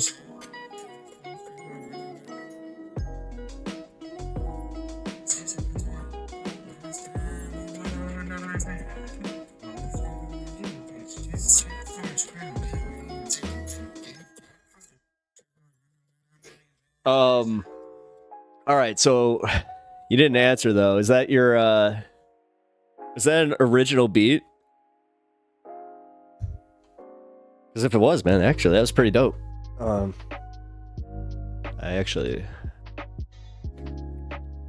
appreciate some hip hop, and that was not by any means the worst thing. Even if it was a parody, that wasn't that bad, man. Like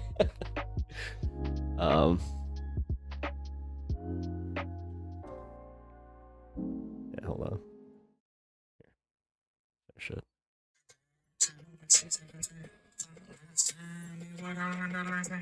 Okay, I finally got to my headphones. Sorry.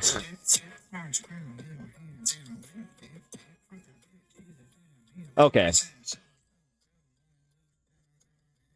I'll be honest. Yeah, I mean, for royalty free and no, dude, not the 420. Hey, it's time. Let's go. Load up. Let's go.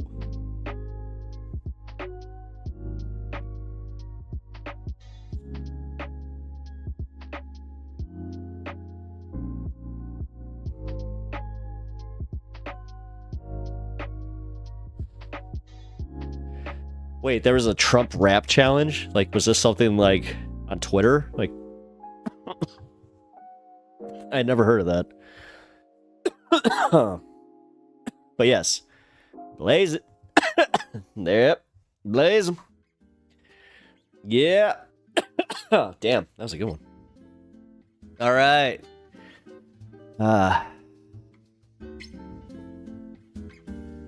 Nice chill stream today. As I said, shout out to Wrecked Angel, who cannot be here today, but wanted to shout her out regardless because she has been a superstar. Shout her out in the Discord too, because honestly, without her, we would not have it. So, no, I'm not even kidding, Duke. That was actually that wasn't bad. Like. Yeah, at the time there was a Trump rap challenge going around on the right, so everyone was posting Trump rap songs. Oh, wait a minute. Drop my fresh beat, DJ. like that? Where my name is Trump, I'm not a lump.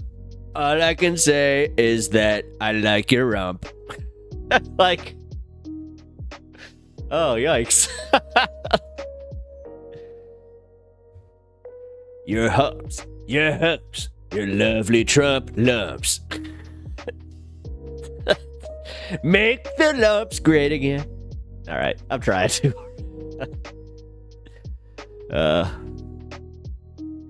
Trying to think of a. God, Deving. Oh, really? Guys, we got an emergency update here. It looks like Hassan actually talked to Ethan? Or no. Nah, haha, clickbait. It was clickbait. I knew it. Damn it. Alright, that sucks.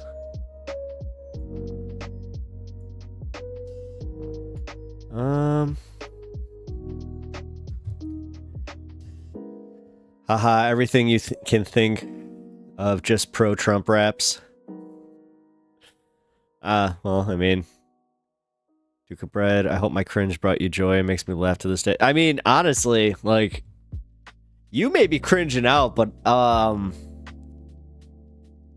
actually enjoying the creativity that came behind that, because it wasn't... Like, you weren't doing a bad Bernie impression, so there's that. Like, the fact that you went with, like, the mumble rap, way of doing it. No. Your bars were alright, man. Like, for real.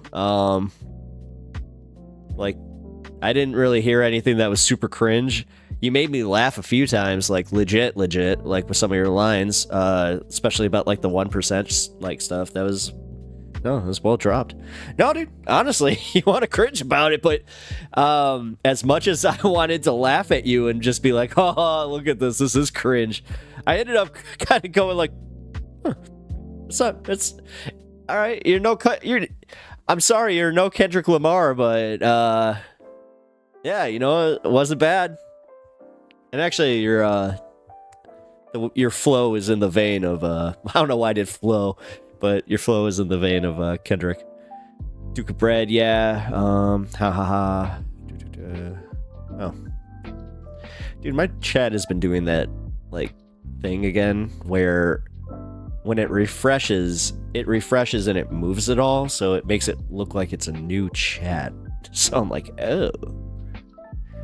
Got all excited. It is wholesome cringe meant to be funny. My rapping is just so bad. Well, again, like, even for funny rap, like, I think that's honestly what made it work. Was the fact that you were just you're kind of just doing this, but you were also making your point. Yeah, like, I don't know, man. Let's just put it this way. I've listened to some really bad mumble rap. I mean, dude, that was I'll even give you this. That was better than Lil Wayne, like most of his stuff. Because, how much can you just listen to a guy talking like this? Oh, I got a gold chain. Oh, man, I smoked some weed today. Oh, did you know? Oh, man. Sorry. My rap impressions.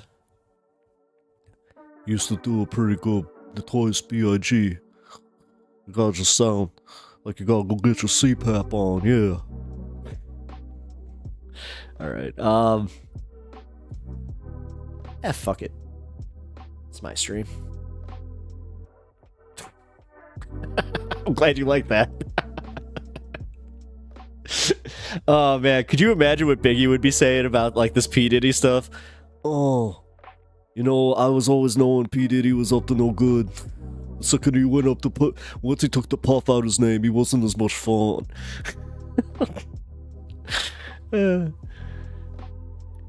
Oh, man. The white parties. Oh, my God. I'm still... Like, is it bad that because, like, I'm behind on a lot of this stuff, like, when I learned about the white parties, everybody was kind of already over it. I'm like, what? Guys? Like, when I saw the guest list, I was like, holy shit. And did we just all forget about Jay-Z? Like, did we just forget about him being part of that? Like, yeah, convenient. Him and, what's his face? The Weeknd. Yeah. That was so weird. It just disappeared. All right, so we're going to watch our favorite guy who annoys us. Because, I'll be honest, I don't think Bad Empanada is coming at a lot of this internet drama with a good position anymore. Because originally, his take on Ethan was fair. And honestly, it was pretty nuanced. And I got to be like, his first two videos, I do appreciate. This one and everything afterwards, it just, for somebody claiming that Ethan is obsessive with the Hassan stuff and like he doesn't know what he's talking about kind of thing, I hate to say, like, he's starting to fall into that like obsessive thing with Ethan. But yeah, let's see what Ethan's disgusting Zionism was. And who wants to watch the Ethan Klein Zionist compilation? Do you guys know that Ethan Klein is actually... I know Les does. Extremely pro-Palestinian and he's anti-Israel, actually. It's the same thing that people said with Loner Box. I deal with this so much. Like, people are like as long as someone says that Netanyahu is bad, they can't be a Zionist. That's basically the argument that these people always have. And it ends up with people like convincing themselves that Zionism is actually anti-Zionism, and then they end up just being Zionists. So let's check out the Ethan Klein Zionist compilation. I could watch the Ethan Klein N-word compilation, but I prefer to watch the Zionist compilation because it's honestly more offensive than the N-word at this point. And you're actually allowed to show this one on YouTube. You won't get banned for it. Let's check it out. But I mean, the Palestinian cause is for sure. The fact that he's so hyper fixated on just Ethan now, it's kind of like, all right, but. Then again, here I am doing another Bad Empanada video on Ethan Klein, so sure. I know what I'm doing. Plenty talked about. Supposed to, like, from the river to the sea, literally is the saying that we need all of Israel must be ours. See, I think that's part of the problem is that people don't necessarily understand what the former IDF terrorist butts in to tell us all about the Zionist perspective, the perspective of... You do know that, like, conscription is mandatory in the IDF, so that's also disingenuous and not fair to say, especially when I kind of know Gila's position and she's walked all this back. See, this is where I can't stand this shit. I can't stand people that, like, you want to talk about bad faith? That's bad faith. Like, not admitting that, Ethan and Gila had come out and said, I made a mistake when I said that, God, what's his name? The guy, Gabir, I think that was his name, but she literally said, "Oh, you know what? I did misspeak when I said he was a good guy. I was saying it in the context of he was the only one in this cabinet that was trying to call for a ceasefire, you know." But when he comes at it like this, and then he also does that thing where like he's calling her an IDF terrorist, where not mentioning that, you know, again, service being mandatory in Israel, you know. So you're calling every single Israeli citizen a terrorist now? Like, what the fuck, bad? Of like, the marginalized Zionist folks of Israel. This stuff means? Yeah. Like Olivia probably doesn't even know what "from the river to the sea" reference means. No, I mean, no. So to these people, the idea that Palestinians from the river to the sea should be free of radical... I'm not sure who's more insufferable, him or the Tabernacle. Zionist... Sorry, if you're a Tabernacle fan, yeah. Oppression. That guy to them, sucks. that seems like oppression of themselves. You want to talk about someone who takes himself way too seriously? That guy. Who are these people? Like Gila Klein, born into a state that gave her immense racial privilege for no reason aside from the accident of birth. And Ethan Klein, someone... Yeah. Okay. Yeah, Mr. UK. Shut up. Someone who moved to that state. What? Again, for no reason aside from like an accident of birth. Dude, my accident of birth made me one of the most privileged men, or one of the most privileged human beings in the world. I'm white, I'm cis, and I'm American. But yeah, what? And that this state decided that they were of the correct race to get privileges from it at the expense of millions of other people who are denied said privileges and oppressed and hurt and... Oh, and I was also born to a middle, like a upper middle class family that didn't have to really, suffer much. Killed and massacred. To them, this idea that those people who suffered until I moved out their benefits should be considered equal with no ifs and or buts in that entire land, to them that seems like a call to genocide of them. For them, equality is unthinkable. For them, the idea that people should not be oppressed for their benefit is basically equivalent to a call for genocide, is basically equivalent to reverse genocide. Like that these people could even invoke such a concept, that they would even dare to talk about such a thing while their country does genocide and has been doing it, just slower. Their country, since she has not lived in Israel for quite some time, and also she has denounced this stuff. This is very unfair. It's just and insane. It's trying, like a Nazi man. propagandist knowing fully well that Jews are being massacred in concentration camps, telling you all about how those Jews actually want to kill all Germans, and then simultaneously, while doing that, claiming to actually not be anti-Jewish. These people are framed as anti-Palestinian is insane. It is so fucking crazy, man. That their fans keep showing up to be like, Ethan is actually really anti-Palestinian. He's against the government. He's against Netanyahu. Oh my God. Let's continue the Ethan Klein Zionist compilation. I see that a lot, but I was there when he started. He is smart and very radical. I respect Cav, but I get it. I don't think his positions are always helpful even when correct. No, because he comes off as literal. Like, you want to talk about the whiny left? That's what that guy is. Like, that guy's videos are always so, number one, he comes from a defeatist perspective almost every single time. And then when you actually talk about calls for action or calls for change, he has nothing. All he can ever say is essentially just oh, well, maybe we should just be more like Vietnam. Maybe we should just be more like Vietnam. It's very, very condescending, and just it literally gets just wearing. And then on top of it, he can sit there on his high horse, kind of like Bad Empanada's doing right now, where it's just there, look at the Zionist, even though he's not. This is not a Zionist. If this is a Zionist, somebody who literally denounces Netanyahu, who is also who has a wife who was in the IDF, who also says that what they're doing is wrong, and you're still calling them Zionists, I don't know what, then, how can you even pretend that you're coming at it from a good perspective or being fair to anybody? You know what it means? It means no, you're just trying to attack Ethan because you're finding traction on Ethan videos. I get it. I've seen it. the Jewish people will probably die. That's the Israeli mentality. We have to kill the Palestinians. Oh God, I love the fact that he's on like Destiny's his Reddit page. Otherwise, they might kill us because we killed them, and that made them hate. It's because he is a history major. us. Classic logic. Is that what it is? I wanted to be a history major before stuff happened. So right there. The slogan itself says people interpret it as destruction of Israel. I know it doesn't say let's destroy Israel, but that's from the river to the sea is mainland Israel. I feel like there's people that are like, they're so deluded that they can't.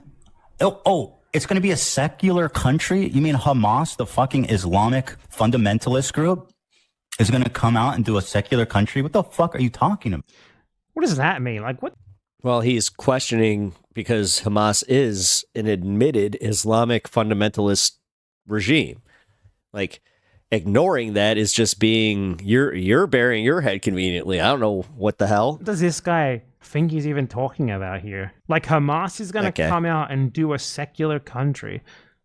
Duke of Bread, yes, if you get steeped in leftist history, you will lose all hope and become very radical. What? Yes, but you're radical.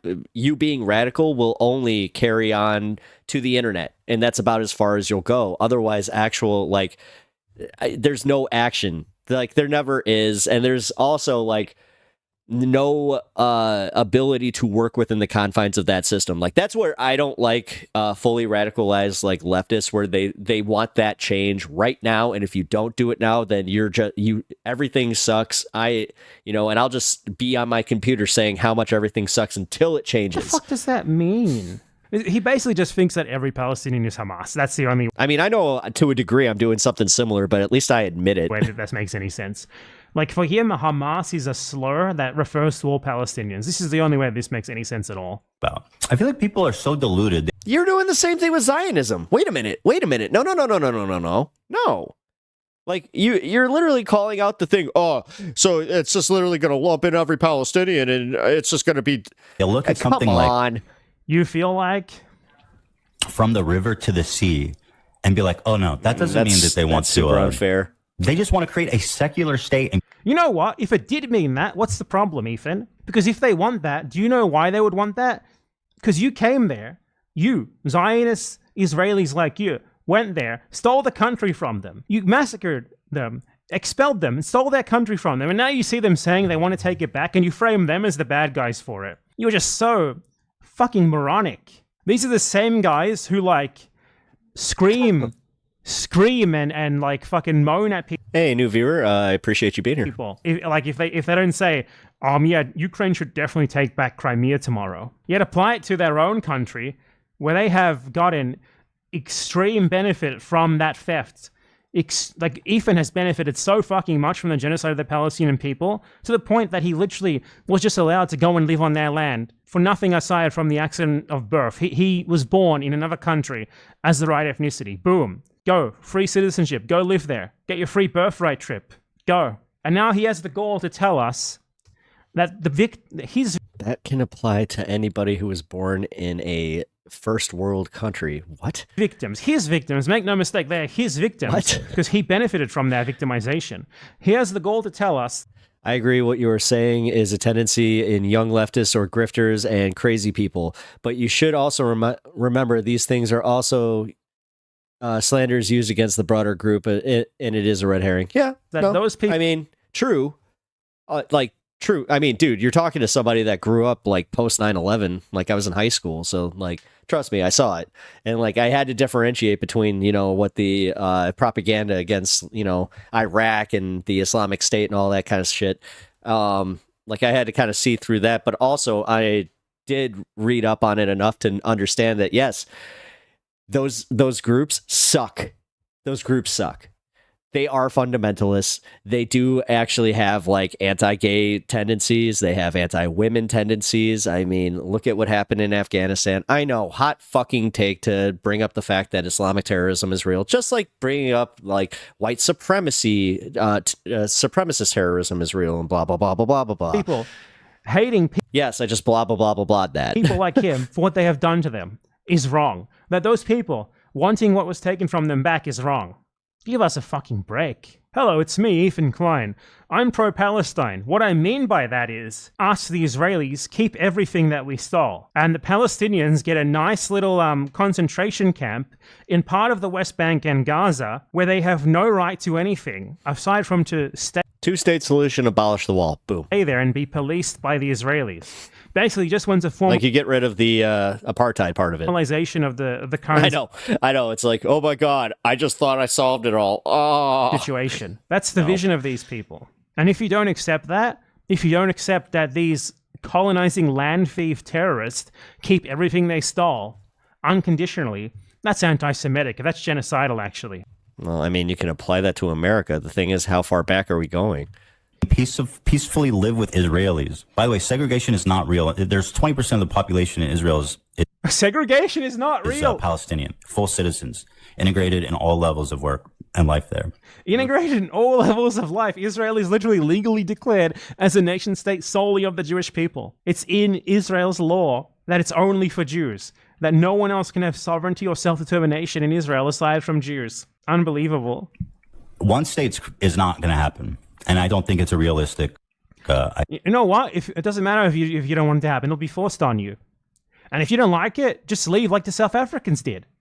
No problem. If equality is oppression for you, then get the fuck out. If not being allowed to live on stolen land in stolen homes is too much for you to bear, then just leave. Too bad. Just like the Boers did. I did. Go to. Why do I feel like we're going towards like the Professor Flowers Vosh arc, where we're going to start talking about, imperial colonialism? Perf. You'd be in good company there. That's where you belong. It's your real homeland. Either. Sorry. I think it's kind of silly to even pretend like that's not just a genocide of the Jews there. Again. These people were saying this during an actual genocide by Jews of Palestinians. It's so unfucking believable. Like the inversion. Like, no, we can't take the necessary steps to free these people. We're going to take the necessary steps to emancipate these people.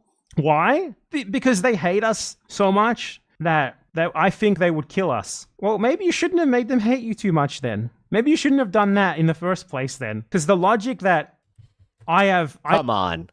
No. I have hurt these people so much that now they hate me, thus I must keep hurting them, is obviously circular. And defending yourself like that is an Duke of bread, ha ha ha, I'm gonna be your annoying leftist viewer. absurdity. I've gone out and I've said that everything y'all want to hear. No, you haven't. About there being a you're genocide one and week in there, apartheid and Duke. fucking warmongering Israeli government and all that fucking shit. He literally just denied apartheid in the previous clip. It's amazing. The doublespeak. And by the way, me talking about that's this wrong. doesn't mean I I don't mean, if you're going to sit there and deny that the apartheid was happening, then yeah, it's a fucking stupid take. care about what's happening in Palestine, okay? I'm not talking about that at the moment because it's ruining my life, okay? Like, obviously.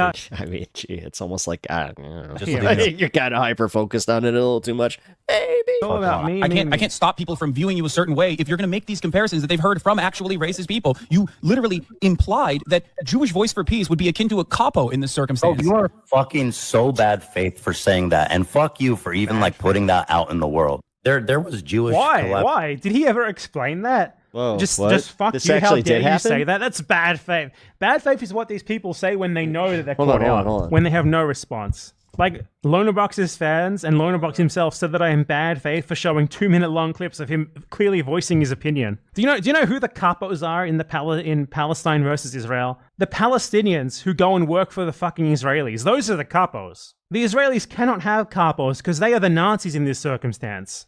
To even call like a Jew that in the context of Israel-Palestine is an absurdity. Self-evident absurdity. Collaborators with fucking Nazis. Ethan, don't do that, please. Don't say that the Jews' Voice for Peace are akin to capos. Like, that's... I'm telling you that the mere existence of Jewish voices is not a leg to stand on. I don't understand that. Of course, there's going to be Israeli Jews. But the most important component... This is the guy saying he's saying this. He's someone who claims that this is Israel where Ethan is. Yeah. Okay. By default legitimate because it's popular among Jews. He said that numerous times. But now when there are Jews who say the opposite, you can't just say that it's legitimate because Jews say so. Incredible, right? It's like you're tokenizing a few Israelis. It seems silly.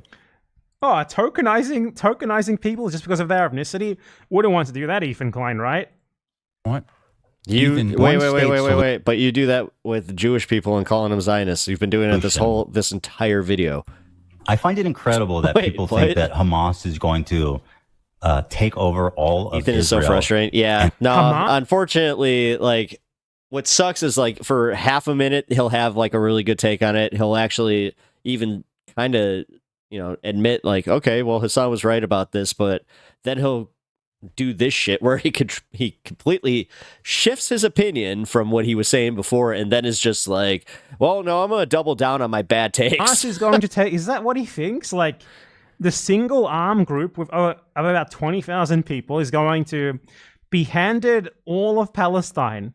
Not even the Palestinians would be happy with that. Like, what the fuck are you talking about? Just Hamas. Yeah. They just sit on Hamas. It's all they do. Everything is Hamas. And happily coexist with fucking Israel. Why is it on them to happily coexist? 65% of Israelis think that you should be allowed to rape Palestinians without criminal charges. 98% of Israelis support the Gaza genocide. Why is it on the victims to accept the victimizer? Why is it on the victims to play nice with the people who have massacred them for decades? The inversion of reality of these people engaging in is insane. Like, this guy thinks he's a victim. This guy thinks he's at risk of oppression. You are the oppressor. What the fuck are you talking about? Israelis. If there's a state of Palestine, it makes sense.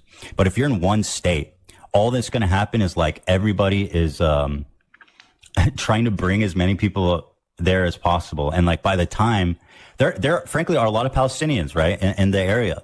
And once the Palestinians outnumber the Jews, he's not a Zionist, and he's talking about, like, the need to maintain a Jewish demographic majority in Israel. This is literal Nazi speak. Like, this is the Zionist talking point of Palestinians as a demographic threat. It's literal Jewish great replacement theory. Basically, it's white genocide, but for Israelis. Anything is fair game for the Jews. Anything. And I'm sorry, but Hamas, the governing fucking body there, wants to kill all the fucking Jews. These people just make shit up and just repeat it over and over again. I mean, at least you're getting approval from the one woman in your entire life who ever paid you any attention, Ethan, I guess. I mean, if that makes you happy, just keep at it. Again, shit like that. It's those little things where I'm just like, okay. Especially, to me, it's like... Duke of Bread, I think Ethan is a Zionist. I do agree with what he is saying is ethno-nationalism. No, right here, that's exactly what he's saying. That's why I agree with you. He's frustrating because he's pretty inconsistent. You can make the same argument. Because, like, I think that you might have actually made this point where he just doesn't fully understand what he's talking about. About the Confederate flag, where Southerners will be... At least when I don't understand what I'm talking about, I say so, and then I try to ask somebody, who does know what they're talking about to explain it to me, and, now you guys, so... Like, listen... All these people can do... Or I just, I find a video of someone smarter than me and then put it on. Just compare the oppressed to an oppressor. It's always like the Confederates are just like the Palestinians, the Nazis are just like the Palestinians. You are like the Nazis. You are like the Confederates. You're an Israeli. You're a Zionist. Like, it's just to compare things that are not the same and act like they're self-evidently comparable. It's just about our heritage, you know what I mean? That has nothing to do with racism. And maybe and some people do. Zionism is just like your heritage, right? That's literally the Israeli Zionist claim. I believe that, right? But at the end of the day, if a black person is like, that Confederate flag is offensive to me, you're not going to argue with them and say, no, it's just heritage. Like, not everybody. Do you genuinely think that you, as an Israeli Zionist Jew, are equivalent to, like, a black victim of slavery in the USA? He literally just fucking said that. Like, are you really going to doubt me when I tell you that this is anti-Semitic? Yeah, I will. I will do that today. I'll do that tomorrow. I'll do that forever. Yeah, of course. Are you fucking kidding me? Not even just because obviously you lie about it and it's bullshit, but because you're a dumb motherfucker and no one can trust you to make an accurate judgment on anything. Somebody who uses it is racist. Man, Bad Empanada is so mad at the fact that Ethan has such a large platform for this stuff. So then, you know what I'm saying? Like, it just doesn't seem fair. I know, but... Like, that's realistically what it is. He says from his fucking Los Angeles mansion. Jesus. It's not fair.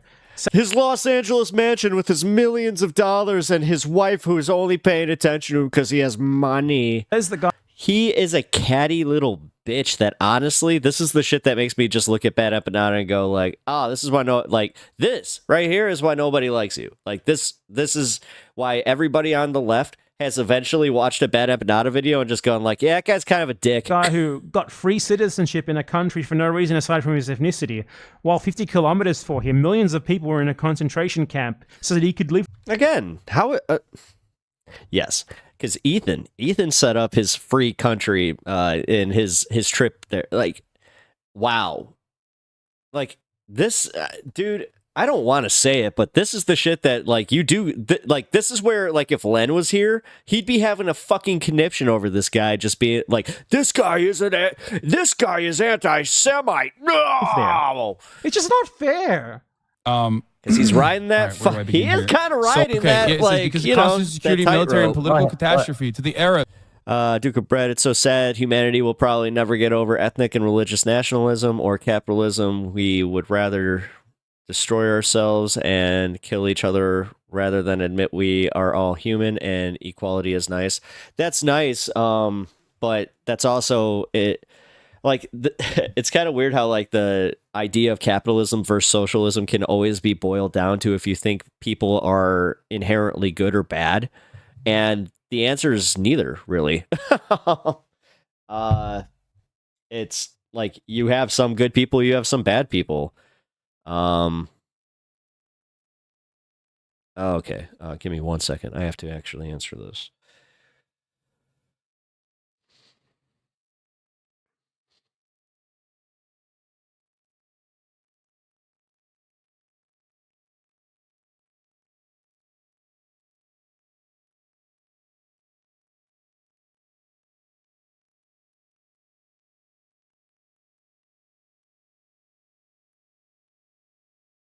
Okay.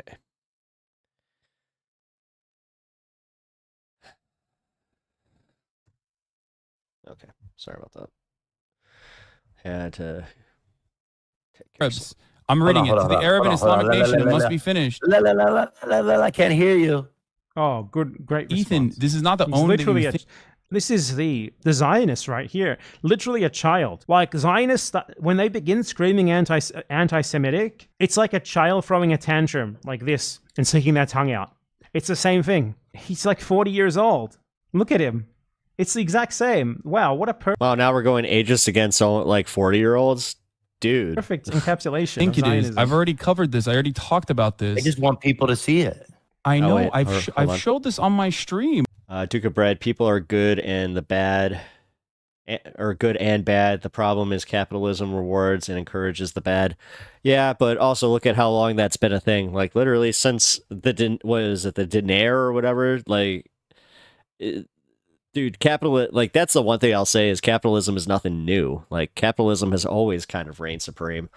That's like, yes, I'm not sitting here defending it just because of its place in history. I'm just saying that this is, nothing new. And also we've had how many years to actually try and do something about it. The closest I think we got in history was like the French Revolution. I don't know why you think this is like an own. It was absolutely insane how he like stood the whole time. That was crazy. I don't even know how that's humanly possible. Again, not to put this uncouth, but he's a champ at fucking burning alive. I mean, that sounds bad, but he did it really good. Does that sound bad? We have to make levity of things. Does that sound bad that he was really good? I mean that as a compliment. Didn't say a bad thing about the guy. Go listen to Hassan. Actually, you know what? Go listen to Hassan. I hate when people eat on mic. People say, I need to go listen to Hassan. This is bullshit. Please, go listen to Hassan. Who fucking, by the way, yells at people in chat, calls... True. Okay. I mean, capitalism is recent. You're thinking of commerce. This requires deeper conversation. True. Them Zionist genocidal monsters. That's it. That was my smartest take ever. You're a Zionist genocidal monster. As I The hospital wasn't bombed, okay, by the IDF, which is the same fucking thing the Hassan's fans come and tell me.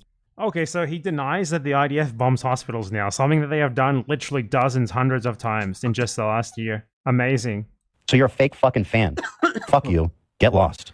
I mean, being called a fake fan of Ethan Klein is an honor. Sick of it. Yeah, and if you want to call me a Zionist, just call me the fucking K word to my face. Have some balls. Just call me a Jew.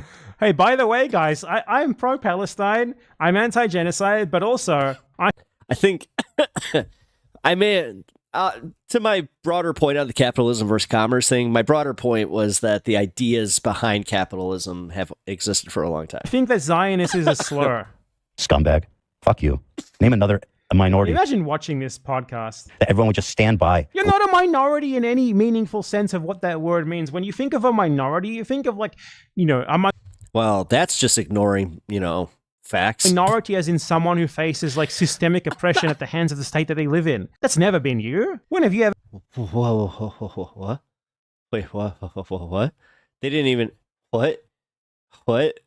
Oh man, now you're making me go like, what? Ever been an actual See, this is the shit right here that makes me just go, oh, so, that whole idea of them not having a place to live for a long time. Are you just saying that wasn't a thing? Feel a minority like that.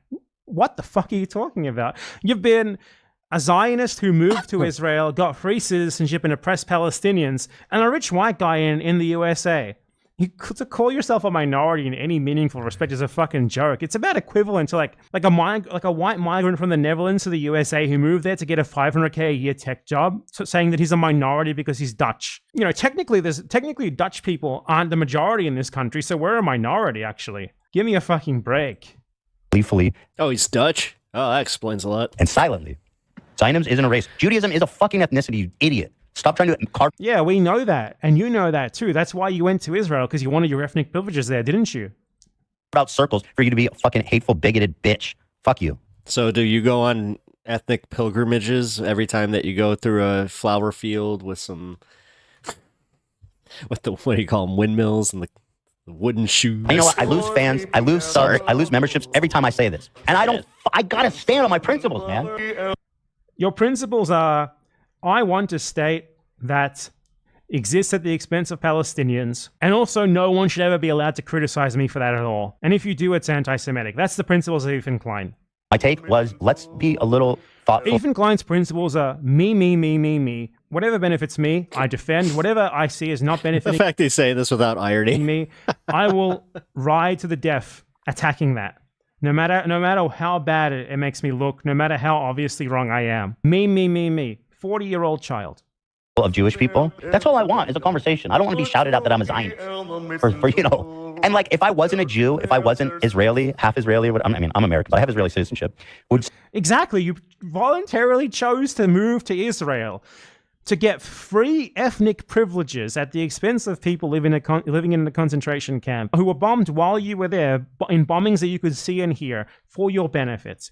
And you have the gall to sit here and act like the opposite of what that obviously implies about you is true, that you are some sort of victim because of that. It's unreal. So people be screaming at me that I'm a Zionist. If I was like, let's be careful about mental health and not encourage it. No. This guy is like shit on people for their mental health his entire life. Like, he insults people based on their mental health constantly. Now it's okay. Now it's wrong when you do it to him. That's a little funny in itself. And then when you attack he does get a little, like, if you think that he's bad with this, attack his Tourette's or attack his mental health. It's time to look in the mirror. You're a fucking anti-Semitic person. God, I remember when that was the arc where people were attacking his Tourette's. I know, because being racist is the worst thing in your life. It's the worst thing you can be in your world. And yet here we are. You know who the CEO of racism is? Every single Israeli who knows fully well, as you did, that they live in a country where they receive racial benefits at the expense of people who are massacred for their benefit nearby, and who does nothing about it. That is the ultimate racist, and that describes you perfectly. Like me, a Zionist. Thank you, Megan, for the gifted. Thank you, Megan, for the gift. She must be a Zionist to gift me right now. Zionism. Did he really just do that? He just really did the thing where he's like, oh, thank you, Megan, for the gifted. He does that thing where he's just like, someone gifted him a sub. Nobody gifts subs for me. She must be a Jew. She's probably a Jew. And nobody gifts up for me. Actually, hey, I got a new member. As far as Jews go, I'm about as un-Jewish as they come. Thank you for the exactly. Thank you for joining for the $4.99. I appreciate that. So the fact that you weaponize this when literally no one gives a shit about it is insane. It's you falling back on identity because you lose the argument because you know that you cannot defend what you believe. Thank you for saying that. Thank you. Especially given that you have literally screeched anti-Semitic slurs at Hasidic men in Jerusalem. We've all seen that video, Ethan. Okay, I don't fucking care about any of that shit. I know. All you care about is your own personal benefits. Whatever benefits you is right. Whatever benefits you is correct. Whatever you see is not benefiting you is always by default wrong. Perfect. Ethan Klein and these little edits here, do these even really matter to you guys? Like when you see that, like when they clip out just the little, like you're maybe cutting out 30 seconds of each video. And at that point, I also feel like it gives them the opportunity to edit some like bad takes or, you know, this is something you can enjoy about my videos is when I put out my takes like that, I'm not editing them like that. If I have a truly bad take, I will not release the video. all other Zionists like him, and there are many millions, make no mistake. They are the modern equivalent of the slave owners in the South who said that the slaves should not be freed because they... Duke, I feel like you look down on me now because I screwed up capitalism and commerce, and now you're just like, look at this idiot thinking everything's like the Oregon Trail. They will kill them. That is who they are. The self-victimization that they engage in is precisely the same sort of self-victimization that is engaged in by like white colonists in 19th century America. Both in regards to slavery and in regards to like natives attacking them. It's like, why would they ever attack us? It must just be because we're white. Why would the slaves hate us? We can't free them. They hate us for enslaving them. It's the exact same thing, the exact same logic, the exact same self-victimization, except for some reason we live in a crazy world where we are expected to take it seriously when it's not. This should be laughed at. These people should be framed as ridiculous as they are, rather than us trying to deal with them by like being like, no, it's not anti-Semitism, here's why, blah, blah, blah, blah, blah. Because they're just going to call you anti-Semitic when you finish talking anyway. Well, you're just going to call them Zionists when they finish talking. I mean, see, this is the part about like trying to, you know, get the moral one-up on somebody like that, where it's like, I see that shit is always like moral superiority shit. That shit has always been a little odd to me, where it's just like, okay, because do you like when held to that same standard, are you as perfect as you think you are? Like, are you comfortable in knowing that you've probably had some pretty shitty positions? Because unless you're, you know, the basest among us, the one who never screwed up, the one who has always had the perfect takes, you know. I run into those types a lot. Where it's just like, oh, you've never like had a bad take. And also, nothing annoys me more than somebody that doesn't give somebody the room to grow or like change their opinions. Somebody like Bad Epanada actually is like that, where he likes to do this thing where he'll hold whoever his victim or whoever the hell he's talking about to whatever standard they were at, like in that period of time. So like that clip from Ethan could have been from 6 years ago, but he'll still hold him to that standard because he was doing that with Vosh. And that's why I was like, oh, this is why like the like broader leftist community does not take you seriously outside of like, you know, your viewers, where I mean hey, pep talks community, appreciate you guys you know, staying here, being here with me. I just realized I lost a sub. Ain't that a bitch? Supposed to gain subs when I do this, guys. Wonder who it was, wonder what it was for. Can't make everybody happy in this space.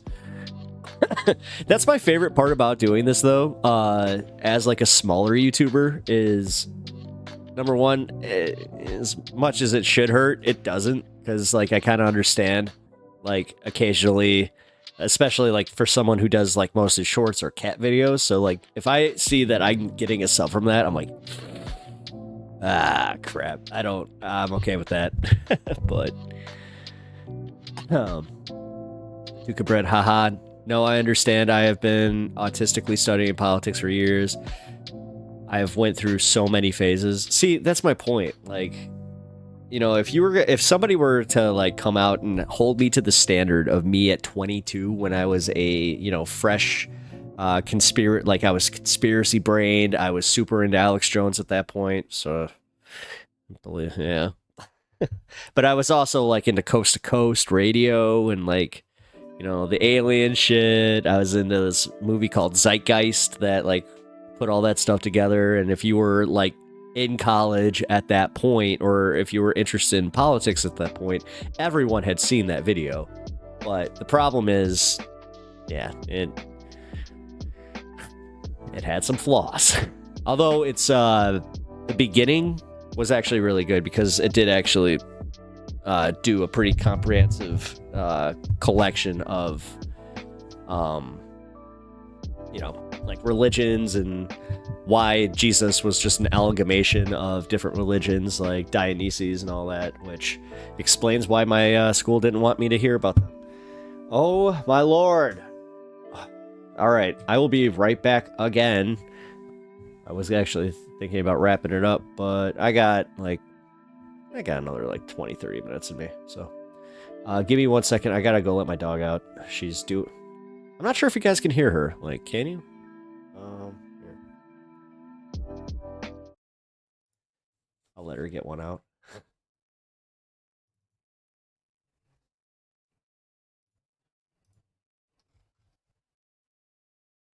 Ah, there she goes. Okay.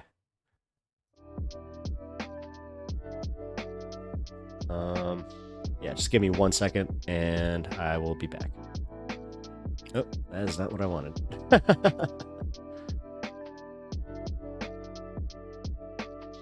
There we go. Duke of Bread, I love that stuff. Nope, can't hear the dog. Ah, she's going like this. So, all right, I'll be right back. Oh, Lord, I'm coming. Okay.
All right.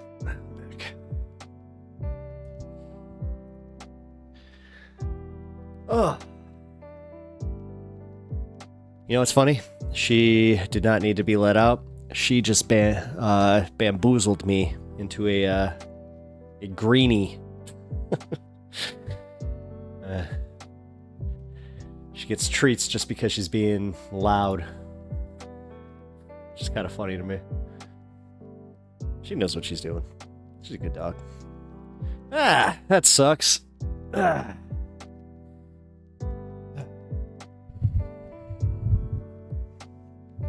Duke, I still can't believe you did that rap, man. I'm looking at it. Honestly, you also did a pretty good thumbnail for it. It's pretty good. You know what? Here, I need to check out your channel real quick. So.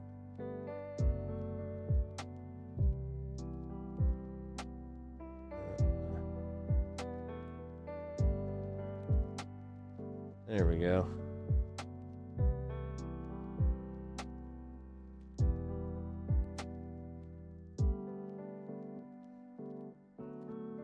Oh crap. Here.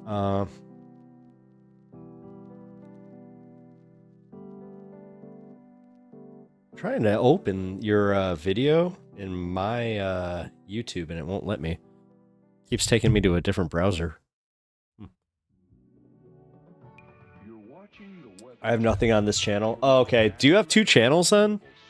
Which, how in the hell did you pull that one off? Or wait. I was about to say, do you have 100 or 1,000 subs? Like, if you do, then congrats. That's not the... I am learning, man. This is not the easiest thing to do, but once you do, once you hit over like a certain amount, it is actually a little bit easier. Dude, no.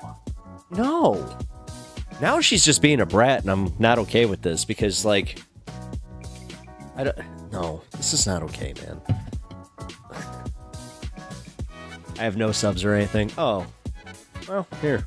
I mean, I saw you had 4 on that last one, so I'll sub to your channel. I'll help you out. I know you were talking about wanting to start in this content creation biz in this game. So. Which, I mean, I hope you guys enjoy my content. I have had more of a chill day today. I'll be completely honest with you guys. I had a little bit of a weekend where, yeah, it's got some news about my dog, but that wasn't the greatest, where she's kind of, you know, I don't want to say on hospice, but that's why I keep going upstairs. I mentioned the thing about the ETI, but she has Cushing's disease, and it's just, yeah, you do not want to screw with that. But yeah, got some, you know, not great news on that front. So, but other than that, things have been pretty chill. As I said, we got the Discord up and running. Gonna be playing some Alien Isolation on Saturdays. Except this Saturday, I did realize is the day after a holiday, so I might be skipping that one. I do hate to say that. I just realized that I just totally, like, had that spit mouth for a second. It's okay. All right. We got nothing else. Duke, when did you start your channel, if you don't mind me asking? Because I started in August. It was like, I think my first video was like on August 13th or something like that. I'm working on making a political show. It's called The Working Stash, LOL. I will wear a fake mustache and rant. I would like to have conversations. Oh, I'm down, man. I am always down. We will open up that voice chat, and we'll also have to get you, you know, your the video part of it. Duke, do you have a good internet connection? Because that is key if you're looking to live stream it. Because I had to do a little finagling to get some to get my Ethernet down here. So, Duke, I have not launched my first video. Oh, okay. Well, yeah. Thank you for sharing your concept. I'm looking forward to seeing what comes out of it. I'm getting things together. I have written some dialogues. You mean monologues? Wait, are you doing like, is it like a sketch show? Or you mean monologues, right? Like because if it's, wait. I do not have good internet now. I'm working on everything. Okay. Yeah, make sure you got that in check before you go full live stream. Also, no shame in doing videos first, man. I didn't start live streaming, literally. I think you guys were pretty much like on my first or second one. Yeah, monologues. Haha, weed. That's what I thought. I was like, wait, dialogues? I'm like, are you... Okay, I mean, I'm used to hearing that when when we're talking about, like, you know, writing sketches. So I was like, huh, okay. Yeah, that's cool, man. I'm not sure if you can tell, but I do not script things out. So, although I have gotten better, I have a little like board now that I, write my stuff, my topics down. I've been doing show prep, not sure if you can tell. Like today was more like, as much as I did my show prep, I was like, you know what? Gonna wing it a little bit. As I said, after last week, after doing a 7-hour stream, what was it, Friday, or it was like Thursday or Friday it's Thursday. I did 7 hours on Thursday. It was freaking crazy. Yeah, any of us trying to make it in this political sphere, man. Number one, now is the best time to do it. Like, Duke, I'm not even kidding. Now is the best time to create your YouTube channel, because I don't know what they did with the algorithm, but it has been a lot more friendly to, smaller content creators like myself. And I took this advice from a larger content creator than me, named Xander Hall. He was the one that was just like, yeah, if you get into doing YouTube now is literally the time to do it, especially politics, leftist politics now is the time. Or if you have like a niche, so like I have a buddy who, I got a friend of a friend who started a camping channel randomly, where he just sat there and set up his tent and just sat in his tent for like, something like 6 or 8 hours, but dude ended up with like a bunch of subs, that day, and was just like, what happened? But yeah, now's the time to do it. So if you got the itch, start that channel. Do it, man. Like, I'm not trying to go full, Shia LaBeouf on you, but do it. Also, what's holding you back? Come on. Well, you know what? That's not fair. It could be a whole list of things. Honestly, what got me to do this was my therapist told me that I needed to journal. So I decided, I'm like, I'm lazy as fuck. I don't want to write anything down. I don't like writing physically. It's annoying to me. I'll draw all day, but writing for some reason, fuck that. I also have really bad handwriting. I don't know why. Like most artists like I've ever known have had horrible handwriting, and I'm one of them. So I was just kind of like, oh shit. I might do sketches, but I will likely just talk about politics in a goofy, autistic way. Hey, do whatever like works for your channel. Cause yeah, like honestly, I kind of figured out what worked for me, and that's just being me, just talking. I enjoy doing this stuff in general. But that's where I was going with that. When I started doing my journals, I started watching them back, and I found myself like once or twice legit entertained by them, where I was like, huh. I couldn't differentiate between and that was kind of cool, because I've always, strangely enough, in broadcasting had that thing where I hear my voice back to myself and I'm like, not a big fan, but I don't know. I've learned to like it. Same as my name, I've hated my last name for the majority of my my time on this earth. But, yes, I've been gifted with the last name of Pepper. So, got to make that work, right? Yeah, it's funny how many people that I've also met doing sports and things, they it's weird because I'll have it on my jersey and they'll just wait, what's your first name? So you guys are just like every other hockey team I've ever played with, where they didn't know my first name. So I'm sure you guys will figure it out soon. I'm sure I've even said it. But yeah, Duke, honestly, let me know if you got any questions, let me know. I'm more than willing to help. I'm also glad that you're willing to, dip your toe into the content creator sphere. It's honestly, Like, after watching that little rap, shit, dude. I mean, you got the itch. Oh,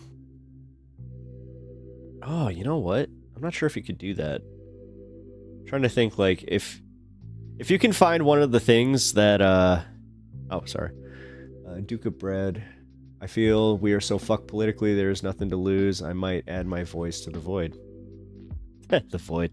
Thanks, Duke. Making me feel real great about myself, you know. Here I started feeling like I was starting to make it, you know. I had my first death threat. I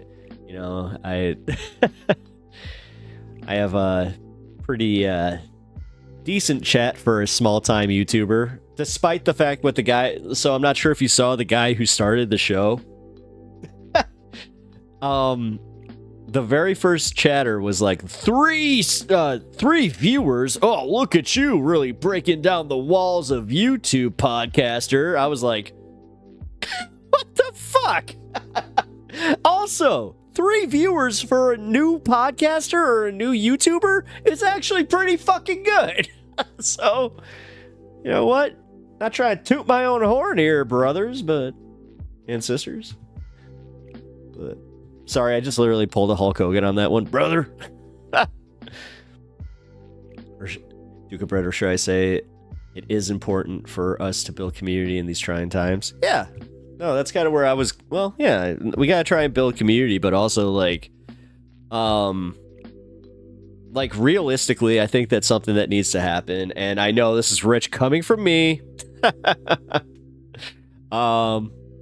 Is that we need to actually get like behind politicians. We need to start like for every one of us political YouTubers, we should be like focusing on like a city council position that can be held by, you know, a progressive leftist. And, you know, because I want to do this instead, and also like I'm not good with administrative shit. Like, I'm gonna be completely honest. Like, I would not be good in a position of power like that.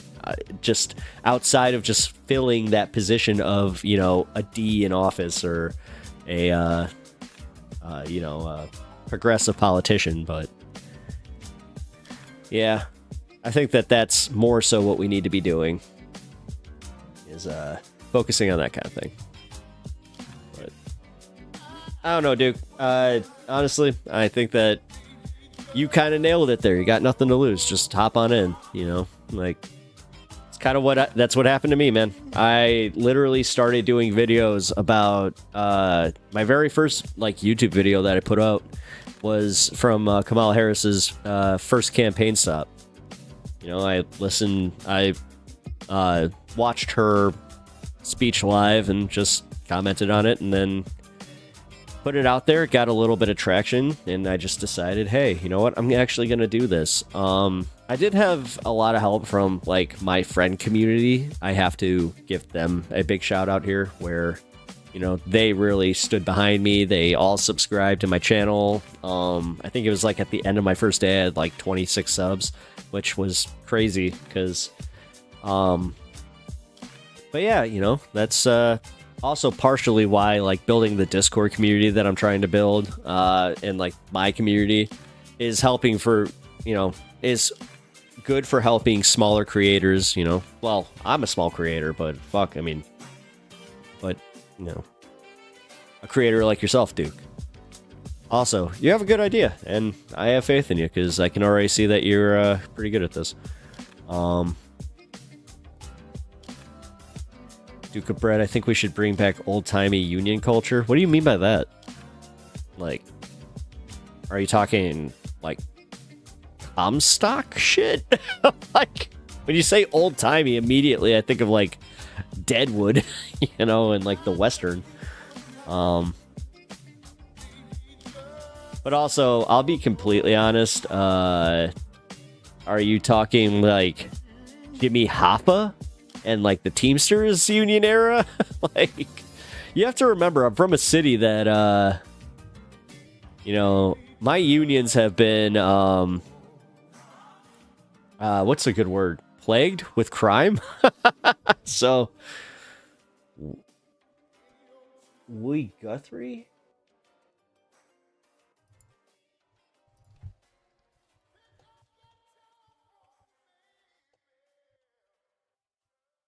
Woody Guthrie.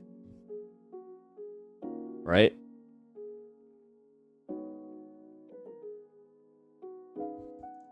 Right? I don't know who, like, I don't get that last comment there, but Woody yeah, Woody. Like, okay, so I'm looking it up. Oh, wait.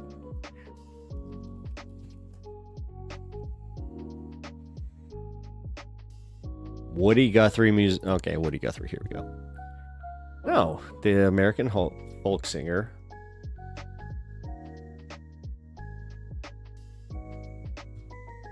So are you talking about... Wait. Yeah, I think you did, but wait, so are you talking about the singer? Because I got Woody Gut here. Let's pull it up. Jesus Christ. I think I know how to do the streaming thing. There we go. I'm so small. There we go. Is this it? Here. Shout out in chat. This sucks. I happen to know that I'm just waiting on a 5-second delay here, so you'll see it. Is this it?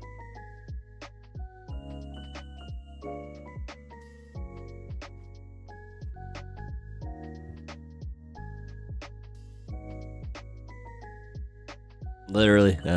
Now just wondering, is this the right thing? Because I don't want to go any deeper if it's not.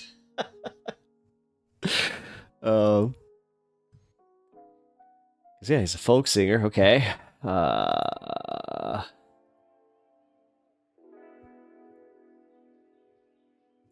Should I just type Woody Guthrie Old Unions?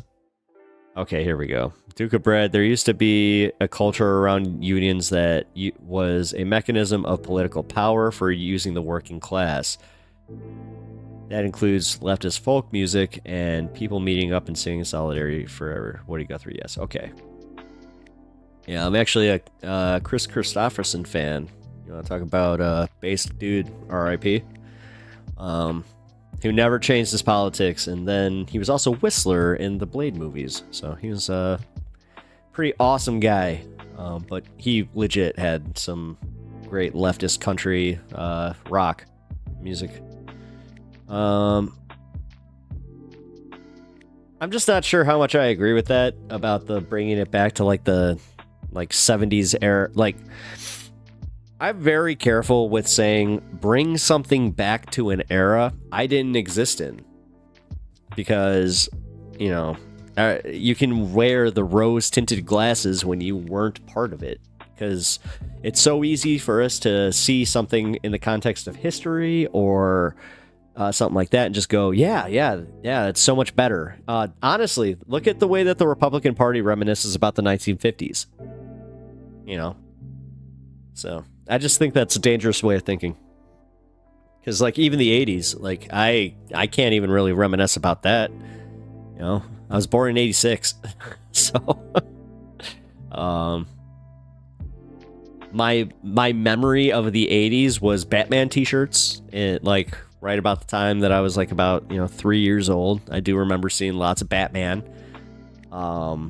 I also remember, like, there were lots of Batman toys, and there was just, like, so much of that. And then the Teenage Mutant Ninja Turtles. We had the TMNT movie come out that year. And I saw it that year. It was one of my first PG-13 movies, technically. I'll never forget in the very, like, first 5 minutes of the movie, Raph, Red Turtle, loses his sai. And he's just like, damn it. And then he, like, goes down into the sewer. He's like, damn. And he shouts it. I did that at my cousin's house when I was like 4. I was like 4 or 5. I remember doing that. My dad, this is the 90s. I just feel this whack right against the back of my head. He's just like, you don't say that shit. And I was just like, wait, what? He's like, yeah, you don't say that shit. I was like, oh.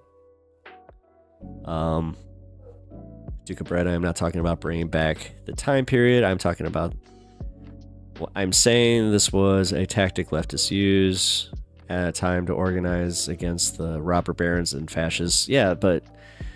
I mean, you can argue that we're kind of doing that now. Like why do you think actually this kind of plays into like cultural stuff, because like think of the way that, you know, the right wing talks about, you know, culture. Like look at the way they talked about the DNC, Beyonce, Taylor Swift. Like they're always dogging on what the cultural norms are, or like the pop culture shit. And I think that kind of goes back to like the Woody Guthrie thing. And as much as I'm just now learning about them, but I'll read up on it a little bit more. I don't know. Again, man, you have to take into account from where I'm from and like history of unions in Chicago. So like, again, like I was literally, you know, Jimmy Hoffa was part of, you know, the Cicero Union. So like, Duke of Bread, yes, this is how you fight the culture war, and unions are traditionally our strong tool. Cool. Alrighty, well, my food just got here, so I am going to call stream a half hour early. I know, I'm sorry, but I would like to eat. I have not eaten all day. Also, tomorrow, actually, we have... Yes, unions can be corrupt. Everything is corrupt. It is about the balance of power. Actually, you know what, Duke? We'll continue this a little bit tomorrow. I actually will try and remind me to bring up something about Jimmy Hoffa and the Teamsters, because I kind of wanted to look into that a little bit with you guys. Because, again, I'm not trying to demonize unions. Like, unions are in a good place, because honestly, I think that after everything that happened with Hoffa and, you know, the mob... they did a good job breaking away from that. So, but yeah, as I was saying, I gotta take off. It's that time to get some food in me tum tum. So sorry, that is probably one of the more annoying ways to say that. But real quick, I wanted to do a summary of what's going to be happening tomorrow. We have some... I know that we had... Oh, there it is. Got some Majority Report content. We got some Ethan Klein content. We got some learning content. Uh-oh. We're gonna learn. Uh-oh. But, yeah, Duke. I'm glad that you're cool. No, we'll have to conversate some more on it tomorrow. We will be learning a little bit more about the union stuff, and yeah. Hopefully I'll have more prepared for you, because I'm a little tired right now, so. But, oh, quickly, cheers. You know, non-adult beverage is a Coca-Cola. So, yeah, after 420 hits, I pretty much am just like, okay, we're just gonna have fun, but. All right, well, join the Discord and sub to the channel if you have not already. Leave a like, and I'd really appreciate that, because that really helps me get my stream out there and get some more subs. Also, you know, get yourself a membership if you don't already have one, except for you, Duke. I think that you're covered here. I still need to figure out how to do that one, but you might just be getting gifted one, so.